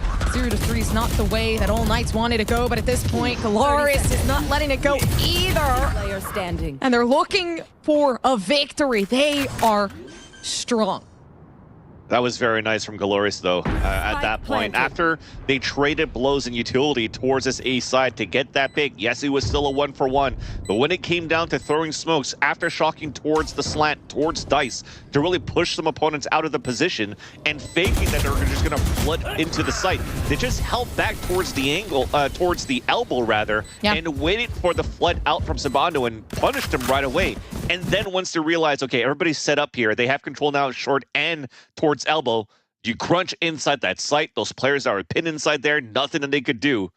And you're looking very strong now on your first half of getting 4 unanswered rounds so far. But again, this was a half buy or a smaller buy that you had here on the defensive side. But despite that, all these buys that are coming through, you won't be able to get that op out as soon as possible. So this might be another one of those try to go for fights here with the relay bolts, with the shot, the concusses, and try to get these picks off with the rifles. Not an easy feat. Already going 4-0, like so early on, especially against such a dominant team like All Knights. But GALORYS, they have it. They feel pretty comfortable with it. Honestly, if anything, you can tell there is no hesitation with the plays that they're moving forward with either. For sure. They're not afraid to fight back, at least for All Knights. I like that.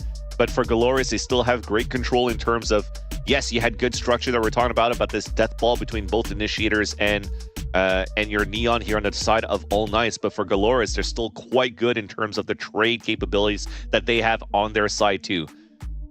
So now it's going to have to be trying to break that play. They operate on the defensive side, could actually be quite huge to play against a Neon as well. Even if you're on a Neon yourself, you could still try to get that early pick into that B main and then start running away, or any type of aggressive angles. We've seen this being utilized over on NRG side over in the VCTs, where, you know, glass cannon, OT side, energy, Victor comes out with the operator and then gets a pick here on that B main side. So that is going to have to be something that's going to be discussed here in this timeout that was coming out from All Knights, because everything that they're trying to do in terms of trap plays or just double concusses and pushes that you're trying to leverage Dante with has been fully punished every time so far by GALORYS. A technical pause. Still making way, so thank you guys so much for the patience. But yeah, for, I guess, the purpose of GALORYS too, of, you know, just being able to pull through with this is definitely going to give them a lot of momentum moving forward. It's very important, especially now. I mean, given that it doesn't even seem like they're struggling, to be completely frank with you. There are moments where it's like, oh, well, you know, that didn't look too good, but they always pick themselves back up, start right back off where they were, and continue along. But of course, the game might just be able to get started back into it. You're definitely hoping here from All Knights after this technical pause here, after a full pause and a full stop of this game, it will allow for them to actually recuperate like you want them to here, Gompers, because at this point, when you listen to the pre-match interview, when you reflect back on their loss against M80, they said that they were feeling calm, that they were okay moving in here into this second matchup against GALORYS. Oh! Trick shot. That was sick. But that said, I mean, it's currently 4-0 right now, and if you continue to lose in these moments where you can't activate this aggression that you're trying to pull through on the defensive side, doubt will start instilling here into the capabilities that you're bringing into this game. Yes, you lost a very close matchup against one of the tournament favorites, if not the tournament favorite to move into Ascensions this year, but against GALORYS, the #1 seed right here, it works out so far for All Knights to push down towards middle. Dude, and it just continues going down, man. All Knights. Is this the time for them to really seek back to that redemption? It might just be GALORYS. Not really knowing what to do in a situation like this one. Now having down to this 1v1. Yep, and tagged out by Nico Machine. Yeah, looking good. like that a little bit more. So with the triple face that they had at the beginning of these rounds, and then they got smoked out by an Omen, and it just kind of like waited that smoke on the defensive side. Again, talking about how much space they were giving away here for GALORYS to really work around that map. They try to activate on a different side. There's only one player holding in on that spot, and it's an Omen, right? With Sabano over towards the A side, so you can't really have great opportunities to delay as much. So if you lose one section, at least fight what you're trying to fight for in the very beginning. A walk down towards middle, great punishes coming out from Nico Machine, and now you have GALORYS trying to work back towards the extremities once again. I mean, they are still trying to contest towards middle, but the main gist of it is looking to split potentially towards this B side, because that's where the spike's currently going as well, and they have lots of ults to work with here. Hi, I'm pissed. And now there it goes. All right, Sato. Sato finding an entry inward, but I was surprised that it worked so well. 2 players watching the angle, and somehow Sato does manage to make it out alive, though. They don't have a lot to play with. The ultimate's still available. Nobody else peeking the angles. All Knights, they know better than to do that. Instead, trying to find a different way of entry, and it's beautiful from Dante. Player standing. To find another, though. GALORYS, they do manage to retrieve that, and just as it was before, maybe another round win here. Starting to see at least why All Knights were putting so much importance and pressure into triple holding top mid in the very beginning of these rounds, because Psycho mentioned it on the desk. There's a lot of these moments where even All Knights themselves playing as a Neon do a lot of these pushes on top middle and split here. Either it's A or B, it doesn't really matter, because it depends where the smoke's being thrown by the Omen this time on the side of shot for you to be able to pinch back towards Boba. And there's just the concusses that happens with the fault line on top of that to support on that line. And it really, really once again caught All Knights unfortunately off guard, because the one round where they don't start off on middle, that's the take here that you have here on GALORYS to be able to capitalize on the round. So far it's great reads and great calls coming out here from the IGL over on GALORYS side. Tripwire destroyed. Oh, the timing. So important, but there is something going on that lurk there. So GALORYS, they're not going to easily just be flanked or read out just yet. Here. That's great timing. You just saw the one-way smoke being thrown by Sabando from the B side, and that completely halted GALORYS on that walk contact up towards A. They're trying to activate. Look, so who gets the headshot there onto Dante, and there's the hat. And yeah, A site's open. Time to Neon. Your way in. And they're still going, not going out easily just yet. All Knights now. They have been spotted. Knowing exactly where they are, GALORYS is going to try their absolute best to keep them out of harm's way. Looking at Util, though, it's not going to be too hard to do that. All Knights. Savando might just be able to gain some access to the entry. Rolling Thunder makes its way in. Everybody else can make its way in as well. Already seeming like everybody else trying to apply that pressure. And as it said, maybe just well and done there. All Knights finally taking it back. Yeah, it might just be it. The defusal there. I mean, Evil definitely looks a little bit frisky here, but either way, so many players watching.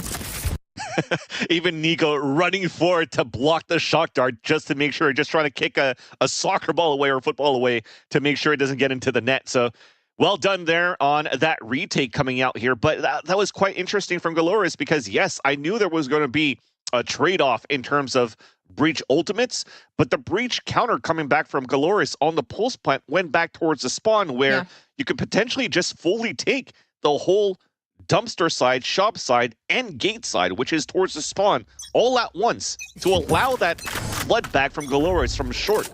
But because that missed, you saw AK on the lower buy that they had just weren't affected by the players dropping down towards the dumpster. And at least GALORYS is trying to pivot towards B. It catches so many players off guard. What an answer back. No, but they run it down. That's going to be a really, really good push moving out towards B. Again, no fears when it comes down to the side of Sato. Said feeling really, really comfortable moving forward, but the Neon now left alone down towards the B site, and it's them all by their lonesome shut down in a matter of seconds. The first time that they just full out start going towards the B main. You saw a couple of rounds ago too.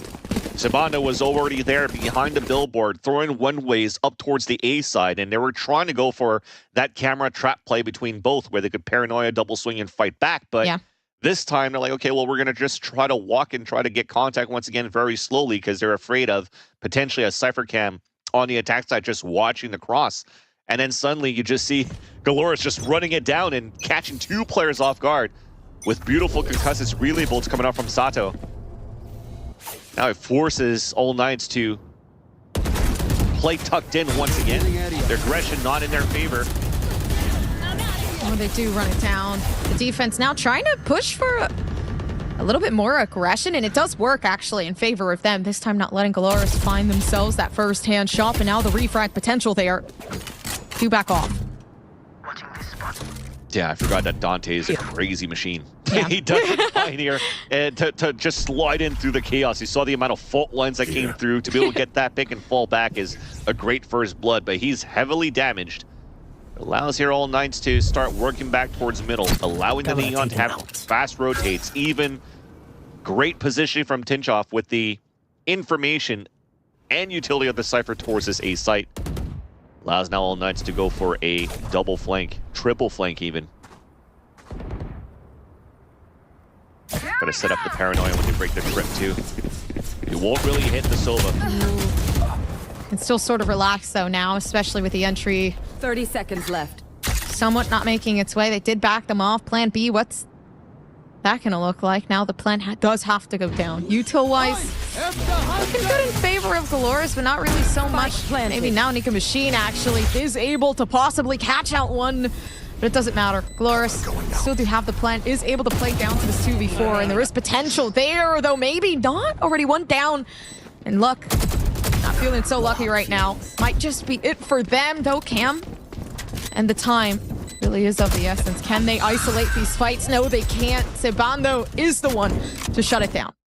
And that's the game sense and the sixth sense even coming out from Adverso. Yes, maybe not as loud playing on a map here as Sunset yesterday on this breach, but overall, what he has in terms of pedigree is also another one of those players that came in from the professional scene over at VCTs that's trying to grind it back to tier 2, having an opportunity to flash here with Leviathan in the past until they went through a couple of roster changes. But for him to combine with the Aftershock, yes, even if they got the plant, at least he's able to take one player down, immediately spams in the smoke as well to take Root down. And just allowing here All Knights to have a clean retake towards the end. The double up setup on the elbow to take down Luxo.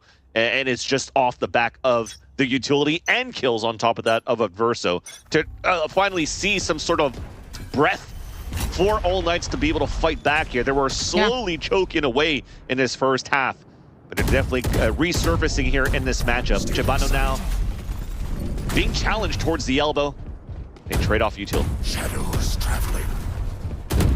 They're able to put up the shadows though. They do blockade, so for now this is good, right? Nothing that can make GALORYS feel comfortable moving forward, and that's the only thing. Finding that discomfort, trying to play off of it, but at this point the smoke settled down in mid to maybe bait out a rotation, but it's not happening just yet. At least they cut noise now for GALORYS. With no Cypher util coming out here towards the A side, and the cooldowns that you have on the darts and the owl drone, it gives an opportunity here for GALORYS just to contact up a little bit more here towards the elbow. And they're just going to wait for the next cycle of util to try to hopefully get information on time, but GALORYS is already ready with all of this util to pop inside the site. We're going to have a chill day though. Okay, Sato backs off. Wouldn't want to fight that either though. 30 seconds left. This is the site they're going to hit. They know this at this point. The util, it has to diminish just a little bit for All Knights. What do they have to play with? 2 flashes. Maybe Dante can find their way in, but if anything, it's the same thing on the other side. Pretty much in the same sort of position as both of these teams are. The question is, how well are they going to use the util already? Both flashes used. At least one of each. Now both flashes. Gregor goes down. Now there's absolutely nothing more to play with. You have to realize at this point the isolation is the main advantage, but All Knights, they just continue to tear, leaving Luck all by themselves. Wow. That was insane too. Both of the teams just counting down. Okay, there's one breach flash that was used. Okay, another breach flash that was used. And then I gotta say, Luxo did a great job just pulling up cages every single time they were trying to go for util, then fled back here for All Knights and used both cages and nullified. the fast lane out on the defensive side, the fault line, the flashes too, and I thought it was going to be great positioning across, but as soon as that first pick came through, well, you had the neural theft available there for the retake available for All Knights, which then allowed for them to trade off and take down the A side quite much easily. And now they're, 2 rounds away here of tying up the game on the first half, and they're definitely calling that timeout now for GALORYS. You thought you were running away here with this game so far as things started on your end. But the Flood retakes this time around from All Knights are looking pretty good. Dude, they're doing immaculate. All Knights, you know, it was a rough start for them, but the fact that they're able to pick it up so easily, flawlessly, I mean, not really flawlessly. There were a lot of mistakes moving up to this point, but for this team in particular, taking the time to kind of recollect themselves, taking the knowledge of, hey, we're better than this. You know, we're pretty optimistic about what we're going to do moving forward. The team's mental attitude in general, as we've seen from tweets, is looking pretty solid. So they don't learn off of fear or anger. They learn off of optimism, and I feel like that genuinely does carry you forward pretty far. Especially when it comes down to that 4-6 scoreline, some rounds that are finally picked up here on this side of All Knights. So that's going to give him a little bit of confidence to fight back here against GALORYS. And off this timeout, not really anything here that GALORYS could really try to go for this orb control towards the A side so that Sato could cycle rather his rifle to somebody else. And he got 3 rifles and an overdrive to maybe work as a group. It's just early util that was thrown in the very beginning with a first slide and a couple of pop shots. Yeah. But All Knights is not reading into that. They're still sticking up towards middle. Looking for a chill time. It's not going to be given too easily to them, though. GALORYS, they know exactly what All Knights is playing for. Is going to watch the Sivan, though. Leaving the smoke here, but it doesn't really do too much. Of course, you know, when you have the Neon, there is easy access left onto the site regardless, but still watching this, hoping they can catch some sort of sight line. And they do, but it doesn't work well. Yeah, Savannah was trying to play the top of the news, trying to play the 10 spot, but instead he got a 10s at home. Couple of whip shots, but still an opportunity here for All Knights to fight back with that slide. Dante with the opening, and they're pitching back into the B site. Cage triggered. It's definitely now, at least, they can still keep themselves intact. GALORYS, okay, well, let me speak for a second, because oh my gosh, like what? Last round. There is no words that I can really say at that point. No, me neither. That was instant coming out here from GALORYS on the post plant. And as I said, I thought they were going to try to go for orb control here to give them some sort of fighting chance around an overdrive and 3 rifles to work with. But instead, it's just Sheris in the end. They had forward positioning, and after the first kill that they've gotten, losing their first player towards that B main, they knew there was going to be such an aggressive flank coming through that they decided to push on the extremities and just won their duel. So a great way for GALORYS to answer back. Speeding across here on the top of middle to watch things once again. The last round of the half, thankfully, All Knights, despite losing to Allura by, still has econ to work with and still has man advantage as well. They are getting ready for a big stun, and this might work out well. No, they do back off. That's good. GALORYS, knowing the positioning they were in was pretty hectic, but at the same time, the A site, they slowly did move up, tried to gain some space, some ground, but information given away, and the A isn't looking so good now for AK. Forcing the orb on Narango, so they definitely want him to plant so they could have the Rolling Thunder towards the end and leverage as well the Sova. Double hold on ultimates if they could get inside that site, but there's still a pesky trip right there being set up by Tinchoff. So they want to give up the site too.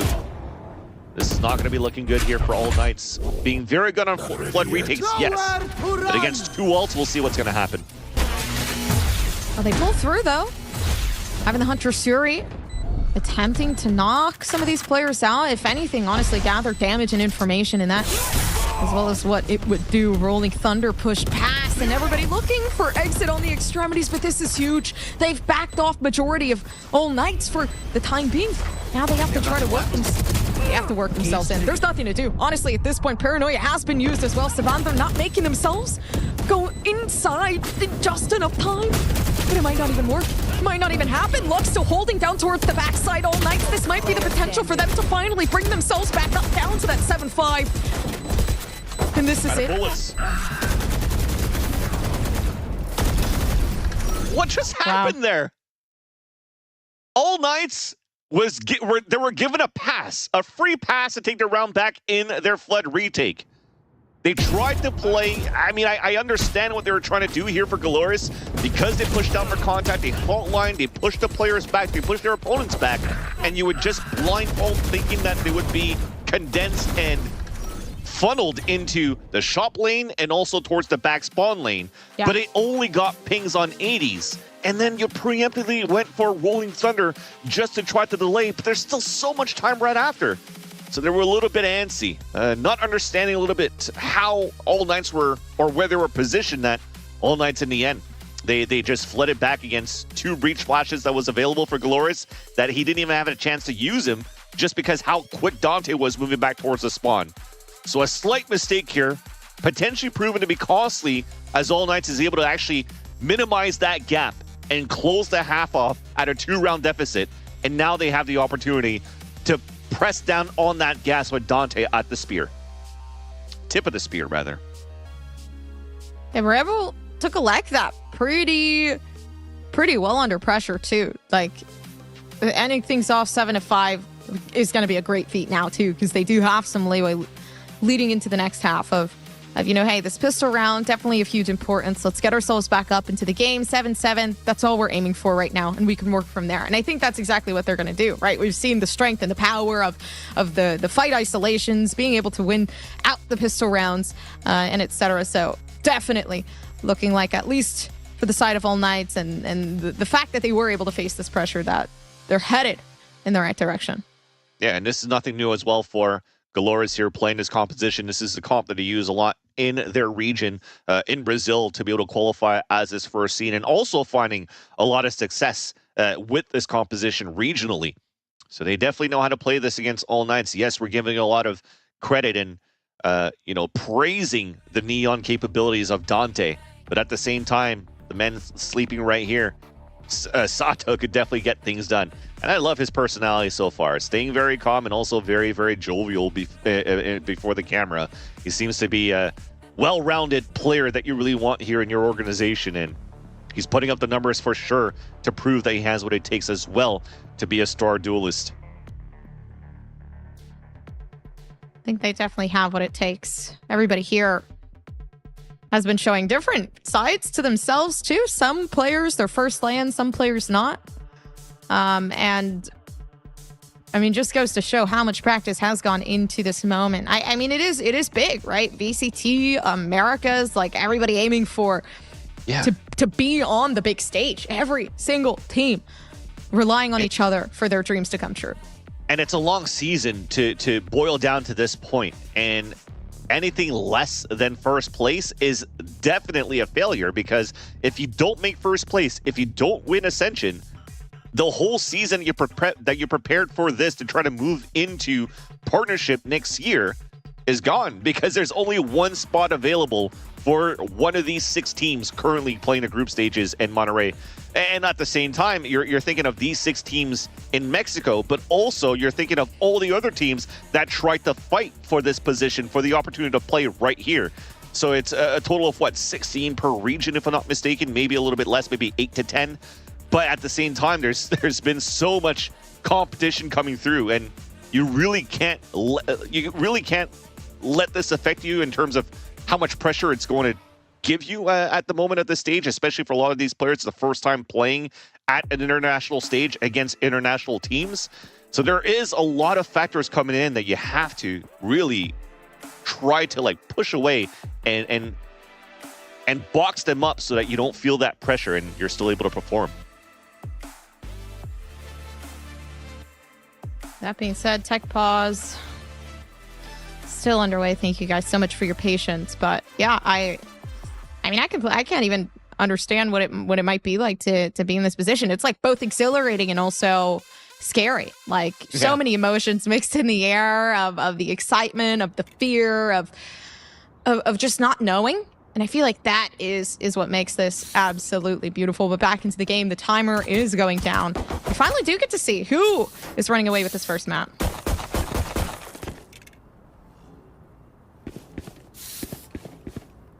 Well, it's a lot of ghosts here on the side of GALORYS, and with their position, they're just trying to play a little bit of a slightly further range, but also being Sato the first one trying to be the most aggressive one.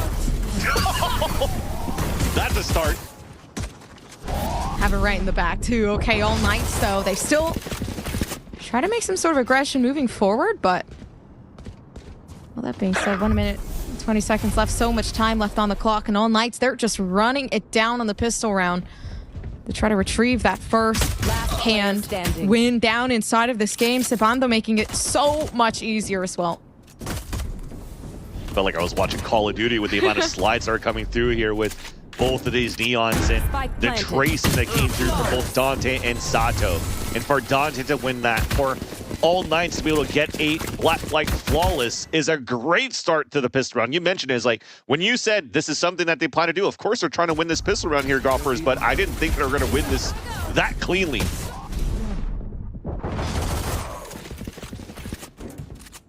I don't think so either. If anything, it's I mean, I'm not even sure. Like, again, it's a lot of pressure in the pistol round too, to put yourself to knowing that you need this round in order to bring yourself back up. So I think they were going full pedal to the metal to honestly just solidify the fact that, hey, we're better. We know we're better. We're going to be able to run through with this. But of course, run through with it again, they might, or they will. Actually, pistols coming through for GALORYS, and it's not looking any easier as time goes on. They're not really going for any type of attempt to stack a site in order to read a push, a final push from All Knights. And for All Knights, I like that they're not playing as aggressively because they still have to scout around the map to see where the defensive stack could potentially be.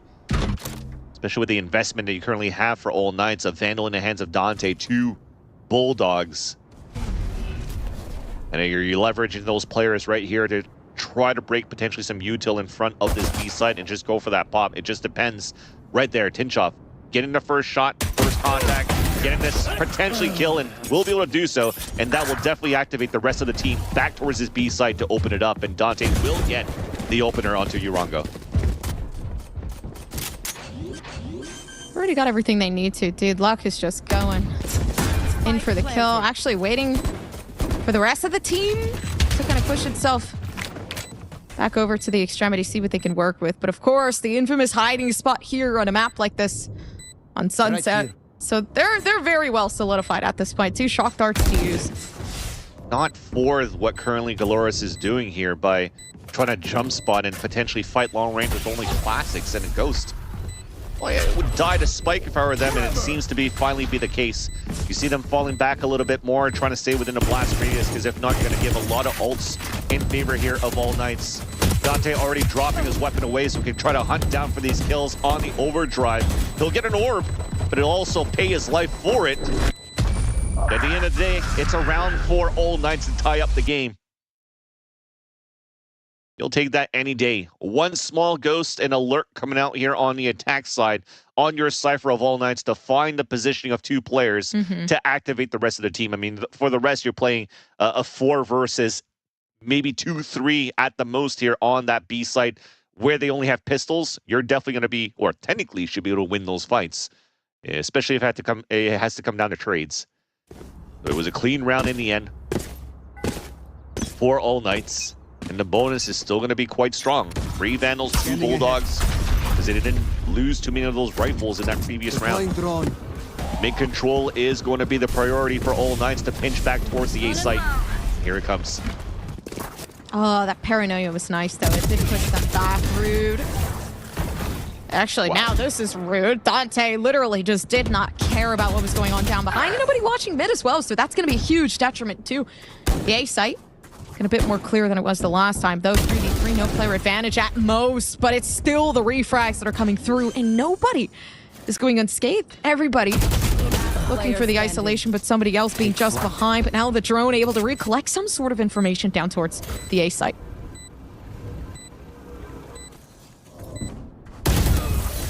Oh, he made a step. Spotted there by Luxo and picked off. Everything looked really good so far for both of these teams.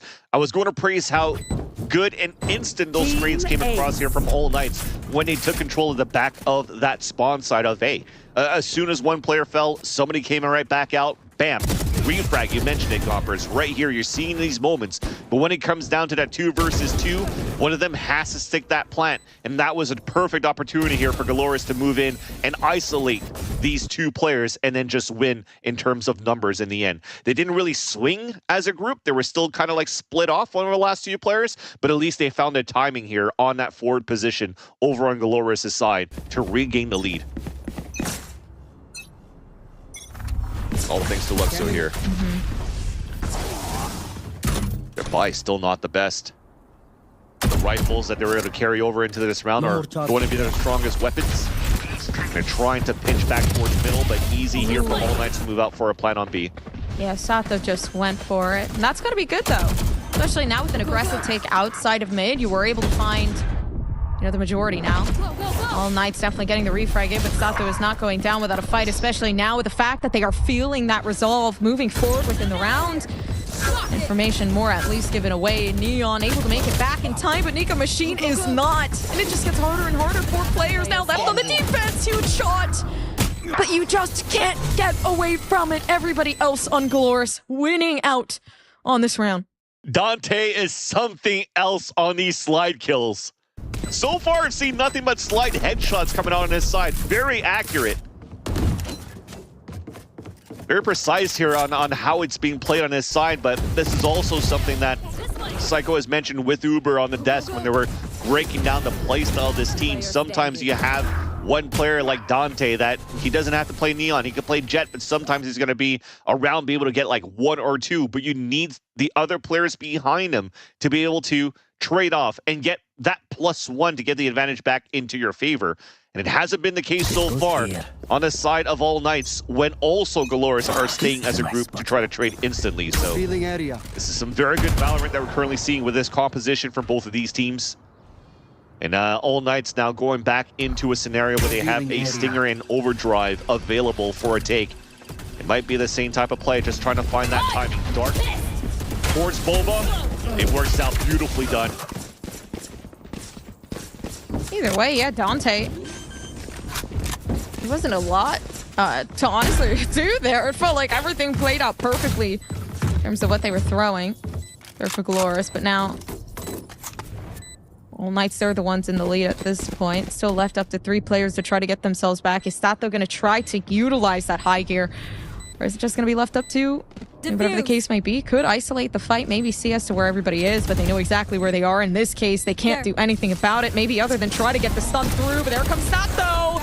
Not knowing Dante's there watching, and it becomes impossible. Nothing to play against, instead just trying to see what they can do. It comes to lack of information, but they can't do anything. It's pretty much just set in stone. Dude, what 360s in the air, and it's over.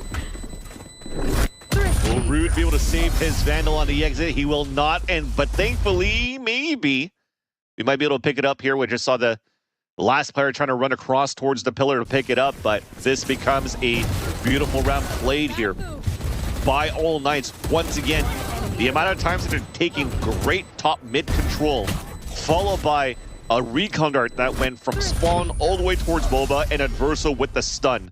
Nothing there that the Cypher on the defensive side could do, and Tinchoff just got quickly dismantled. Sorry, not Tinchoff. Luxo got quickly dismantled towards the back of Boba, which didn't allow All Knights to overtake the site. Sato trying to do the same thing with his own overdrive. And great util following around him as well on the defensive side. And they have it in the bag at least.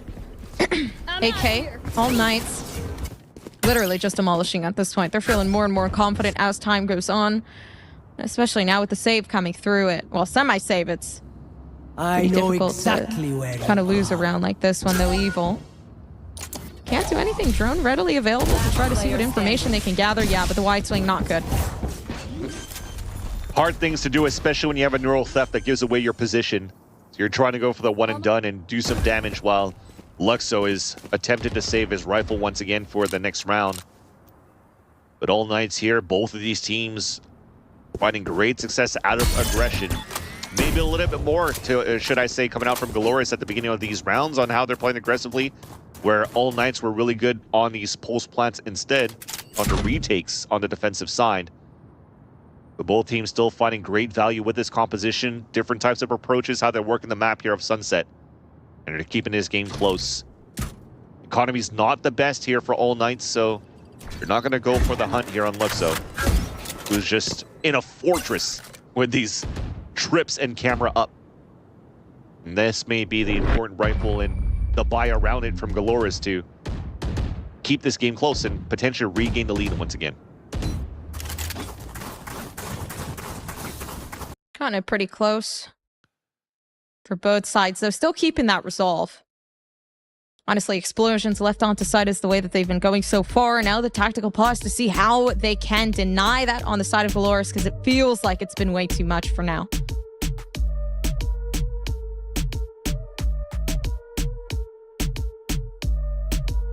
Oof, that was close. Screen went fade to black for me. I thought I had to typecast once again. But no, definitely this timeout's quite important.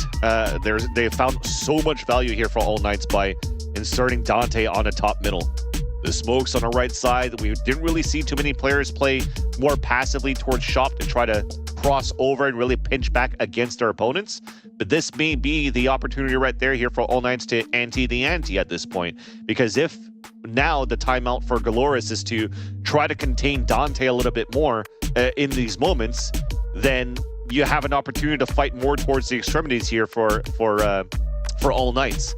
So there's going to be a lot of mind games coming through here from both of these coaches, discussions that they'll have with their teams. Or if not, just let Dante get his position here towards the top middle, and you already take your extremity control at the very beginning. So you take down the support utility that's playing all the way back towards the spawn. Well, Dante is going to have nothing left but his own high gear and one relay bolt.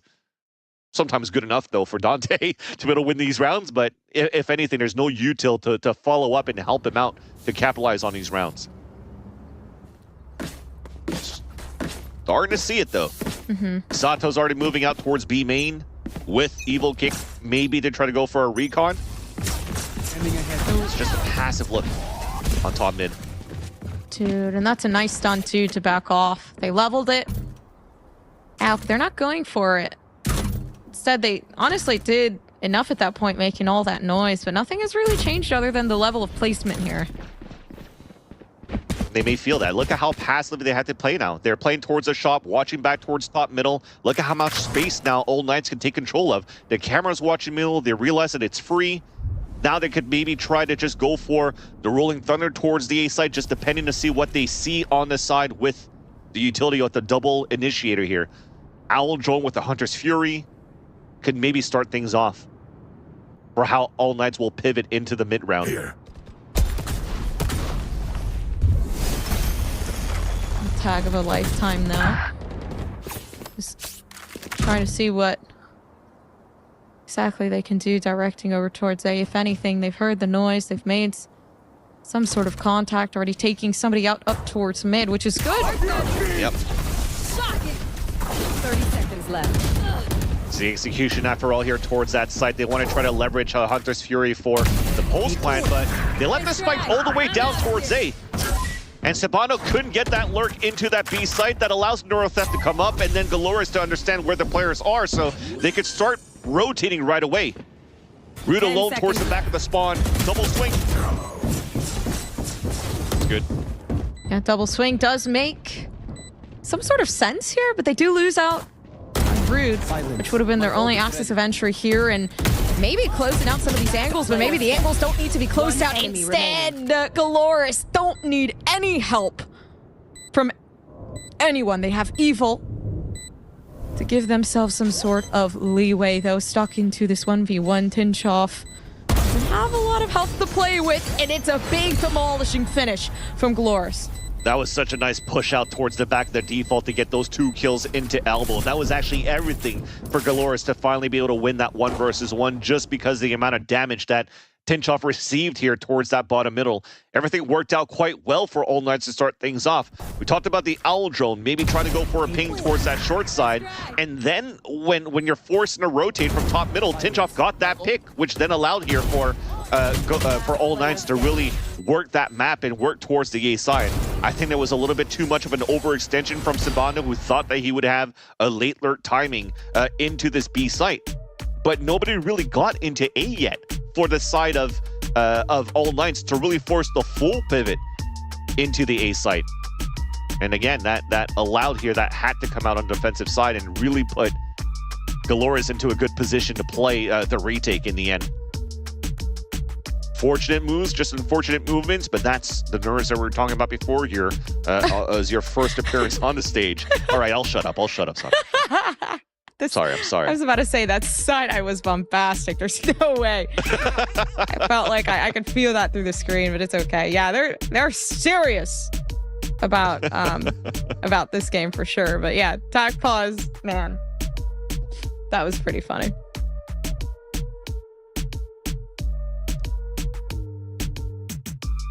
Yeah, answering back here for All Knights with their own tactical pause.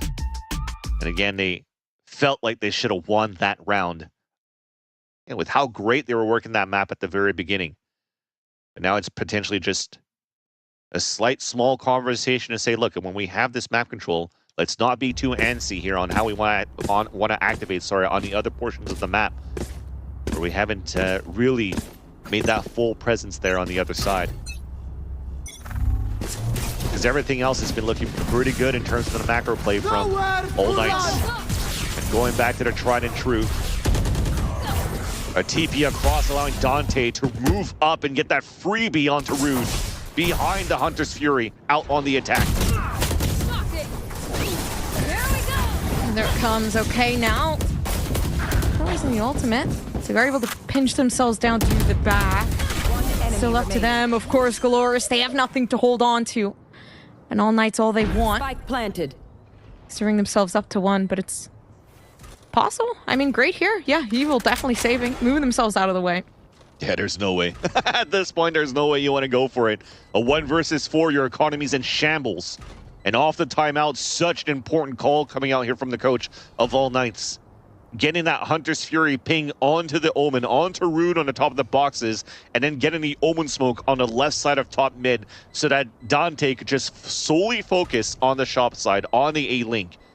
Again, to get that freebie and then to pinch back. So they went back towards that tried and true, and GALORYS was not ready this time around for that aggression up middle once again from All Knights. I almost sound like a broken record at this point, but if you're not finding an answer to it, or you're not really trying to fight against that, where All Knights have been doing that pretty much the whole half on their defensive side, really comes to show here the preparation that maybe could be lacking from GALORYS against All Knights so far on this map of Sunset from the defensive side. It's gonna be a long day, I feel. For both, for everyone. GALORYS and All Knights are holding on like their life depends on it. Honestly, it might. I mean, definitely an important time to be alive right now, but Dante is just not letting anybody else live. For the moment, Sato goes down. Now really just leaving up your own teammate there. The A site looks so clean and free. I'm surprised they're not pushing harder for it, but I guess assuming that the rotation came in quick. Yeah, and also understanding that Rude potentially would have a shorty in that corner, another shotgun, and you only had 10 HP for Dante, so he doesn't try to push up, and forcing now GALORYS to make the play, and they're just waiting them, greeting them with open arms. Easy picks every single time, and it might be Evil Kick once again, forcing to save the rifle in the next. He is rotating up towards the spawn, and as Urango just got picked off, that's definitely going to be the call to save. Back and forth, once again we go in the second half. And these fast pops coming out from All Knights. Sometimes up middle, sometimes towards the extremities.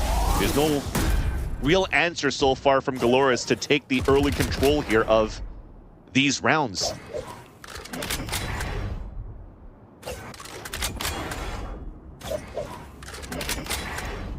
Yeah, there's... Feels like deja vu, running away Again, GALORYS put in an uncomfortable spot, so now it's Evil by their lonesome, waiting for the save-off. Maybe he's just used to playing with, or since he's playing against Adverso from Leviathan, he's doing the Leviathan classic of saving. Back in the days of Owner being the head coach on that side, but this time around, All Knights definitely could go around and go for the hunt, and they are getting so close here to the billboard. And that is no weapon. This is very heartbreaking for the GALORYS team this time around, where the one single time where you're hoping to carry the weapon into the next round was going to be an important one. Because now you potentially could go into maybe hash shields in a buy, but we're moving towards the tail end of this map. The gamble might come through. You might want to try to force buy and try to win it, or try to half buy and hoping that a trap play could work. But you have no timeouts to work with to really try to go for a call. So there's that call. Hash shields for a couple of players, full rifles for the rest. Quick engagement from All Knights inside B, especially with the TP. And potentially an open site to plant for All Knights. Again, really good at getting themselves onto sites. How good are they at holding it? It seems like right now, valiant effort really put into perspective here, but GALORYS, they are just looking for that 11-11. We've been down to this back and forth time and time again, and now it's going to happen once more. A Blacklight flawless to end things off very, very quickly. I thought the double controller with a Viper on Lotus was going to be hard to cast, and thank God I'm not doing a play-by-play there in the 2 Gobbers, because that is a lot of cages, slides, a rolling thunder on top of that on the defense. It's flood at the flood on both ends, and it comes down to great utility from Evil Kick even on top of that. That single recon dart, even if it doesn't get picks, it's good enough to get the information that it wasn't a fake, it wasn't a quick, it was a very quick pump coming in from All Knights into this B site, and it just full flooded with the rolling thunder and allowing for them to tie up the game and be close. But now this time around, they're fighting back on the A side as soon as they come back from the replay, and there's only one player left now towards the A side. It's Orango, and he has no choice but to hold things back for a bit and even fall back now that the hat's been thrown out. Oh, they've gotten the silhouettes of these players. Looking for the plan to make its way, but of course, not much to do down in center side. Savanda's just waiting for the moment to strike, but again, I mean, you're looking at the util usage, not a lot to hold back. Instead, you are going to have to use Force, as Luck just did. And slowly progressing their way back onto the site is working out for the defense. Is this the time where they finally finish off the curse that has been set on them before? And it is. Luck able to finally pull through with a match point. And this might just be the last, or maybe, I mean, maybe we're going down to OT. The ciphers are coming up big here for both of these teams. That neural theft coming in on point here for Luck. So after getting that pick towards the elbow, allowing here that 3v3 to be fully set up. That one single pick, it was a player advantage coming out from All Knights, but they were just trying to still position themselves in the post plant. But as soon as the hack comes out, they realize that there's 3 separate positions, and they're not in positions here for All Knight to insta-swing and go for a trade. So they have player advantage for the buddy system for their trade back towards the elbow, and they play it perfectly for GALORYS, and now take the lead and are at map point. Thankfully, though, with the amount of rounds that came out for AK and the amount of flaws that they have money to work with. You talk about a potential OT? I can feel it for sure, Goppers. I mean, there's a huge Maybe not, chance. I just cast a cursor, right? Oh my gosh. I'm going to reverse caster curse, and I'm going to say there is not a huge chance for an OT. Perfect. There you go. I got you. Don't worry about it, Vance. Looking out for one another, just like GALORYS. Right now, oh my goodness. Yeah, All Knights. This, if anything, again, they know that this is the moment. In terms of being able to load up something, Adverso pretty close to being able to have that rolling thunder. So I think possibility huge. If Adverso doesn't go down, is able to lock that up, then for sure, OT. Which is also why I'm surprised they're not giving the spike here over to Adverso just in case, unless they want him to pick up an orb instead. But you heard the Owl drone coming out, trying to find information on the side here of Evil Kick. Hasn't really spotted anything yet, so they're forced to fall back and play towards the spawn. Because again, it's those mid pinches that are so good here for All Knights. But this time it's just a walkthrough towards the market. It's opened up. There's still great trips coming out on the defensive side. Oh, what a flash. Making their way back to it though. Okay, now finally is that sort of sense where all Knights, they can take it down to the OT. Spike planted. They still don't have the Rolling Thunder. I mean, I guess it doesn't even matter at this point because nope. What all is it? Maybe. I mean, listen, 2v4. And great util. I mean, it's doable. I do agree. There's still a lot of util available here for GALORYS. There's a flash. There's a smoke they could throw. A concuss here to allow Sato to go for a hero play. He's doing it. Oh my gosh, and the whiff is what gets it. The whiff is what gets it done. And Rude is now facing the wrong direction. And all Knights have taken it down to overtime. And that's why you're seeing that all Knights have full control here of the attack side. Yes, despite them having to fight back and push this into overtime, the amount of times that they condition the splits that they have into the rounds where they don't have bolts to work with, how passively we played there for GALORYS. It opened up middle. It opened up top middle for left and right. It opened up market. It allowed for them to pinch back towards this B site for a hit. And GALORYS has been thrown for a loop every single time. The good thing for them is sometimes they have these flash in the pan moments where they're able to trade back and fight back for the flood retakes, but it hasn't really been their biggest win condition out there. It came down to a lot of like individual plays to really dwindle down the numbers before they could actually go for that flood retake within the site. Now first overtime between these two teams. Again, both of these teams trying to find their first victory here into Ascension. Both lose in their games against difficult opponents. And now being difficult opponents to each other. Aiming control now spotted by All Knights by Nico Machine, and he could actually force a heavier hold back towards B, which is why they're closing the door right away. They're forcing now GALORYS to potentially shoot the door and give their position away so that it can be ready for All Knights to understand where the mid pivot could be.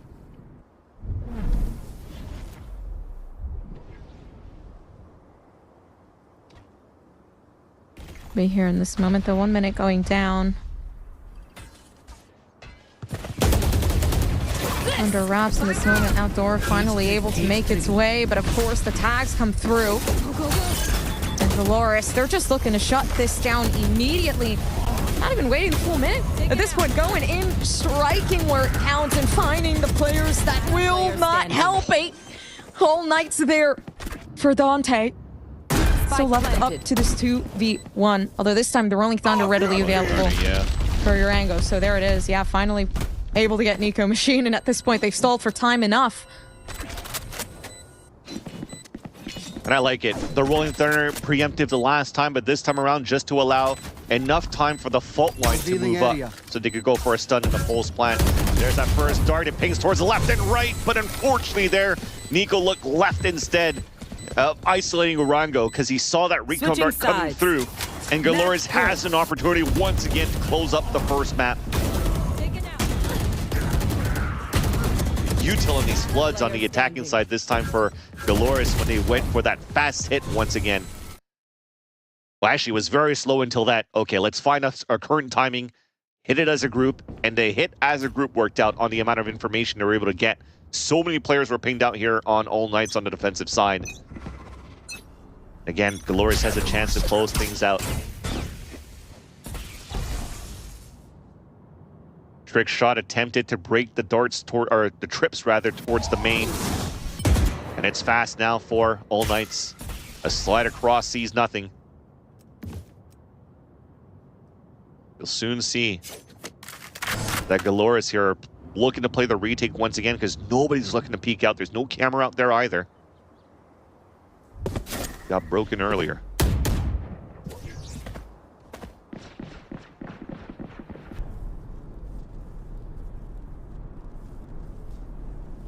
You're keeping calm. Just looking for a very good paranoia placement. Here with Jerome. Oh, beautiful. Kind of trying to make its way to diminish whatever's in the process of trying to move up, but it's Dante. Now Dante literally just won't let go. Okay, hey, we're losing, so let me just step it up for a second and get this down in the bag, and it seems like that's working. Wait, they close the door too and a camera on middle so that the fast Neon can try to pivot across, but the spike's not on his back, so they're still gonna have to try to find space on that side. Comes out to hero plays from Luxo, gets it done on the first kill. Oh my gosh. And there that is. Now everybody's just going down left and right. Up to Evelyn to make it happen. Or sorry, Evil to make it happen. It just doesn't. Now back into the OT side. And the tension just gets higher. Definitely, but I was going to talk about Dante 2 rounds ago when he was trying to slide back inside this B site and tried to go for a sliding Vandal and whiffed a couple of shots, a labored kill, and then got instantly traded out. But this time around, I'm like, oh, maybe he should use a Phantom, but maybe not. He just slid in, got that pick off there onto Rude, and then allowed here the opening for All Knights to just work around that map, force that pivot. The late lurks coming out here as well from Tinchoff was great. Now All Knights have tied up the game once again. Double OT. As Dante solo on the top and middle, just trying to ADS. I mean, more power to him. He's been so accurate in his duel so far. This allows for All Knights to play extremities, a 2-1-2 setup. And after inserting Nico Machine all the way towards the elbow, he's just going to jump spot, and later at the minute mark, potentially just owl drone to see how deep the owl drone could go and where the players could be. Especially with a smoke up on middle on the attacking side. Should not give any hint here. Oh, here. The GALORYS is trying to work up towards middle.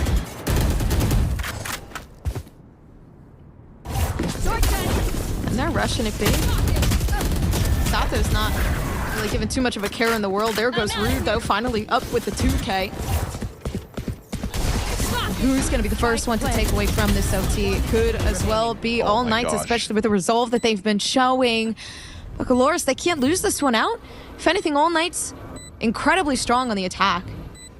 So now with the defense slowly resigning itself, this could just be the time for All Knights to run away with it, unless Urango has something to say about it. The first shot comes through, and still so much util to utilize. This is perfect moment for them to keep it.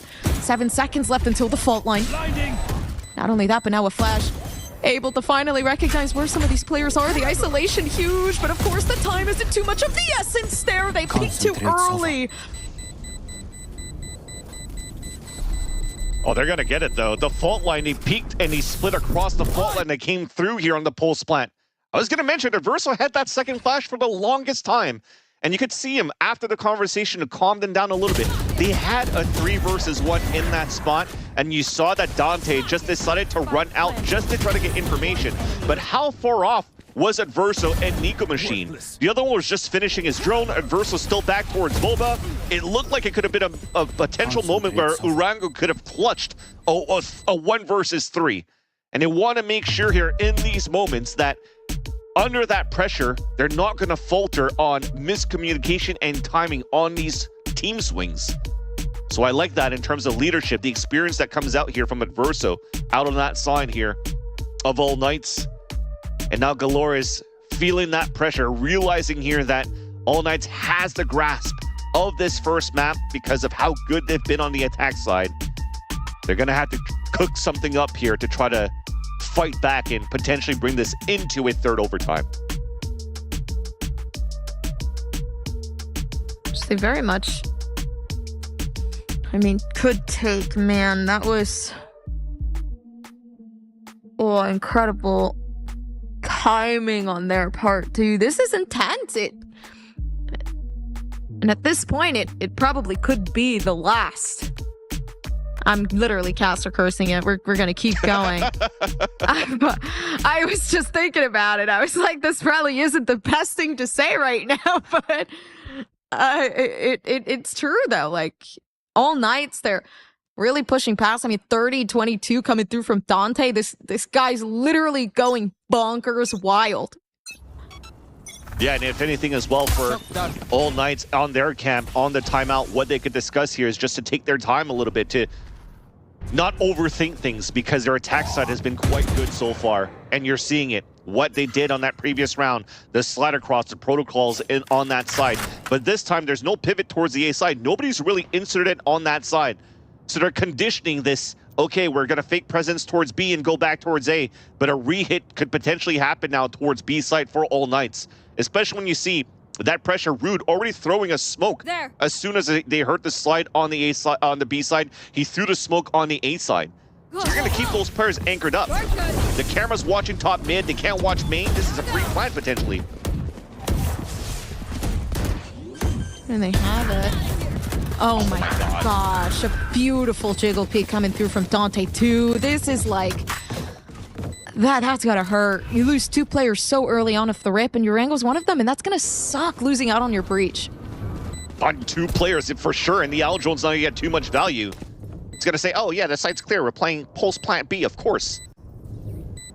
Bedge. But Paranoia comes out, and now it's an opportunity to fight back. Yeah. That's a beautiful smoke on the billboard, though. Gotta go.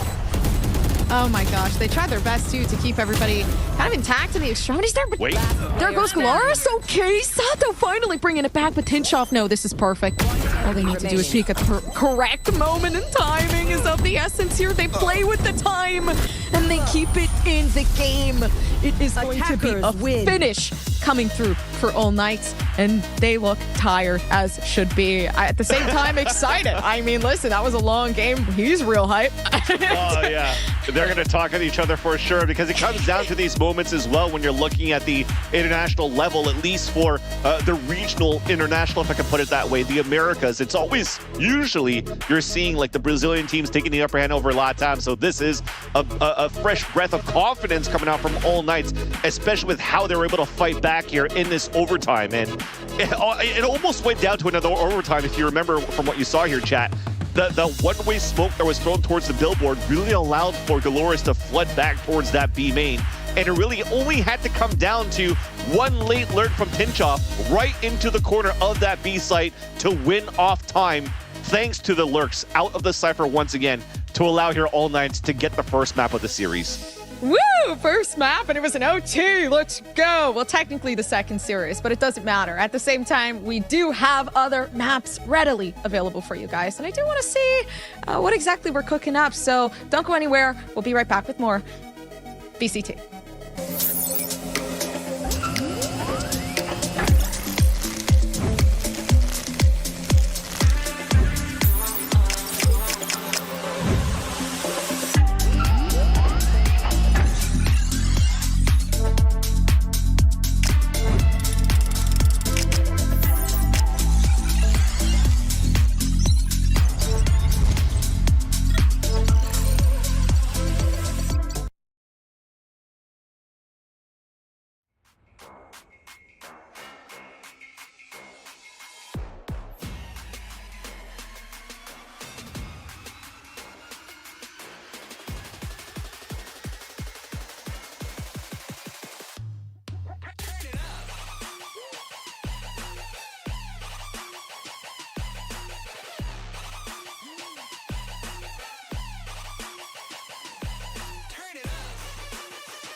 What a way to start this match. A 15-13 that goes the way of All Knights. It was their map pick up Sunset, and they're able to take it away at the end. Now, after a couple overtimes, though, it was very intense between the two. And honestly, if we go back for the beginning of the rounds, it did not start that way, though. It was a 4-0 going this side of GALORYS.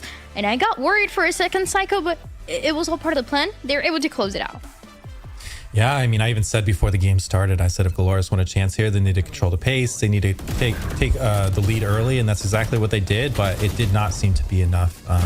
You know, AK took a little bit to get started. They started on the weak side of the map, but they got enough rounds in that first half that by the time they got over to attack and started getting Deus activated up mid on that Neon, it was, you know, smooth sailing from there. I mean, I really liked the defense side, honestly, from All Knights. It was pretty good because they did have to adjust to the fact that obviously they're at a disadvantage. You know, they're getting peeked into, they're getting overrun a lot on the A side. So what they do is they like really focus on mid. They have like 3 players stacked top mid to make it so someone like Sato can't pinch the site. And then when it looks like the GALORYS aren't moving in the mid, aren't taking that space, they take it themselves. And they basically pull off the A side, set up in mid and encircle it for these big flood retakes that come from 3 different angles. Comes from short, comes from spawn, comes from link, and then comes the wraparound from A long. So they've got a ton of options. They fight really well inside those post plants. You can see GALORYS only 6 out of 11 post plant rounds won. All Knights win 4 crucial retakes in those kind of situations. They do a really good job at identifying what parts of the map that GALORYS are opting to give up in order to have these like really hard hits on that A side, especially. Yeah, both sides of the map, mid site was the win factor for AK. It's very clear that they put a very high importance on controlling mid and preventing the split up mid from the enemy team Neon because, you know, as we saw in their attack, that's exactly what they did. You know, more often than not, they're trying to get Dante Deus up mid, splitting into the site from the back while they're hitting it from the front. I mean, they know exactly what to watch out for because they're the ones doing it on the other side. So it's an interesting duality from these guys. You know, GALORYS on the other hand, you know, towards the end of those rounds, especially that last round, they were playing scared. They're starting to play back off of the site. They realized they couldn't stop, you know, the flood onto the bomb site. So they're just trying to play the retake. And unfortunately, when you gave Dante Deus that much space, just get into the site and then start pushing for that extra kill and get that man advantage while his team's planting. That's a tough situation to be in when you're trying to retake 4v5.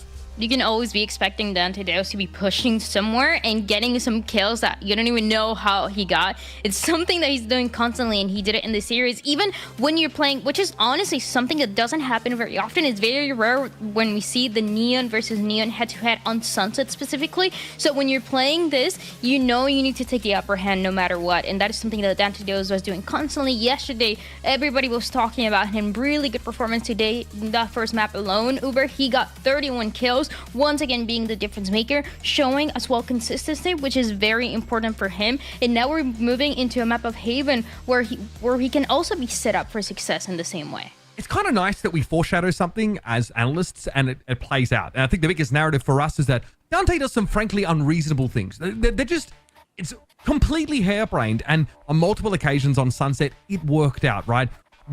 Walking up elbow solo, kills the first person, slides, kills the second person. This stuff is just another day at the office for Dante. And it's entirely plausible we see the very same thing on the map of Haven. If we start to look ahead a little bit more. One thing before we leave this Sunset discussion, something we saw in overtime is that eventually GALORYS started to play a little scared on the defensive sides in overtime. They gave up mid. It got smoked out. They left a Cypher cam up there, but then they one-way a smoke over towards the A side, an A long, and they don't hold it. They're actually like double stacking back inside the elbow itself instead of sort of playing for it. They really are giving a lot of map up. They look like they're playing scared. Like they're afraid of the explosiveness that we're seeing from All Knights there. That's going to be a factor on Haven as well. And it's something that's going to put a lot of pressure on you, especially GALORYS are going to start on the defense side. The map already stretches your resources defensively very thin. And when you have a player like Dante who can just go 1v2 quite happily, at the drop of a dime in many of these rounds. 9-3, first kill, first death on Sunset. Very solid scoreline. It's exactly what you're asking for from your Duelist. Look show, by the way, on your screen just there. 47% headshot percentage, by the way. Really? 47. Yeah. Very sharp over the course of that map. Has a huge impact, 208 ACS. So definitely the star player from GALORYS there, despite Sato, you know, absolutely popping off as well. So this is what we talked about. GALORYS have that talent distributed across their whole team. You know, Dante Yeah, the Diaz shooters are shooting. Dante Diaz is the kind of player that attracts a lot of that activity. He's a high economy player, which means like a lot's invested in him. He definitely leads the way, but you know, GALORYS have a lot of depth. If someone can't step up, there's always next man up mentality on that roster. So that's what keeps them in these games. That's what gave them such a great attack side on Sunset as well. So do not count them out. Yeah, I do expect Sato to step up a bit more here. I mean, this is such an important duelist map, Haven, especially with the operator, and this is his opportunity to shine and say, hey, look, you know, I'm just as scary as Dante can be, right? And that's what these guys need, right? They need to make a statement here. They need to come out. They need to come out and show that they can go toe to toe with these guys, because right now, you know, that was a close match, but it seemed like even the rounds where AK was losing, they were rounds where AK had the round in control. And just all of a sudden, you know, they're getting outshot by GALORYS in the mid to late rounds. So I want to see a lot more round control. I want to see a lot more controlling the pace, controlling the map control, not playing scared back on site, but instead pushing forward, contesting zones, getting information to allow rotations to come in on time to prevent these guys from flooding into the site. Which is something that was happening yesterday for both of the teams. They would have an advantage, whether it was in the amount of rounds that they have or inside of that same round, and they were not able to close it out. So that's something that both of the teams today are trying to fix, and All Knights, they have the upper hand with the map that they just got. But for the second one, things can be different. Let's jump into the agent select though, because we haven't seen this map of Haven just yet on the side of All Knights. We didn't see it yesterday, so today could be a possibility for something new. And this is where we're gonna be seeing the Neon played out on one side and Sato on the other side with the Jet Uber. Yeah, okay, so that's not so shocking. It's actually that All Knights have almost always played Astra on this map. Always. They've played it for ages, months and months and months. So that's the change, obviously, going on. Not a huge deal, right? But it is a bit of a comp switch up. Curious to see, or at least to hear what the reasoning is behind that. But they're scary on this map. Look out. We're gonna see how this is gonna play out. It could be an All Knights duo, or it can be GALORYS pushing us to a third map as we saw in the first series. Let's find out with Vance and Gompers. I'm not really sure how this is going to go, but we did happen to go down to an OT in the last game. And honestly, both of these teams are fighting for their lives, Vans, to try to survive this grouping stage. Definitely, and we won't even have time to talk about that change yet now, because there's players from All Knights looking for the contact on the top of C, as GALORYS are pushing all the way down here towards this B side, looking for the lurk and the flank. But that trip's going to be everything. An opportunity now for All Knights to have a free plant, an easy plant, and even potentially flip the site. TP across is not going to get hurt, though. This will be an opportunity for a first pick from Luxo. And that pick goes down, though. Now for All Knights at this point, they're just applying a lot of that pressure, already starting off to the defensive side. They did manage to get majority. So yeah, that 2v2 equal playing field now. They can finally see if they can keep that post plant positioning well intact, but already not really working out in favor of All Knights. That is going to be GALORYS' first round. Beautifully done towards the end, and that's a great read coming through, knowing that you're playing against a Cypher that potentially, when you're trying to explode on the site, on the attack side, you'll move up as a death ball here in the pistol round, and not being able to hear the TP across allowed really the snowballing effect of GALORYS on a retake towards that site. If not for beautiful shots coming out from Sato too, though, that insta-dink and dash away just to keep those opponents close to him so that the other two players can rotate up towards that top. Very nicely done. And now GALORYS trying to bring that momentum back right away here in this second map. A tough overtime loss on the first map. And they're just trying to close it in. But look at All Knights. They're going for a force buy. Stingers all across. Maybe why you don't have an Astra. You want to have that extra flash coming through on the flood. And it works. They're already making themselves comfortable. Wow. Honestly, yeah, over towards the C site. Seems like nobody's coming out alive when you're on the side of GALORYS. But they did fight hard for their lives. And there is potential to bring it back. Of course, a buy round coming through from All Knights. They're intending to keep this round in their pockets, and they just want to end it off in a flawless 2-0. So is that going to be the case? Maybe. They can keep this one intact already. Sato's not making it any easier now. Alongside their teammate, but Tinshaw has other expectations coming along. They know all they need to do is make sure that this post-plant scenario is going to work out. They know they've waited long enough to know that this is going to be a fake, and they're backing themselves off the halfway point, maybe rushing it down if all they can do is find it, but they don't. Hit it behind box. He's going to be Sato. Nice play. Sato with the pros don't fake. was trying to find the opportunity to go for the cloudburst and finally is able to stick it because he knew that it was a safe plant across the gamble of the buy that you had coming out from All Knights. And it all came down to that post plant. Miscommunication as soon as that smoke came through. It really cut down the crossfire setup, catching Nico Machine out in the open. Sabano couldn't even get the trade off because it was a second player flooding through. And that was the end of the demise here for All Knights, which looks so good at the beginning, though, on the board of how they attack towards that C site. Rarely do I see that, actually, because usually when you're seeing these B site hits on force buys, because it's easier for you to plant and fall back, the fake would be to tap and go towards the A link and catch the players on the rotates. But that extra piece of utility from throwing the fault line from the garage site out towards that C link, an extra push into the garage as well from your Omen that allows for you to really dwindle down the numbers and suffocate the defenders towards the garage and the C link to get such a good plant towards that C site. Until, unfortunately, that final moment with that smoke dissipating, that everything just fell to pieces. And that's exactly what, Psycho was mentioning at the desk. They needed to activate a little bit more of map control and maybe trying to get a little, maybe better lurks as well to not allow these retakes to happen and the flood retakes to happen here from GALORYS' side. And you see what happens when you give that opportunity, that space for GALORYS to fight hand in hand on the retake. Yeah. They will potentially win it most of the time. That was great too. Honestly, kind of just using pretty good information in their best efforts here. I think there it was just a big mistake on the placement too, because you have the spike set down.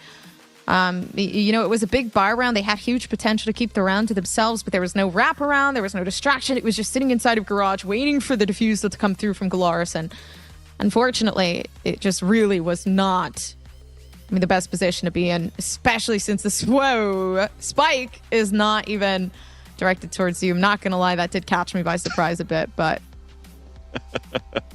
Yeah, I remember seeing that yesterday. A little bit of a jump scare, Slenderman, whatever. It's the angle of... The best photo angle you could actually have here for... I agree. For the memes, but thankfully, the tech pause didn't last too long. We do have it's okay. They're going for it. They're going to go for a force spike once again for All Knights against an Outlaw, which is a great buy for Sato. But for everybody else, it's just pistols, and that's where they're stacked towards to. There. This is a free plant now for All Knights. Yeah. This is going to be good, though. I'm surprised everybody's moving out forward so far, literally holding no respects over to GALORYS. At this point, all they really want is to seek out revenge for the previous rounds. They weren't able to keep inside of their pockets, but this time, AK, this might just be it. Of course, though, so much information just gathered by. Now here comes the push in. Slowly preparing themselves for something big. Everybody else watching left, right-hand side. Nobody comes out of this alive.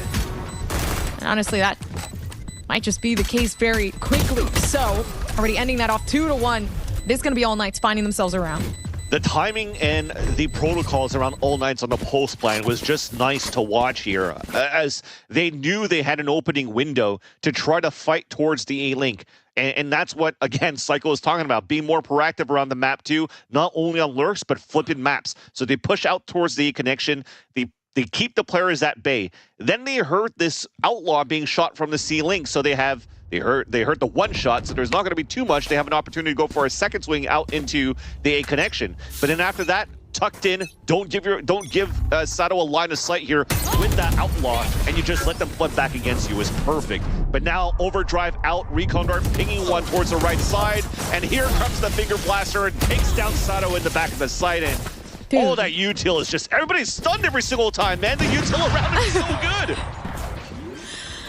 It's insane. And Dante, seriously, immaculate player. We got to see exactly how good they are in the last map, but the fact is they can't do it alone. It's like you said, like the stuns were insane. The fact that they could just get away with that, the fact that everybody's working together in cohesion, Nico Machine is leading the team to be able to get plays like this, it really does allow other players to shine. And now, obviously, GALORYS can't really do anything about it. They've allowed this round to go into the way of All Knights, and they just have to pray for the next round.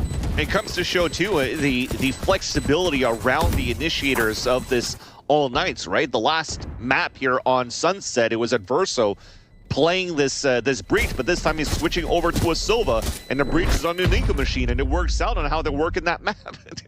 Dude.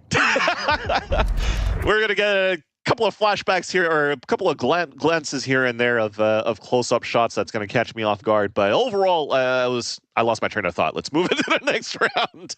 But I got to say, the aggression coming out from All Knights and the pressure that they have on force buying every single time, the confidence that they have too, after getting that first map win, is off the charts. And GALORYS will have to play the comeback game, and they have to be pristine within this round, especially around the Bladestorm, if they want to have a chance here to keep this close and get as many defensive rounds as they could here on this map of Haven. Right here.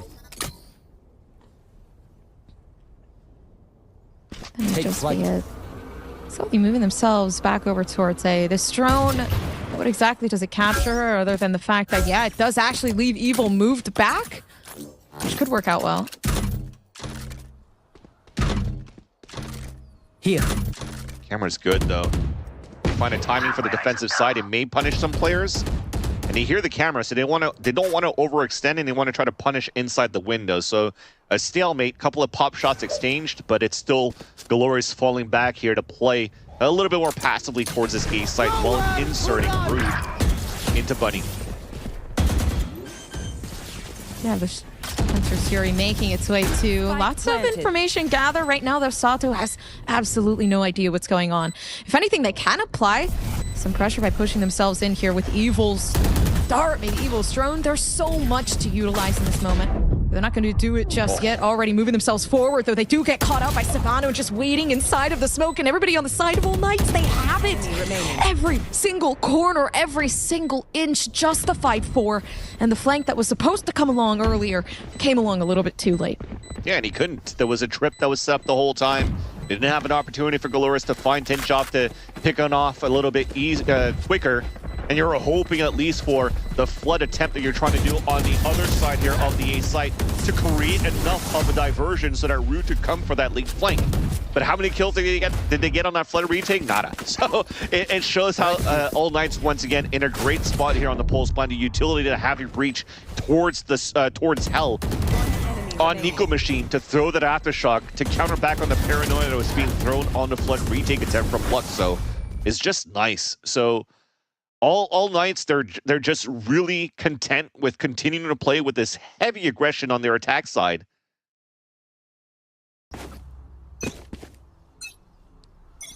Standing ahead. I mean, by all means, All Knights, they... Wow, they're literally just letting Dante do his thing at this point. I feel like that's just the way things are going to go from now on. Okay, let me get one behind. Let's see what I can do right here. Okay, Jiggle Peak doesn't necessarily work. Listen, take it back. I'm so sorry. I curse you. I take it back. There's still a hat at least and a trip, so that gets information. B site's open. They'll get the double smokes in and maybe even plant for the A link because they don't have that second smoke on the left side. And there you go. They'll plant on that side. Hunter's Fury coming through. It cancels the plant for a bit, allowing the rotate to happen for GALORYS. Not ready. Deploying drone. And they did close that down. That's going to be good for now. You know, with the spike ticking and all, it is going to fuel, lots and lots of pressure. All Knights, they are round win after win coming through. And that's the first attempt from GALORYS to try to fight back against this hyper aggression of Dante down towards the A choke. You saw that they attempted the fault line, a recon dart, and a paranoia. 3 pieces of utility that's being utilized on the defensive side. And what does Dante do? Just runs across all of it, finds the timing. The smoke towards bricks allows for him to turn back around and win that 1v1 and keep 3 players towards that A site so that they could go for that easy hit towards B. This is just too good right now coming out from All Knights. And also the fact that they're continuously pushing forward off the information that Dante is getting on who's flanking or who's not. Then they could plant for the post plant, or they could plant for an aggressive push. Like, all this is all in a span of like 27 seconds in a round. This communication, I know Spanish speakers are usually very quick, but I think if I listen to Team Com's videos coming in from All Knights right after, I think I'm going to listen to an auction house for a whole 30 minutes. An auction house is so funny. That is great. No, it honestly is. It is very, very fast, which is absolutely crazy. But that's the thing. It's the comms coming through. You can definitely tell everybody is actively communicating with each other every single second, actively telling each other, hey, this is what's going on. This is what we need to do, right? Even when Dante was pushing up, there was huge rotation, just kind of following along to see where else they could clear as those moments were happening. So it's the gathering, it's the collection of all of this information that does allow All Knights to flourish like this. So 2-4, of course, GALORYS, they can bring it back. But the question is when? How's that going to happen? Yeah.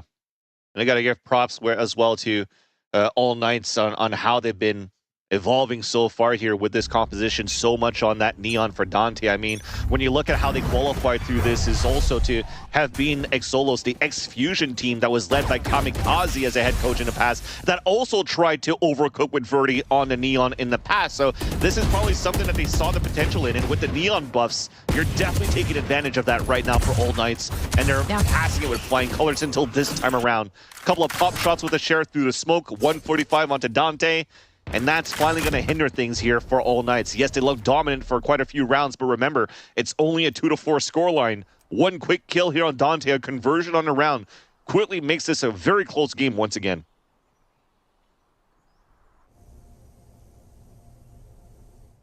And they're looking for an excuse to use this. Durango just waiting by, and of course information comes through, but this is beautiful. They do use at least a stun to kind of revert that. And the tactic is great, but what is All Knights going to do after this? I mean, at this point, they need to back off. Durango finding two of their own just due to that impatience. Sabano's inserted, though. If he gets this pick onto Sato, this would be huge. 30 Not seconds. even a lick of damage, and catches the rotate. They're inserted everywhere. Wow. Dude, and they're not stopping. Oh. 4 health. Okay, either way, they do manage to win out that fight, but a 2v1. Oh, no. But if Luck can This is actually not catch good. this out, no, this is going to be beautiful. This might be the time for them to take it. They know that the rotation's coming in way too late. And it's Tinchoff that might just be able to make it in time. Taking in the 1v1, they know it's half. So they know the timing of it all. And of course, the headshot comes in. It is timing to the max. That's one of those moments that, yes, they are able to get the clutch into that one and that 1v1, but there's definitely going to be a conversation coming in from the IGL or anybody else with any type of leadership that would say, that was a little bit too preemptive to go for a plant at that point. Yes, you got that pick. There's 19 seconds left, but there's still 19 seconds left. Give a chance here for Tinchoff to meet up with you, Adverso. And he was the type of person that was actually calling out for his team before, saying, guys, we need to calm down a bit in these moments, and he preemptively planted, which is quite surprising, but I guess it's running off the high of how quickly these rounds have been coming down here for All Knights. Expensive round, though, for them to win. Yeah. There's a lower buy that you had for GALORYS, but they got so many rounds in their pocket. Got money to work with. Yeah, have it locked down. Okay, Rude is there. Nobody clears the corner, but instead it doesn't matter, right? Refrag's always coming down for All Knights, and now it is what is going on. You have the op, you missed the shots, and now they know the op is there. Sato, all he can really do at this point is run away from the situation and then pray for the best coming into the next round. But, you know, with the op in hand, they know that it's there. They're going to take extra precautions. Cover going out. And money, so much money right now for All Knights. So they will try to find Sato. Sato did a good move here, moving out towards the gong. Because he shot that shot towards the spawn. You would think here he'd try to stay towards heaven, towards hell, towards a site. He should be okay. Nonetheless, though, this is still All Knights continuing with so much utility and pressure that GALORYS cannot fight against. And this is first-hand experience here that GALORYS is currently... It's okay. We didn't see anything, chat. We didn't see anything. First time, actually, that they have an opportunity to fight against this type of composition and this type of aggression coming out from Dante. Where, yes, you had a first-hand of a first taste on that first map here of Sunset, but this now comes to show that they came into the second map comfortable because of how well they played against TSM yesterday. But they're soon realizing here that their composition, their setups, the map that they haven't played for over a year, coming out with this composition right here, which is not really an overcook. This is still a meta composition that you currently see from GALORYS, is being dismantled by All Knights so far, with Dante at the point again. Okay, they're outie. Now they're back in it, though. They can't really escape from the death that awaits them. But of course, here, even then, you really can't do anything about the majority just getting taken down with GALORYS. Instead, the rotation comes in. Now they have to work off of this 3v4. Not even a fault line left in sight. They could wait for the reload there, but they have just previously used it. You're hoping at this point that after the amount of util that's going to be used by both initiators, that you will find a line here for Sato to get a pick off a tap after all the util, to give yourself a chance here to fight in the pulse plan. Already the dash is activated, the aftershock fears out, they know now everybody's playing towards long. A late lurk activated by Tinchoff, there's that first pick, but the lurk is too good. They still have it, Sato. Cage triggered. Oh, no. Gotta save, yeah, there's no time. And it would have been good, but yeah, you're right. Doesn't matter regardless. They do have the post plan under locks, and yeah, Evil's just like, peace. I know I'm outie. There really is no point in me trying at this point, but yeah, round win. And another save coming through. The op definitely of importance here, but how important? Especially when you're going 7-2. It's important for sure with Sato when it's in his hands. You've seen him in the first map. You've seen him against CSM yesterday, especially on the map like Abyss, when he had to play against Sim that was playing off the charts as well for TSM. He was definitely at the forefront on how many kills he was stringing in here on the side of GALORYS to keep them alive in the matchup against TSM. And this time, yes, he's still at the top, but only at 7. But also because All Knights are doing such a great job avoiding the op in the very beginning.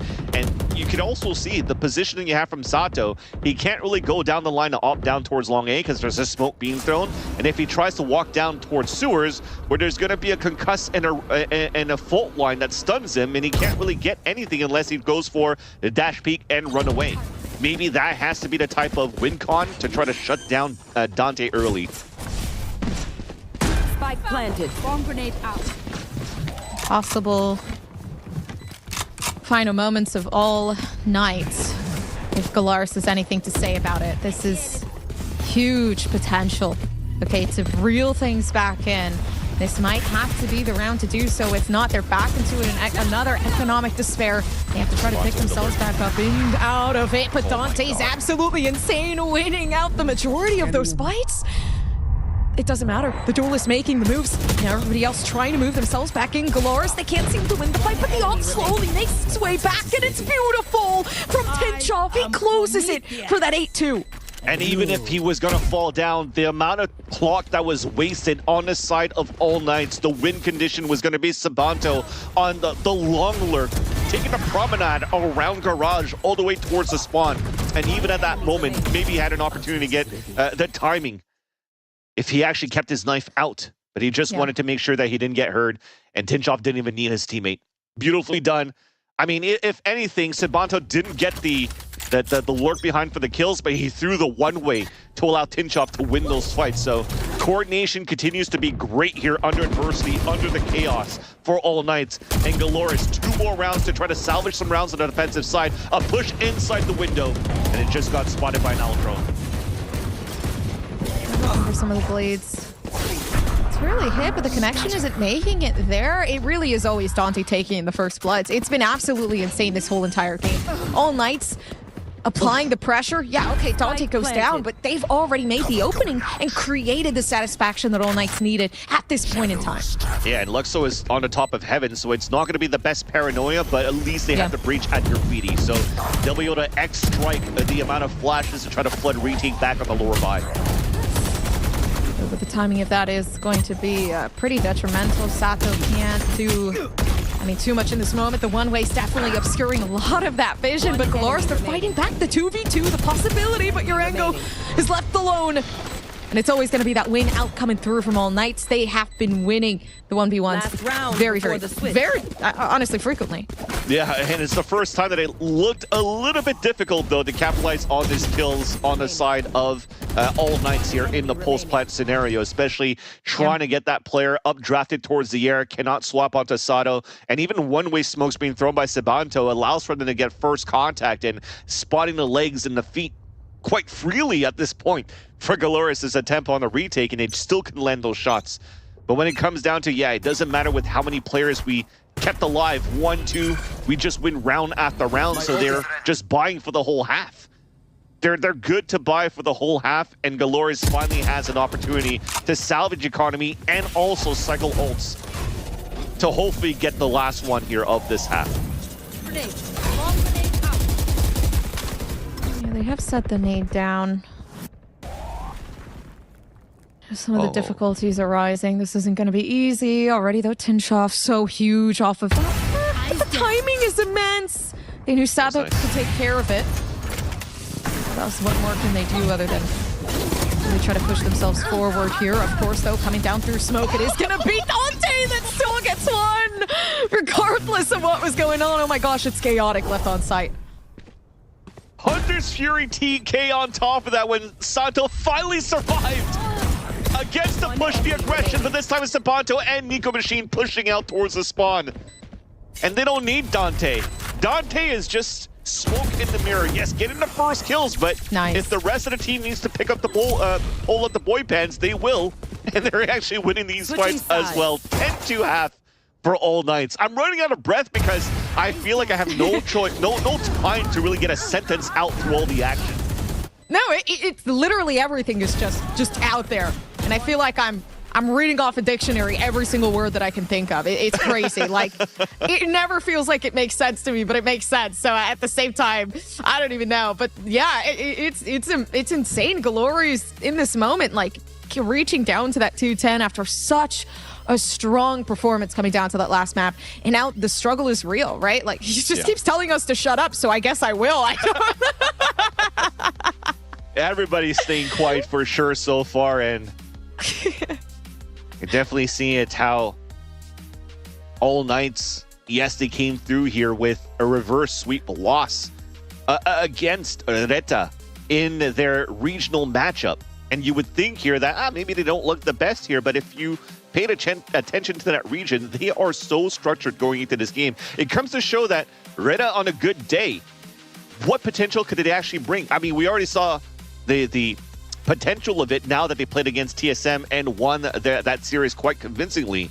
But now moving forward, how strong is actually Reta after all? Oh yeah, pump that bicep. Pump that bicep. This is not Valorant. This is actually a muscle performance. And that's what I came here to cast. I mean, that's what I was hired for. If anything from a muscle performance, it's definitely Dante. He's got some quads. He's got some calves. Yeah. He's got the butt muscles because he's running quick and he's carrying everybody with him so far in all these entries. That's amazing. Yeah, I honestly, yeah, Dante is definitely like really pulling through. After 30 kills last game, like, this guy's just on top of it. And I feel like performance-wise, they're definitely getting a lot of the screen time here for a reason. They've been getting a lot of the first kills, the first entries, et cetera, making the space for the team regardless of what the situation is. They follow through the plan every single time. And the crazy part is that he's not even the first on the scoreboard right now. It's Sabanto being the silent killer for all Knights on the attacking side, on lurks, on smokes. He's all around doing such a great job on the attack side that his cast is going to be off the charts on the first half. That said, though, it's time for GALORYS. They've seen this strat before, for sure. We've seen the dart coming through, and that's why we have the cages for Tinchoff to play inside to play inside the site and get the first blood. Oh no, they're not even finding the tricks. They're shooting in the right spots, but they can't find it. And that's gonna suck. I mean, maybe not. Dante's there, so you already know there's gonna be a free one left too. That's the thing though, GALORYS, they have had, I mean, so many strong moments, but right now it just seems like, yeah, they're just getting so much pressure already set into them, especially now with the flank, but this is good. This might be the turnaround they need. Finally, the confidence starting to pick itself back up. White swing. Just doesn't work out the way they planned, but the headshots are there. Yeah. And GALORYS, they're back, baby. That was unfortunately a mistake coming out here from Adverso. Dante, I don't know if you're going to be able to get these taps. Probably not. Rodongo was able to save that round here for GALORYS, but again, Adverso a little bit too preemptive before with a plant on the attack side. This time, a little bit too quick on the flank. He had the perfect timing, but he needed his teammates on the other side of the map to start using a little bit more util and keep the attention of those playing on the backside of C to support their teammates towards the front so he could actually get that timing. And unfortunately here with him dying, that really was a nail in the coffin here to allow GALORYS to stay alive in this pistol round and in this matchup. I mean, you're looking at it so far, it almost could have been that same storyline for AK versus Reta, where GALORYS wins the first 2 rounds and then AK won 13 rounds in a row. But now they're just feeling that confidence that makes them overpeak and overheat. And now getting punished in the process as GALORYS is able to score a nice little first blood in the eco of All Knights. Come on. Right there in that moment, the TP is settled down, Luck. There they are. Not feeling too lucky, GALORYS. They do have to back themselves off. Okay, they won the last round, and at this point, they're owing some respects to the team, which I highly respect, but the biggest situation here at hand is that they just, I was about to say, they let that pickup happen. They might just not let it slide, but regardless, yeah, AK, they've finally met their match right now. Turret even spotted Sabanto, allowing here Rude to get the lurk into the garage. Everybody's just going to pinch towards this area. They know that there's at the least one player towards C. There's that lurk kill. Doesn't really matter where Nico Machine's going to be. Yes, he's going to pick up a Spectre. Even if he gets some damage done and a kill, there's still 3 other players that are already ready for a trade. Nicely done here for GALORYS to stay calm under the pressure of running potentially 0-2 and their 2 first opening games here in Ascension. It also brings back to what I was trying to mention before with Reta being able to defeat All Knights. What is the potential and how high is this competition so far of all of the 6 teams currently competing in Ascension? Gotta say, it's gotta be quite high so far. I could potentially see them turn some heads around moving into partnership for any of these teams. Yeah. Honestly, everybody's here. It's regardless. 100%. It's almost. It's like not only are you playing for VCT Americas, but you're also auditioning at the same time. Like everyone is so good, and it's crazy how many players that, you know, at this point, honestly, are taking such a step up to really make it happen for their team. Like GALORYS right now, even just not giving up just yet. To put themselves in a higher position. They know, okay, 410, listen, we've made it to OT before, we can do it again, but now the wide swing comes through, and it's going to be Evil that does manage to get a takedown. GALORYS is back, and they're better than ever. Exactly, and that's what you're starting to see. It was some labored shots going into the last few rounds of the first half, and you're starting to see it being much more difficult to fight back in these duels that were so good with in the long-range fights for All Knights in the very beginning. But Orango survives at 1 HP. Now after the plant 1 away from a Rolling Thunder and has full utility to delay the flood back from the spawn. So it'll have to come down to Dante's aim.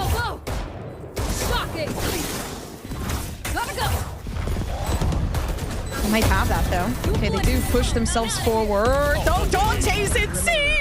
Headshot stuck behind. They don't get it though. Enemy remaining. Although regardless, I mean, they did manage to get the first 2. They've opened up the site so beautifully. Dante, is it gonna be a 4Q 1v1? And it's not. The Zippo clutch coming through from Luck.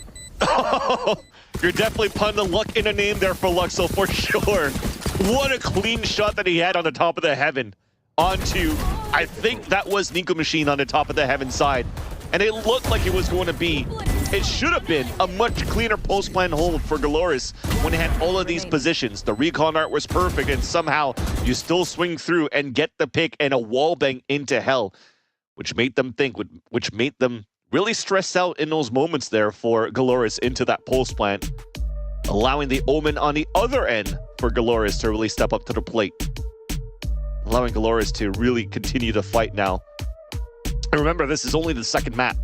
So this is a steep uphill battle right now for GALORYS to try to not only tie the game, push this into a third map. And if we go to a third map, what is the resiliency that you currently have from GALORYS with the amount of suffocating that have been receiving on the front end of the utility that's being utilized by All Knights? You gotta be gassed out at some point.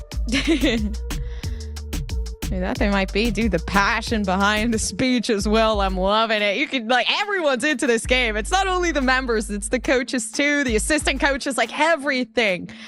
And it's so beautiful. I'm not at lane, but I feel like I am, and that's the energy that this game is giving off. It's great. Like, I can hear the screams from my apartment. It's that might be a bit concerning, but I can hear them. And it's honestly it's a great game. This is not what I was expecting at all from both these teams. GALORYS, they're really looking to make a difference here. And honestly, 5-10, they're slowly making that work back up.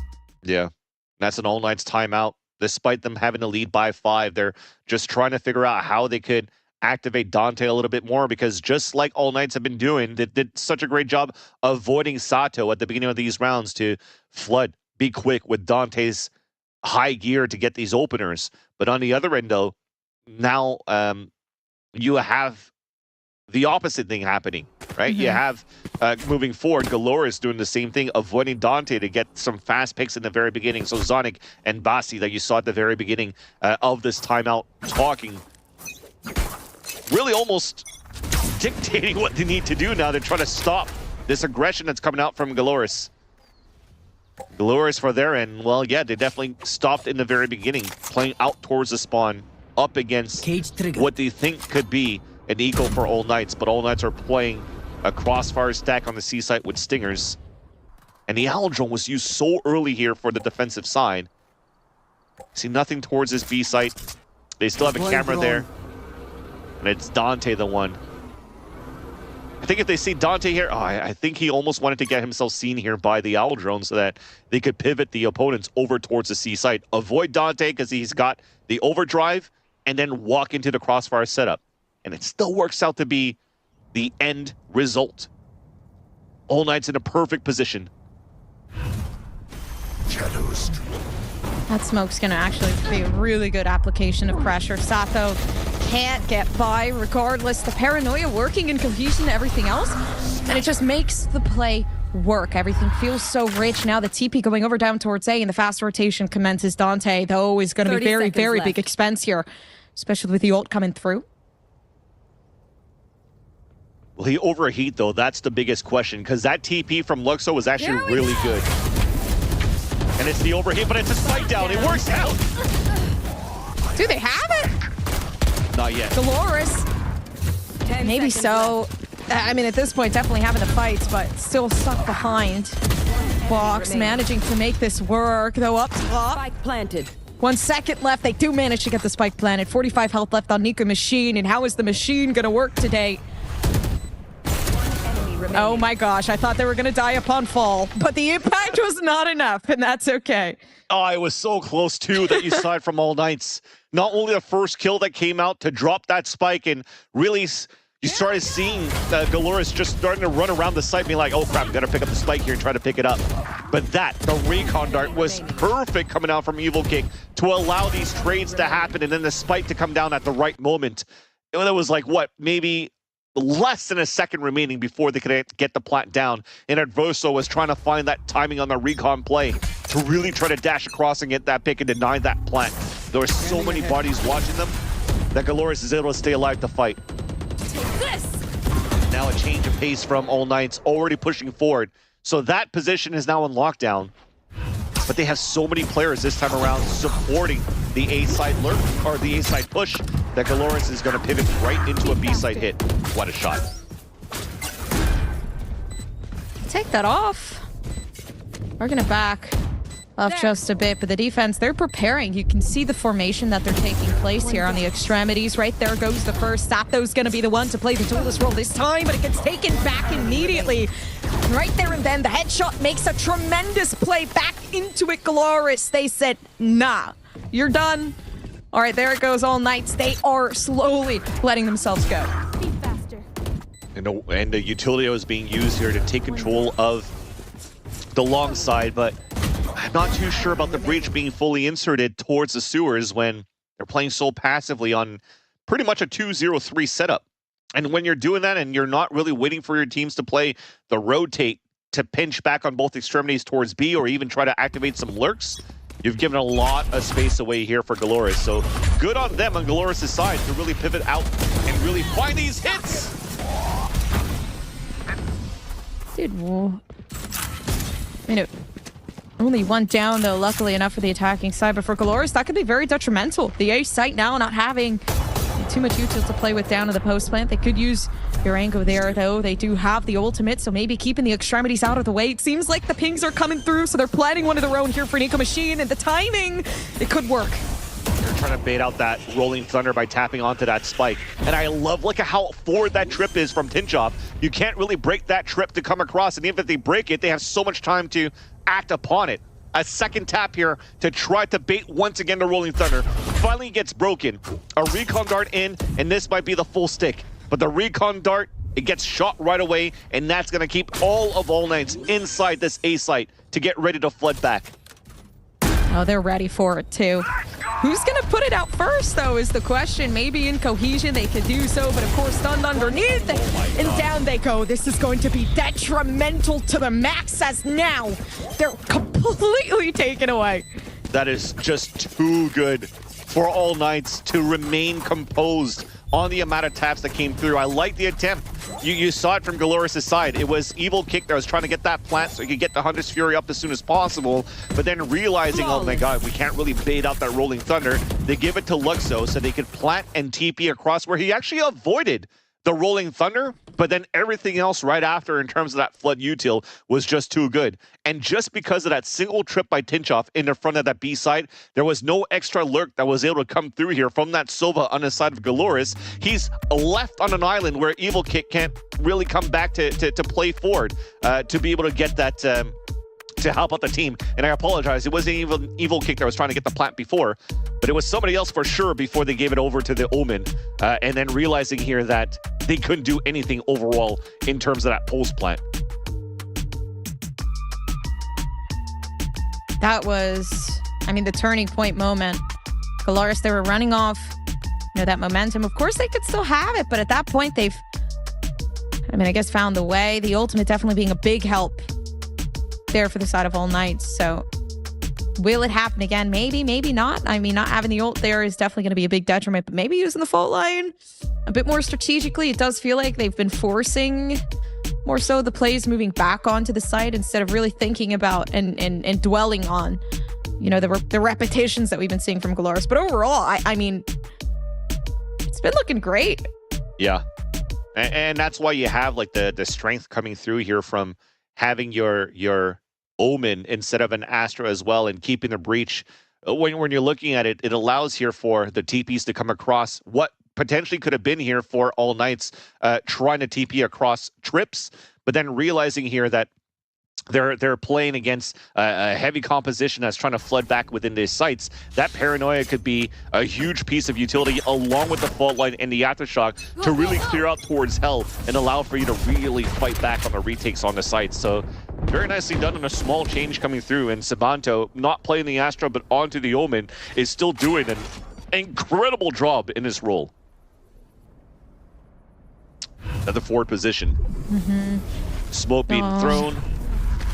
This is, again, this is now going to be a contact of Dante towards this long. If there's a drone that comes through, he tries to dash away. A paranoia could be thrown by Sabanto, and Dante, you know he's going to side flat. Or not side at all, just get a double kill like that. That's crazy. It's just, honestly, just don't stand there. I don't feel like that's the only piece of advice. That's the only piece of advice. This is crazy. What can you do at this point? Almost a win condition after this timeout. That something that GALORYS has been doing is leverage the lockdown, leveraging their ultimates to try to get possession of the round. It's only so lit as well. Rude alone there. Yeah, it's so good by All Knights. I'm so impressed.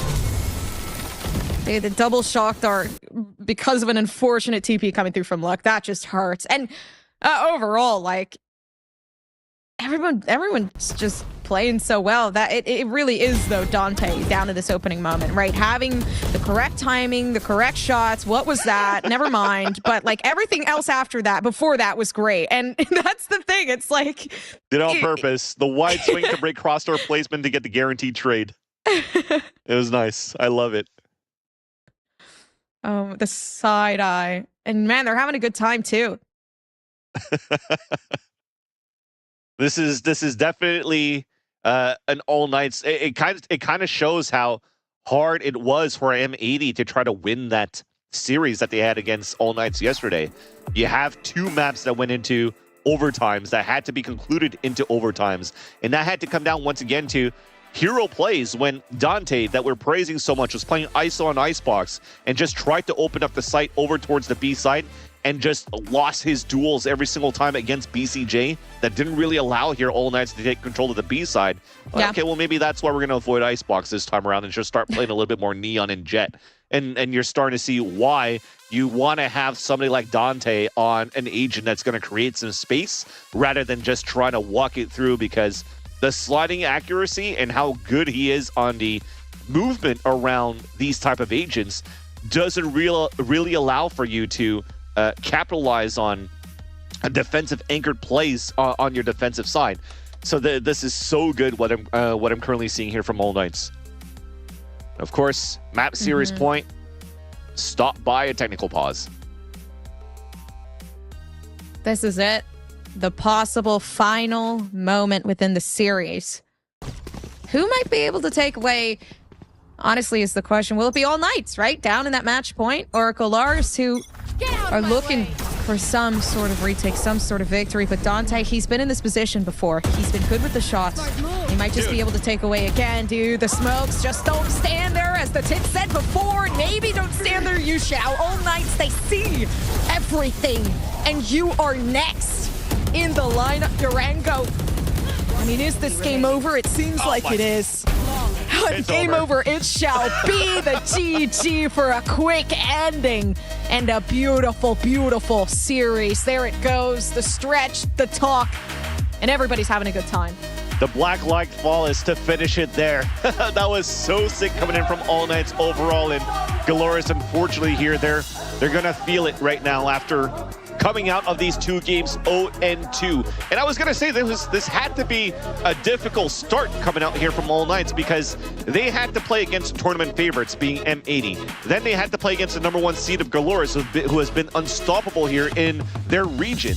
And now they're able to come back here to lose in an 0-2 double and triple overtime against M80, and then a convincing win in the 3rd map. And again, you gotta praise Dante, but you also have to praise the amount of utility of the initiators around that. It's almost looking at, maybe that's why All Knights has this logo that looks like Leviathan. It's almost looking at the amount of utility that supports Aspas on the entries, and that's currently what I'm seeing here from All Knights' side to support here Dante on these openings. Oh my gosh, my camera just died, and It's a great picture. It's a great picture. It's like, today I'm not satisfied by GALORYS. Don't stare at me. Don't stare at me, but congratulations. Okay, great. We're both frozen. It's picture day. This is actually all planned. I look so tired in that. Dans, you look amazing. I just wanted to let you know real quick. He can't talk. He's frozen in place, but thank you guys so much for watching. Oh, there it goes. I'm super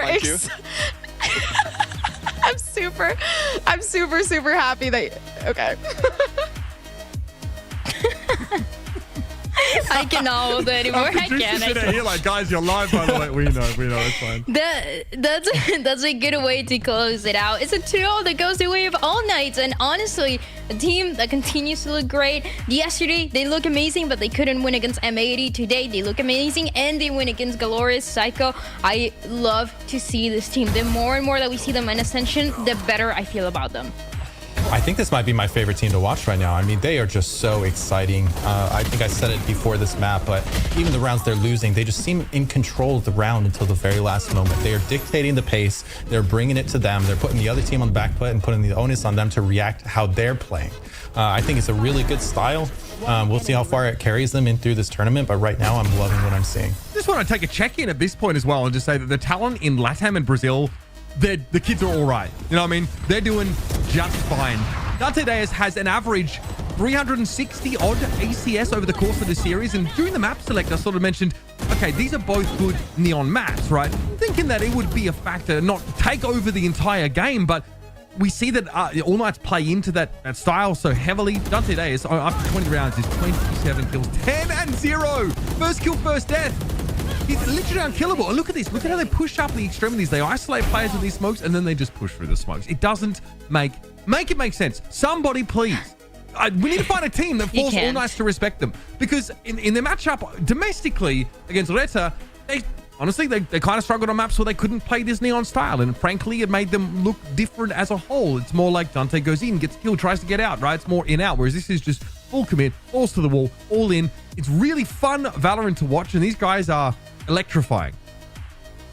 They look amazing, and I love to see it because this is, for LATAM, what they've been waiting for so long, a guy like him. And in general, I think there's nothing more fun than watching a guy where you are always wondering, how did he get this? How is he going to do the same thing and get the kill again? It's something that Dante Deus is doing constantly, and it looks amazing for the team. And obviously, All Knights is setting him up for success in such a nice way. Even in that second half, they were really struggling. 5 rounds in a row that GALORYS were getting. It seems like it was possibly a comeback happening, but it was the 3 rounds where Dante Deus, he gets a first kill. The rest of the team really quickly rushes to him to help him out, and they're able to close them out that way. Psycho. Yeah, I mean, and look at those post plans. 10 of 12 post plans won by AK. That's an insane statistic. 384 ACS from Dante, claiming that MVP spot, going 27 and 15. I mean, this guy is a shooter. I don't know if there's many other Neons out there in Ascension that can really go toe-to-toe with this guy, or, you know, just even just scrape the surface of what this guy is doing with this agent. I mean, this is phenomenal. And how many more times can you keep doing this, right? Because it looks good yesterday against Amity. It looks good today. Yeah, he can't keep getting away with it. But honestly, I feel like he will. I see this guy making it really far. I see All Knights making it really far. Just the way that the whole team is looking, and even just to bring something new up as well, it is Dante Deus, but it's also the rest of the team, the support, and Adverso. When you see him talking, he's not angry, but he's very seriously talking to his team when they need to get it together, when they need to start winning those rounds again, Uber. And that's also something nice to have from our IGL and from your captain. Absolutely. And he keeps like a decent foundation structure. I know it's hard to imagine this kind of playstyle is structured, but it is, and it's relentless, and it's forcing so many errors. Let's remember that one round, right? I remember because it was kind of weird, where Dante there slides out of A long onto the A side, fights Sato, gets him to 2 HP. Sato pulls out the shorty, kills him, and then dies to his own teammate's Hunter's Fury, because obviously his teammate is assuming that he's probably going to get killed there. He's just like, well, no, let's get the trade kind of thing.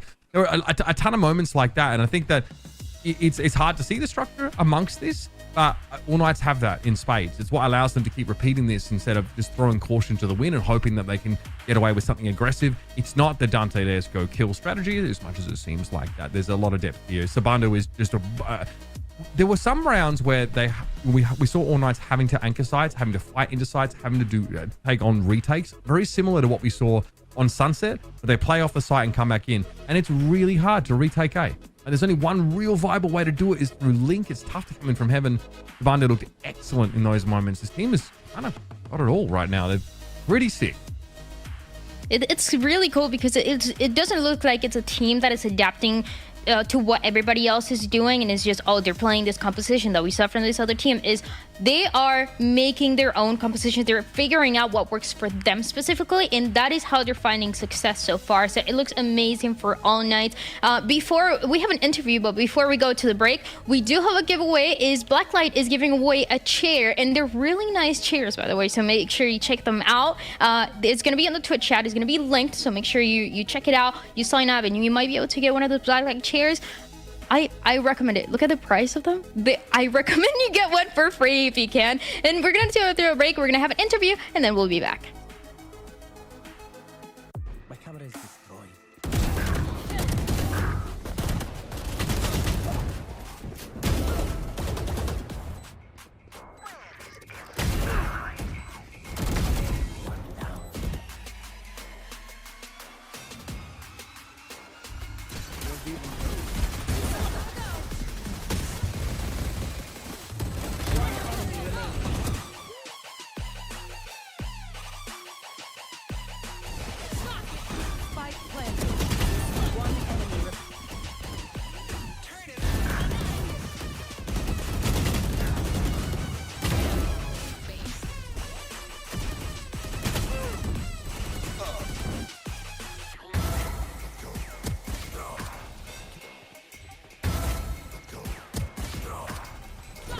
Hi guys, how you doing? I'm Valina. I'm here with Dante. He just won his first match today against GALORYS. I just want to ask him, how was a bit of details? How was yesterday that mental reset that they had to do for today?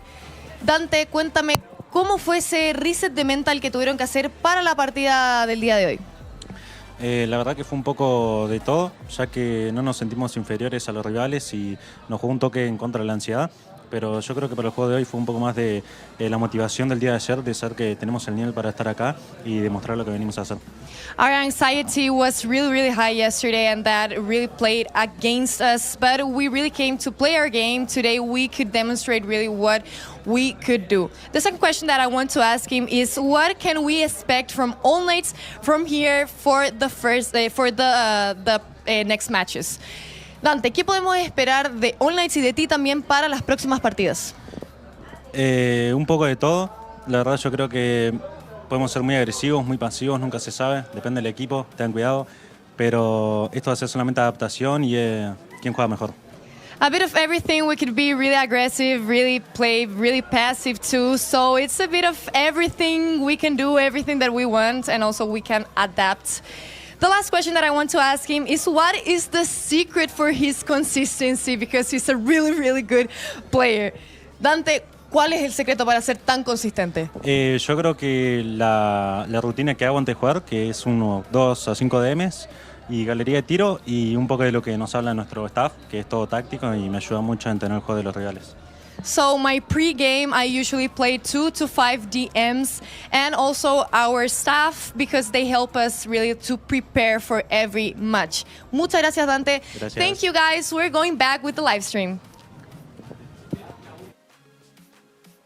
Something that I want to highlight that he said that catches my attention is he says for future matches, we can play very aggressive, very passive, depending on the team, so watch out. He's telling teams to watch out because you never know what can come from Dante, what can come from All Knights. And I feel like, yeah, we're knowing this team as very aggressive. They're going in, they have a neon, they can play fast, but he's giving us a warning that, if they need to slow it down, if somebody's countering that aggressiveness that they're bringing, they're going to do it, Uber. Yeah, something I saw all day is that if they give up map control, or a part of the map, they always take something back as well. Sunset's a great example of this, right? When they pull off the A side, they stack a side, or they play into top mid and play off a side, they take mid and use it to wrap around. They always make sure they get something for what they offer up, which was in contrast to GALORYS at multiple times, where they just sort of got off the side, stepped back, tried to double up and just play corners, play angles, and try and preempt with utility. The team is like, there's much more to it than just this raw aggression. I really like it. They channel it in a great way. They can play retake quite happily because they want to be attackers no matter what side of the map they're on, and playing for retake will allow you to do that as much as you like. Yeah, you can do it constantly, and you can continue to expect that from the side of All Knights. And for today's match, it was something that we can continue to see in the future. We have a lot more matches, though. This is only the group stage cycle, and we have more teams playing against each other. We have standings, so you guys see how this is going to play out. Is going to be the teams continue to play each other. This is group stage. Nobody's eliminated just yet. Then towards the end of the group stage is going to be 2 teams getting eliminated, and then is playoff cycle. Yeah, that's right. I mean, there's a lot of VALORANT left to be played. This is a really good second impression rather, for AK. I mean, they're coming out here looking strong. A strong performance versus M80, even though they didn't get the win. Came out and took the win today. So, maybe they can carry this through. But there's a lot of games left to be played. Tomorrow we got TSM versus 2Game. It'll be an interesting one to see if TSM can regain after they lost today. And then M80 versus Retta. M80, the expected favorite here. Can they continue dominating these other teams and make it look convincing, a little bit more convincing than it was versus AK in those 2 overtime games? Yeah, actually, we don't get to look at the standings, but for today, we got to see the 2 Latin American teams that didn't get a win yesterday get the wins today. So everybody's looking pretty positive, at least even, or at least 1-0. And tomorrow, we'll get a chance to continue to see those teams. There were the teams like 2G and M80 that were resting today. Well, we're going to be seeing them tomorrow. So Uber, any expectations for that? How that's going to be playing out? Look, I'm still expecting to see a team like M80 show that like real consistency and big map pool, be solid across a whole bunch of matchups. Fuji really surprised us, I think. Now we're starting to realize that that might point to some issues on the Letta side, but we saw them also improve a lot today. So there's still, I can't believe it, coming to day 3, there are still a lot of wild cards here. We might just have to see every bloody matchup before we can really get a read on these teams. I mean, we're a lot more evenly matched than we expected coming in. That much we can confirm, especially seeing TSM struggles today. Now, I'm just excited to see more of these LATAM and Brazil teams. I've watched plenty of NA challenges here, but really excited to see this young talent turning up and also doing it on the stage for the first time. It's great to see. Yeah, trust me, I'm very excited. Especially after today, the expectations for all the teams are up. And even compared to Ascension last year, we don't have one and only clear favorite. We have maybe a couple now. I would put M80, then All Night, and then it's kind of a nobody's at the bottom. Everybody's kind of fighting to get that third place to continue to fight in the way that I see it in my head, and it's going to continue to be that way for you guys to make your power rankings as these matches continue to go. This is everything that we have for today, though. Sanko, any last thoughts? I'm just really excited to see how the rest of this plays out. Like you said, I really don't think that, outside of M80 and AK, they may look like favorites right now, but this is still anybody's tournament. We're only 2 days into a multi-week Ascension tournament. There's lots of VALORANT to be played, and boy, am I strapped in and ready to watch it. We're all very excited. Honestly, this tournament is shaping up to be amazing, very competitive for sure. A lot of different styles, but as we said, this is everything that we have for today. This is everything that we have of the second day. We'll see you tomorrow for day 3. Same time, same place.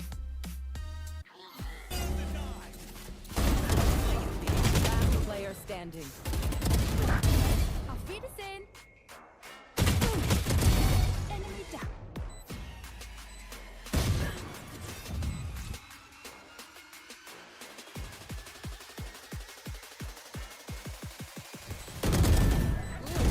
One enemy remaining.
know exactly where.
One enemy remaining.